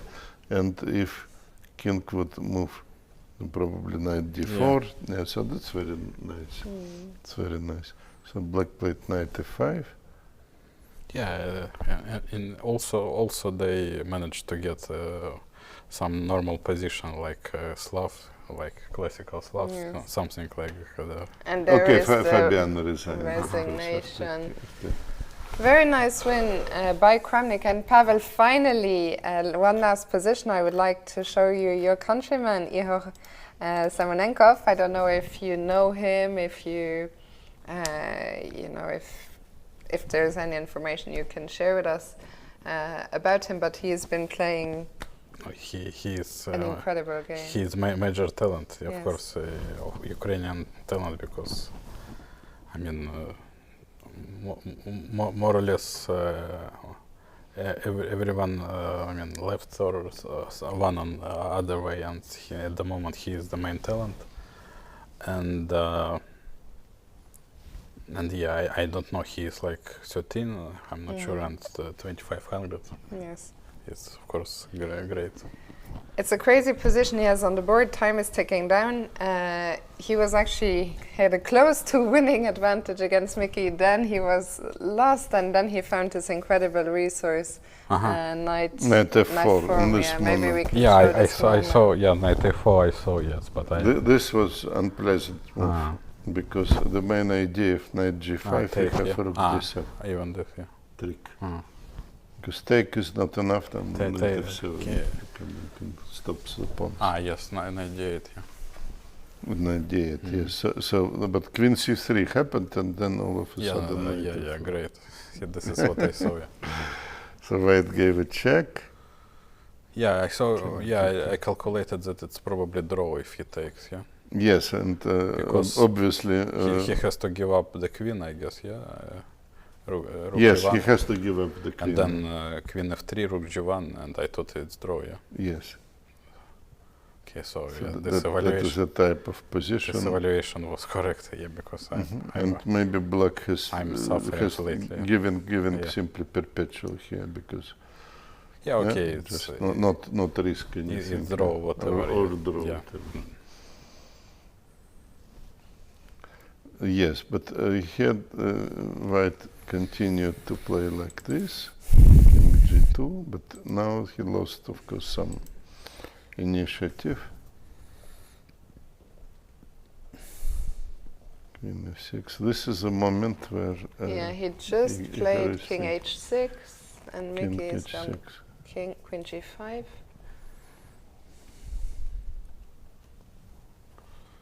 Okay, yes, it should be draw. King G7. Hard to believe White can One can do something. can do something. Yes, I mean, Goes for because also Black has here kind of perpetual machine here ready. Maybe more, yeah, if given a chance, yes, but perpetual, yes. seems like that's like yeah. I mean, it's not. Not easy to actually to suggest the move, yeah, which can somehow continue the. Yeah, and exactly. Mickey has just played Queen F6, so we might see a handshake here in a second. We might have a draw now. Pavel, what's your plan for tomorrow's rest day? Will you look at some more no-castling games? Will you try to enjoy some time away from chess? What's the plan? Oh, yeah, I guess the later. Yeah, because I'm not sure it's really useful. By the way, okay, about today's game, I checked A6, his move a little bit. Yeah, I managed to. Okay, it's just one of the, I don't know, at least 5-7 decent options for Black. Before the tournament and also before the game, I just briefly checked something what he did. But in general, I don't see a really big reason to prepare something. This is your first ever, well, you told us, not only your first ever no-castling event, you hadn't even played a training game. All in all, have you enjoyed it? Yes, actually, all of my games were quite tense. Actually, as I said before the tournament, that my feeling is that the margin of safety, is lower than in classical chess. So for White and for Black, it's quite easy to go astray and like Fabiano did, for instance. Yesterday he was better, but after 3 moves he played quite inaccurately, and I was much better already. And yeah, so I mean the problem is in this chess, it's quite difficult again to evaluate position. So it's very understandable that many errors we are witnessing. And just as you were saying that we see that the draw game was agreed. draw was agreed. We are going to. I will keep you for one last second. It's a game we haven't seen in a very long time, just to get your assessment on the current position. It's board 2 of the Open. We haven't seen it in a very long time. Queen D8, yeah. Or what is the actual Queen position? D8 was played. It's last move, yeah, Queen D8, and okay, we have the position which looks very good for White, but is it? Yeah, looks totally winning, but yes, some tendencies, of course, well known opposite colored bishops. We know that He played bishop d5. We know that if you're converting, you have to be on alarm that, okay, this well-known tendencies, I mean, it should be, it's sometimes it's tricky, but okay, in this position, White is dominating also, besides the extra material. Wasn't it better? What do you think about opposite colors? If you do something like this, G4. G4. G4 is very important. Yeah. You have here passed pawn too. Yeah, now it's surely winning. Because f5, even g5, maybe. Yeah. Actually, I thought about. Maybe bishop d3, very nice move. Bishop d3, I'm not sure. No, I thought about something like here, bishop d3, or ignoring it completely to start running. It's maybe not easy. And bishop d3 you can still defend. Yeah? So is this one is so simple.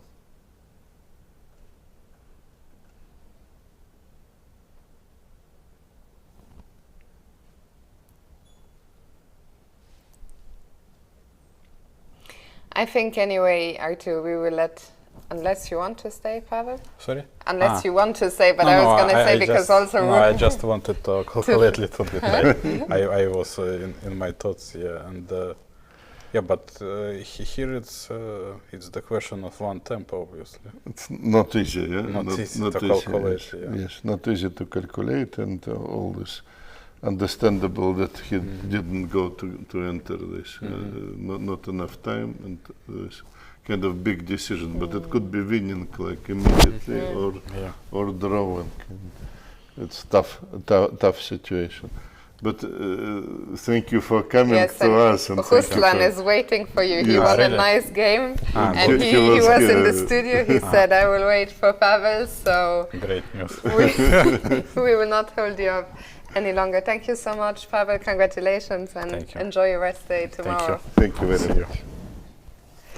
And we are going to continue. Still, I think, a lot of work ahead for Matthias Blübaum here on board too. We still have some games, fortunately. Yes. Well, one game on the stage that is still going. First of all, yes, this game between Matthias and Kobo Ori going on. So it's White decides not to rush, and okay. Still, he would have to look at the ways how to break through. Which one did you want also to No, maybe check? we can take a moment just to see what happened in the NRV Cup. Yes. In fact, we will have another guest, and what a guest! Vladimir Kramnik will be with us in just a second. So we're going from treat to treat. What a day. Let me already get the laptops back. And what a game it was that he played today. I can't wait to hear more from the man himself. About the masterpiece he played today against Fabiano Caruana. Maybe just very quickly while Vladimir gets mic'd up, some results from the NRV Cup. Dinara Wagner drew her games against Venkateran. De Winter beat Jana Schneider. Suleidis lost to Kölner, and Saltayev Bagration was a draw. And just in time, Vladimir, welcome and congratulations. Was actually many interesting questions. The game was very good, very You interesting. think so? Yes. Interesting, maybe, or good, I don't know. No, it was really very good. We just maybe you could win slightly more convincingly. Yes, but I am old, so there is a saying I remember. That if you see a mate in 5, force mate in 5, or you can transfer the game into completely winning endgame, you should do the second, because maybe there is no mate in 5. So that's why I saw I should be winning with 95 instead, but I thought this endgame is slowly but surely winning, so I didn't want to. 95, there can be some tricks, checks. I'm too old for checks.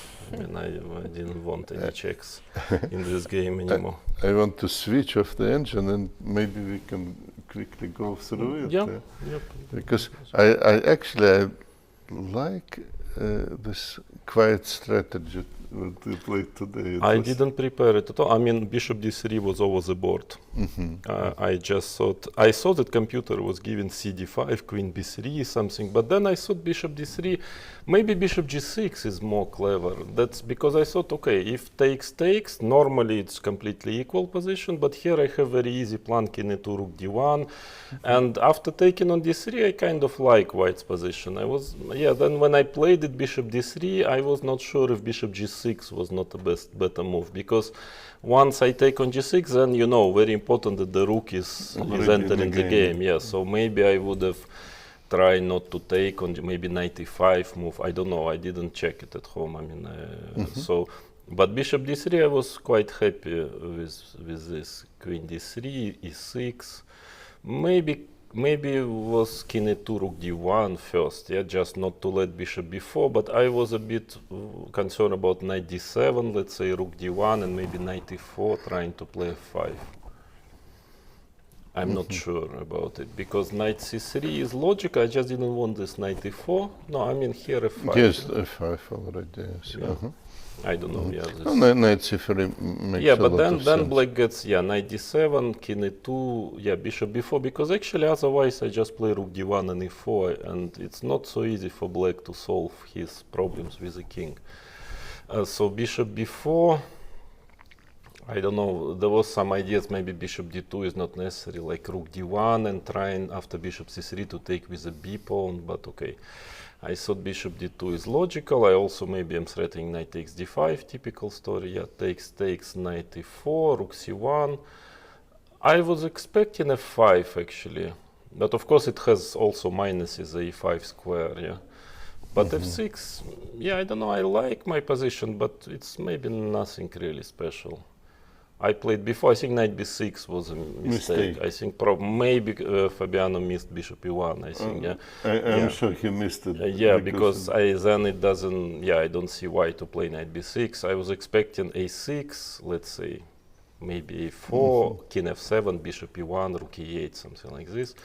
And then maybe I can get b5 immediately or move after at some point. Still a little bit more pleasant. A little bit, not a big deal probably, but I slightly prefer white here. But knight b6, bishop e1 was probably missed.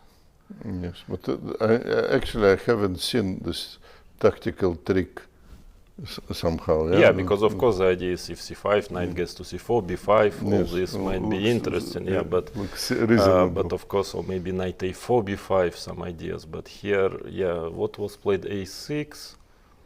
So just show if again knight takes c4, rook takes c4, and white is better.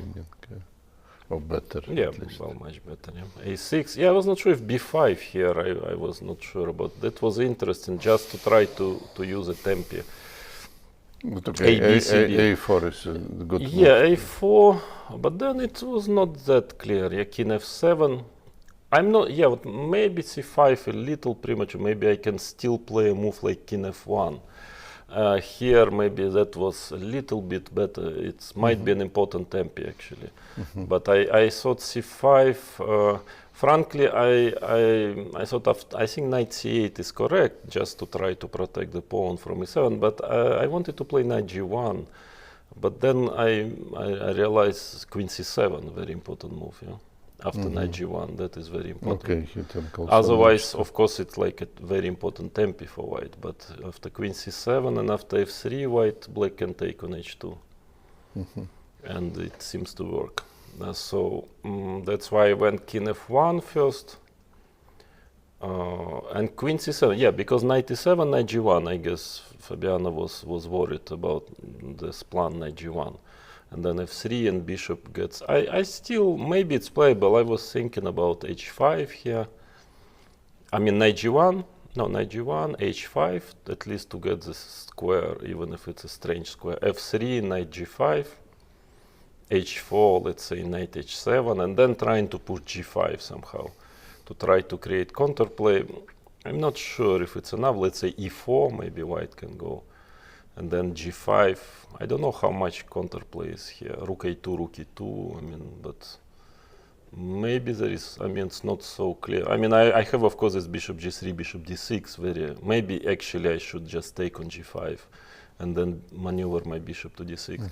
But I was a bit more concerned about this but queen c7 is, because now I cannot play knight g1, but I have an important tempi, b5. And you got also b6. b6 with tempi, that's important, ab, knight e7, b6. I mean, maybe rook takes a1, I was not sure. This is very strange. Intermediate move, Yes, because bc, I don't know this position. I couldn't assess it really. Rook c1, queen b3. It's a very strange position. Rook c8, queen b7.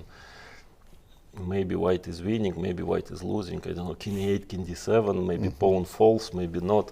I mean, at least I was not sure. But let's say if rook a1, queen d7, of course, black gave up the line, but rook a7, but it's not easy to break through the... even though still I understand that black didn't want to give the line. So after queen d7 was played instead, now rook a7 is a risky move, but I think it's very principled, because if I start with knight g1, then black can have e5, was not so clear, I thought, maybe even e5. And there was also, I'm sure at some stage computer suggested h4. Immediately here, Immediately, yes, maybe immediately taking this square. That is actually maybe very clever, but too clever for me. I'm not that clever. Not difficult move. I mean, it's a little too early, somehow. Maybe h4, maybe you're right. But rook a7, okay, it's very principled, of course.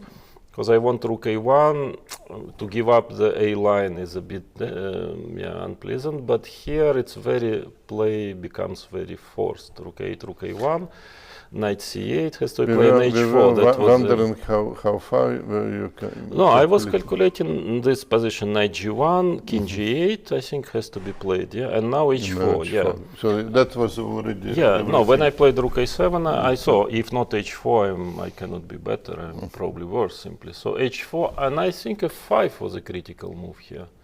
I was f5, knight f3. I thought knight f3 now, back. That's important move. Because if f3, knight f6, and black takes on a7. But here, after knight f3, rook takes a7. Okay, knight can never take because the pin is, you never get rid of pin. So if rook a7, knight a7, queen a3, this is very important. Black doesn't have knight b5 because check and knight e5 check. And if knight c8, queen a8, this is probably very difficult because bishop gets to a5, knight to e5. I mean, black is totally stuck. It's very difficult. But that was my plan. But then I thought maybe knight f6 move after knight f3, a strange move. And like knight e5, queen c7 maybe there is. And black wants to take finally, and somehow maybe, let's say f3 for instance, rook a7 maybe, takes, queen a3. I mean, and queen b8 maybe there is a strange move. It's very dangerous position for black, that's for sure, because white has even some h5, bishop h4 ideas, queen a5. I mean, but maybe if it works, it works. White doesn't have too many resources also. So I thought f5 was critical. I don't know. That was because what Fabi played, I think that I was quite surprised. Queen c7 he played because here I think it's pretty bad for black. Knight e2, yes. Because queen h2, f3, queen h1, knight g1, there is nothing. Probably he underestimated. He told me after the game didn't like the position. He thought it was more or less holdable after f5 here. But this looks, I don't know if f3, maybe I can, but f3, okay, knight f6. Bishop g3, possible, knight f4. Bishop g3 was possible also, but I started with knight f4, and now maybe king f7 was critical.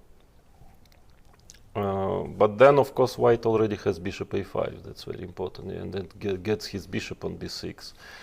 And let's say bishop a5, queen e7, bishop b6, maybe knight d7. Doesn't look good for black, but at least maybe black can take this pawn. on h4, even though I'm not sure it will save him. Yeah, queen b3. There is one trick from computer. I'm not sure in which position, but he demonstrates some idea like knight h5. So, Maybe after bishop b6, knight h5. Also some idea like this. Yeah, but here, I mean, b7 pawn should fall, yeah? Knight h5, queen takes, let's say, queen b... I don't know, I may confuse the position, but I see this was a point. This is quite tricky, in some moment to hold it like this. But of course, letting bishop on b6 is not to everyone's taste, but after queen e7, I think h5 was a good move. I mean, the queen e7, yes, bishop b6, bishop yes, that's what he still knight h5, yeah. But okay, there's still advantage for white. Yeah, maybe, but it's this of course I missed. But yes, and after queen e7, I thought h5 is the most accurate move. Actually, black has no moves. Yeah, that's a problem because I want bishop h4 also, and in case of knight e8, knight e8 was principal because it wants knight c7, knight b5. But then I am already in time playing queen b3. I don't let knight c7. So I guess rook takes a7. Takes, and queen a4 simply. And knight b5, let's say queen a8. Very difficult. Actually, black cannot move really. Yeah, all pinned. I mean, I'm pawn down, but I don't see queen d7, but then just knight d3 and knight bishop g3. I just get I couldn't see how black can manage to get out somehow. Yeah, many possibilities. Yeah, it's very difficult position probably. And after. But here Fabiano took quite a long. I mean, but he couldn't find a move because e5, of course, I take, and bishop c3 is also bad. Takes and bishop c3. And bishop is too strong, and a5 pawn is hanging. So rook a7, but that's probably already lost. At least that's what I thought. I don't know. I couldn't see. Takes, queen a3. If b5, there is b5 move. Oh, yeah. But queen a6, I don't think it helps. Let's say queen d7.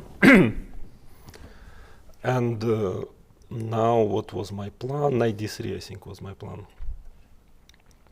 I mean, no, h6, first h6 I wanted to play, just to spoil pawn structure. Or g5, knight d3, knight gets to e5. And I don't believe black can hold it. Just his king is also too weak. Some options as well, yes. Too much. There was b6 move, I think, here also, instead of b5, b6. But at minimum I have bishop b4 and black is forced to play b5, I thought. And then queen a6. Yeah, I just wanted my bishop on the other diagonal, but probably it doesn't matter so much. But also after b6 I was calculating some strange variation like bishop h4 now.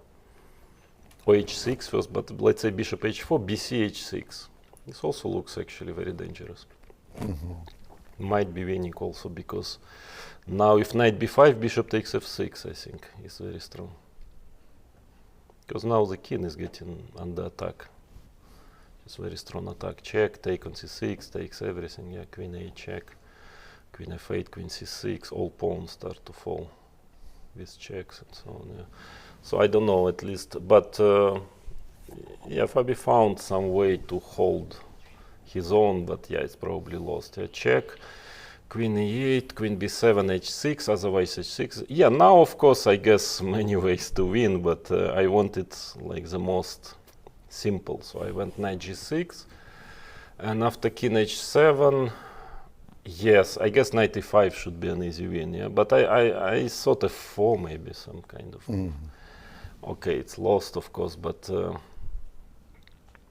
I guess it's not enough play after f4. But still, some, queen, knight c6, knight a3, and then queen takes h5, and of course it's lost. But who knows? I've spoiled so many games already like this in my life that I saw, of course, queen take or no. b5 is saying some queen b5, some checks. I was calculating this a bit. Yeah, king e2, or king f2, sorry. No, king f2, yeah, king e2 takes, I guess, king d1, even queen e2 must be winning, but okay, h pawn will start to run. I mean, okay, it's not, yeah, I'm too old for it. Yeah. Yes, but knight h5, some trick, some kind of, yeah, Yes, I think queen d3 check here. Yeah, it's probably, yeah, it's or h5, maybe even h5, h4, so you can run with a pawn. I mean, I'm sure, of course it's lost, yeah. But I think queen e7 is actually very simple because it looks not too bad, but actually I think it's very bad for black. This takes, because if knight a7, then bishop g3, if instead of knight takes h5, knight a7, let's say bishop a5 or bishop g3, and knight g8, knight g6, slowly. Knight c8, let's say bishop d6. No, here check and knight e6, no, sorry. Yeah, this is just winning, yeah.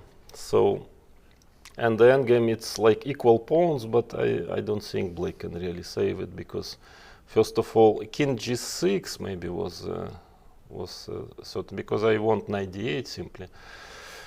King g6. He probably played good, actually. f4, I thought king g6, but then many moves after king g6, even bishop h4 looks very, very unpleasant. Because after king f7, knight d8, and after otherwise knight e5 check is threatening. And then the king is cut, and this should be an easy win. Yeah. So f4, I don't know, I think g4 is a very solid move. I mean, knight d8 probably is also close to winning, but I thought g4 was, I wanted my pawn chain, yeah, fe, knight e6, and then probably also wins, but this, I think it's e5, I mean, maybe king g6, yeah, but that's d4, yeah, I think it's an easy win. d4, I was hesitating whether to play bishop d2 here, just to cut the knight, but I think that is good enough, because I think somewhere around here, the engine we have here, found we have here this move. Yeah, and bishop g3. Yeah, knight d5. Just yeah, but I thought it was totally lost. Okay. Yeah, Okay. I mean, like king f2 simply. You want knight c7? No. I thought it was very simply. I mean, it should be simple. How do you progress? That's e6, c7, very simple. And just if I don't know if black can. Because he can try with knight b5 to hold. Yeah, then I put pawn on. I thought like e6, bishop e5. Maybe I just put. Yeah, maybe there is some little chance. I mean, it must be lost, I guess. Yeah, but I don't know. How was it? Sorry, once a knight f4. We can get some help for this. But it must be. I don't know if king f2 is the only move, of course. No, it's. It says that it's not winning. It's not winning. Maybe earlier, after knight f4. I mean.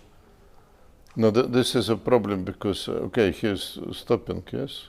It's in time because I wanted to put my bishop on e5. I thought once I put the king f. No, this is strange actually. Yeah? Knight c7 and. No, it's and then king f5. But okay, this is hard. But maybe not king f2. Yeah. So how does it assess the position after? Not that much. Ooh. Wait, knight f4, bishop g3, knight d5. No, I thought it was just lost. Ooh, yeah. So e4 was a mistake, yeah. I mean, I guess that we were not checking. Frankly, I thought it was just a technical win here. No, not so simple. Not so simple. Maybe then knight d8 was wrong. Yeah, can we check? Because I think this endgame should be slowly, but no. g4 was a mistake then. Or maybe it was not so winning actually after all. That's okay. Here it was a little bit more. We said knight d8 but was what more. Is the assessment like? Okay, this is plus small one plus one. Okay, yeah. So maybe winning. So it was not. I thought it should be just technically winning, but maybe I was wrong, because it looks my c pawn is just strong. g4 fg, and here it's not winning. Like even king g2, I thought. Like bishop takes g3. But already he gives a rather small plus. Oh, so this is very so it's actually that also amazing that he found some practical chances. And after knight d8, e5, it's not. No, it looks very good, of course, yes. But because it looks I have d4, I thought, okay, just a matter of take c6. well, he gives up g3 pawn. I thought, okay, I have two pass pawns and so on. The way it happened, it was absolutely winning, of course, after knight b5. Yeah, of course, No, I thought knight f4 was the best chance, but frankly, I didn't believe black has too many drawing chances, but it's really surprising. Very strange. Yeah, because knight f4, bishop g3, knight d5, okay, I'm like x pawn up and my two pass pawns. So maybe this knight on d8 now so finally I managed to spoil it. Yeah, something I was sure I'm going to spoil it, but so of course I did. Yeah.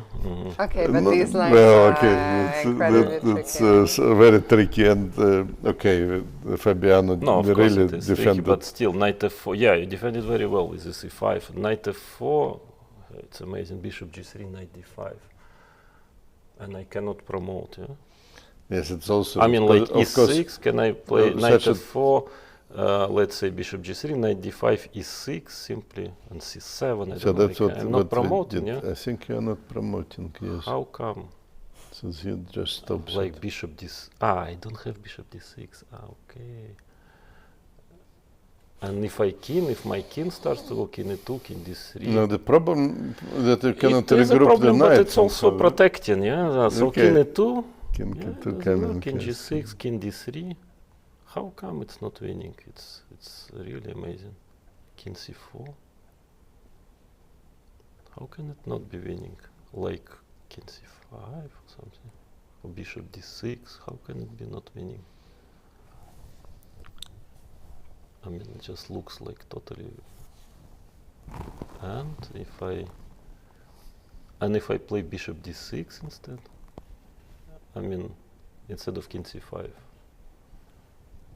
it just looks like it's gone. I mean, I don't know h what h. But that's now something what nobody understands. That nobody understands what is going on now. Sorry. This is engine, or this is engine. And. Yes. And it's a draw. I cannot believe how it's I don't. It looks like. I don't understand it either. And it's a draw, yeah. Knight d6. No, it cannot be. It's like 2 pawns. Both are. Knight a8. Come on.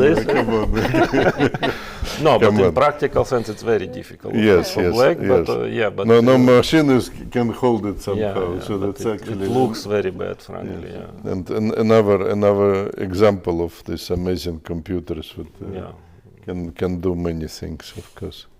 Yeah, I think against computer I would lose this position. I would not manage to hold it. But then later, I think it was just a technical thing. I was trying to be slow, accurate, but maybe too slow. I like it. I like it. I like all this king G2, just like king some G3, suits, one just very slow, but king surely. G1. Slowly but surely. Yeah, by the way, instead of king G1, I was calculating, there was interesting variation, just the last one. I could have gone bishop c5. Maybe it was winning actually here. Bishop b4. And the idea was, okay, knight g7 is possible, of course. That's actually the problem. I mean, I can steal queen and so on. Yeah, that's why actually it doesn't make sense so much. Yes, I was wondering if I can play knight b5 here. Yeah, but the point is that in case of knight f4, knight f5. That was my idea. But I was not sure not to get mated here somehow. Yes. Because if knight c8, knight e7 is right, but like knight takes f5, c8 queen, but no, of course there is no. No, there is a mate. How? No, c8 queen. C8 queen. Okay, there's no mate. He just. No, I don't. He just thought that this pawn is staying. So I wanted to win by force with bishop b4, but then I saw knight g7, and I don't think I gained much. So yeah, finally, what I did, I think, was correct. Yeah, because it's Zugzwang after king g1. Yeah, black isn't Zugzwang. Strangely enough, and okay, then the rest was simple. And with that win, at the halfway point of the tournament, you're suddenly the sole leader on 2 out of 3. How do you reflect on the first half of the tournament? Well, I played 3 very interesting games. Yeah, I mean, I'm quite happy with my level of my play so far. I mean, I didn't expect it at all. And yesterday was a very good game also by my opponent. Was very interesting. I just, at some point, I saw these beautiful variations with Queen H4, Bishop F2, and I couldn't hesitate somehow. And I saw Queen F7 was a better option. But anyway, position was very complicated and okay, you can lose games. Yeah, I mean, so, but it was, I like because it was a good game. I mean, I was not too disappointed because I first of all want to play some entertaining chess and today of course I didn't expect at all that I'm going to win. I was kind of getting ready to lose a game. Yeah, I mean, he's a very top player, of course, and so we will see. I'm enjoying myself. I'm enjoying the tournament, and I hope to play 3 more interesting games. And I don't really think about first place, second place, just that I try to play chess. Tomorrow is a rest day. Will you be looking at some no-cancelling chess, or you will enjoy yourself? I'm not a professional chess player already, so I've got so many things tomorrow. There's some meetings, some Zoom meeting. I have to make some kind of business call. So when I already before the game, I checked my list for tomorrow and I said no, I probably will prepare after tomorrow. I think I have a full day already of. That has worked well so far, yeah, from what we've seen. One final question: the first 2 games felt in a different style to today. Today was more of a squeeze, and the first 2 games were really crazy tactically. Is there one style that you've enjoyed more? I kind of enjoy more games like yesterday, but I think that I have more chances in games like today. That's my problem. That not that I wanted to play solid or something, it just happened out of the opening. But with Fabiano, he is a fantastic player and fantastic calculator. I know I have very little chance in such games against him. So I had the idea. Okay, if it gets wild, it gets wild. I'm not going to. To simplify, but in general, I would prefer to play a bit more solid because, I know that I cannot compete with him in calculation, and there is no way. And so, and somehow the game went into this direction where it was more positional. There, I can at least compete. Well, you more than competed. I think you're being very humble. Once out of 10 I can win. I think I would more often would lose. But anyway, at least I know that, this type of game, it's, I have more chances at least. I don't know if you have anything else. Or just congratulations, and we wish you good luck in the tournament. And so far we were enjoying every game you played. So thank you. Good luck. I will try to continue in the same fashion. And best of luck with the meetings tomorrow. Hopefully you will manage to enjoy. I start tonight already. I have already something tonight. Hopefully you manage to enjoy some time off. Thank you so much for your time. Thank you. Congratulations again, and best of luck for the second half. And well, I think the show is actually coming to a close. Thank you, Vladimir. The show is coming to a close as board 1 has just ended. I think we ended in a draw. Yes, so it was a kind of principal moment, and I think that Matthias tried, but if he not managed to, maybe this was Queen D5 was his best chance. Looks like it. Yeah, maybe there was some chances, but that means that actually in the A group, all top 3 boards have ended in draws. But one player has taken advantage of those draws to catch up with the leaders. That is Leon-Luc Mendonca, who beat Pranav Anand. So he joined the group now. Yes, so there will be 3 players out at the top: Aryan, Chopra, Donchenko, and Leon-Luc Mendonca, and behind that a big group of players on 4. As I met the game of Rasmus Svane, which we were following, ended in a draw. Yes, so we still have, of course, extremely complicated situation in the tournament. Understandably, nobody was able to profit or to have a clear lead so far. So we have a big tie and some tie and some people just behind. Yeah. But in the NRV Cup, things are a bit different. I think Ruben Köller has made a big. I was just reading out the results before Vladimir joined. He beat Georgios. Yes, so I think he has created. I suggest that we have a look at this. Because he has so many fans, you know. Let's just. So briefly. You think his fans want to see his loss? Yeah? No, maybe not. I'm sorry. I'm sorry, but we were just maybe if you see the moment where it went wrong, yeah, just because it looked good. Yeah, White played King E2, and we actually preferred his position if Knight B6 happens. But this was a moment, maybe. Yes. Yeah? This was a moment where he missed a good chances for counterattack. Knight B6, Knight D5.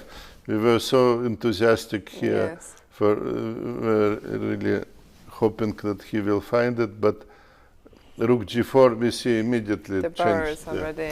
Okay, that's only the moment what I wanted to check because we thought he is already even better. Yeah, for sure. Yeah, so he missed an opportunity here and somehow lost probably in time trouble. Yeah, I'm trying to see if I can, and that means that Ruben Köllner is on 4.5 out of 5 actually, incredibly impressive. First half of the tournament, he might be starting to think about the GM norm, which is 7 out of 9.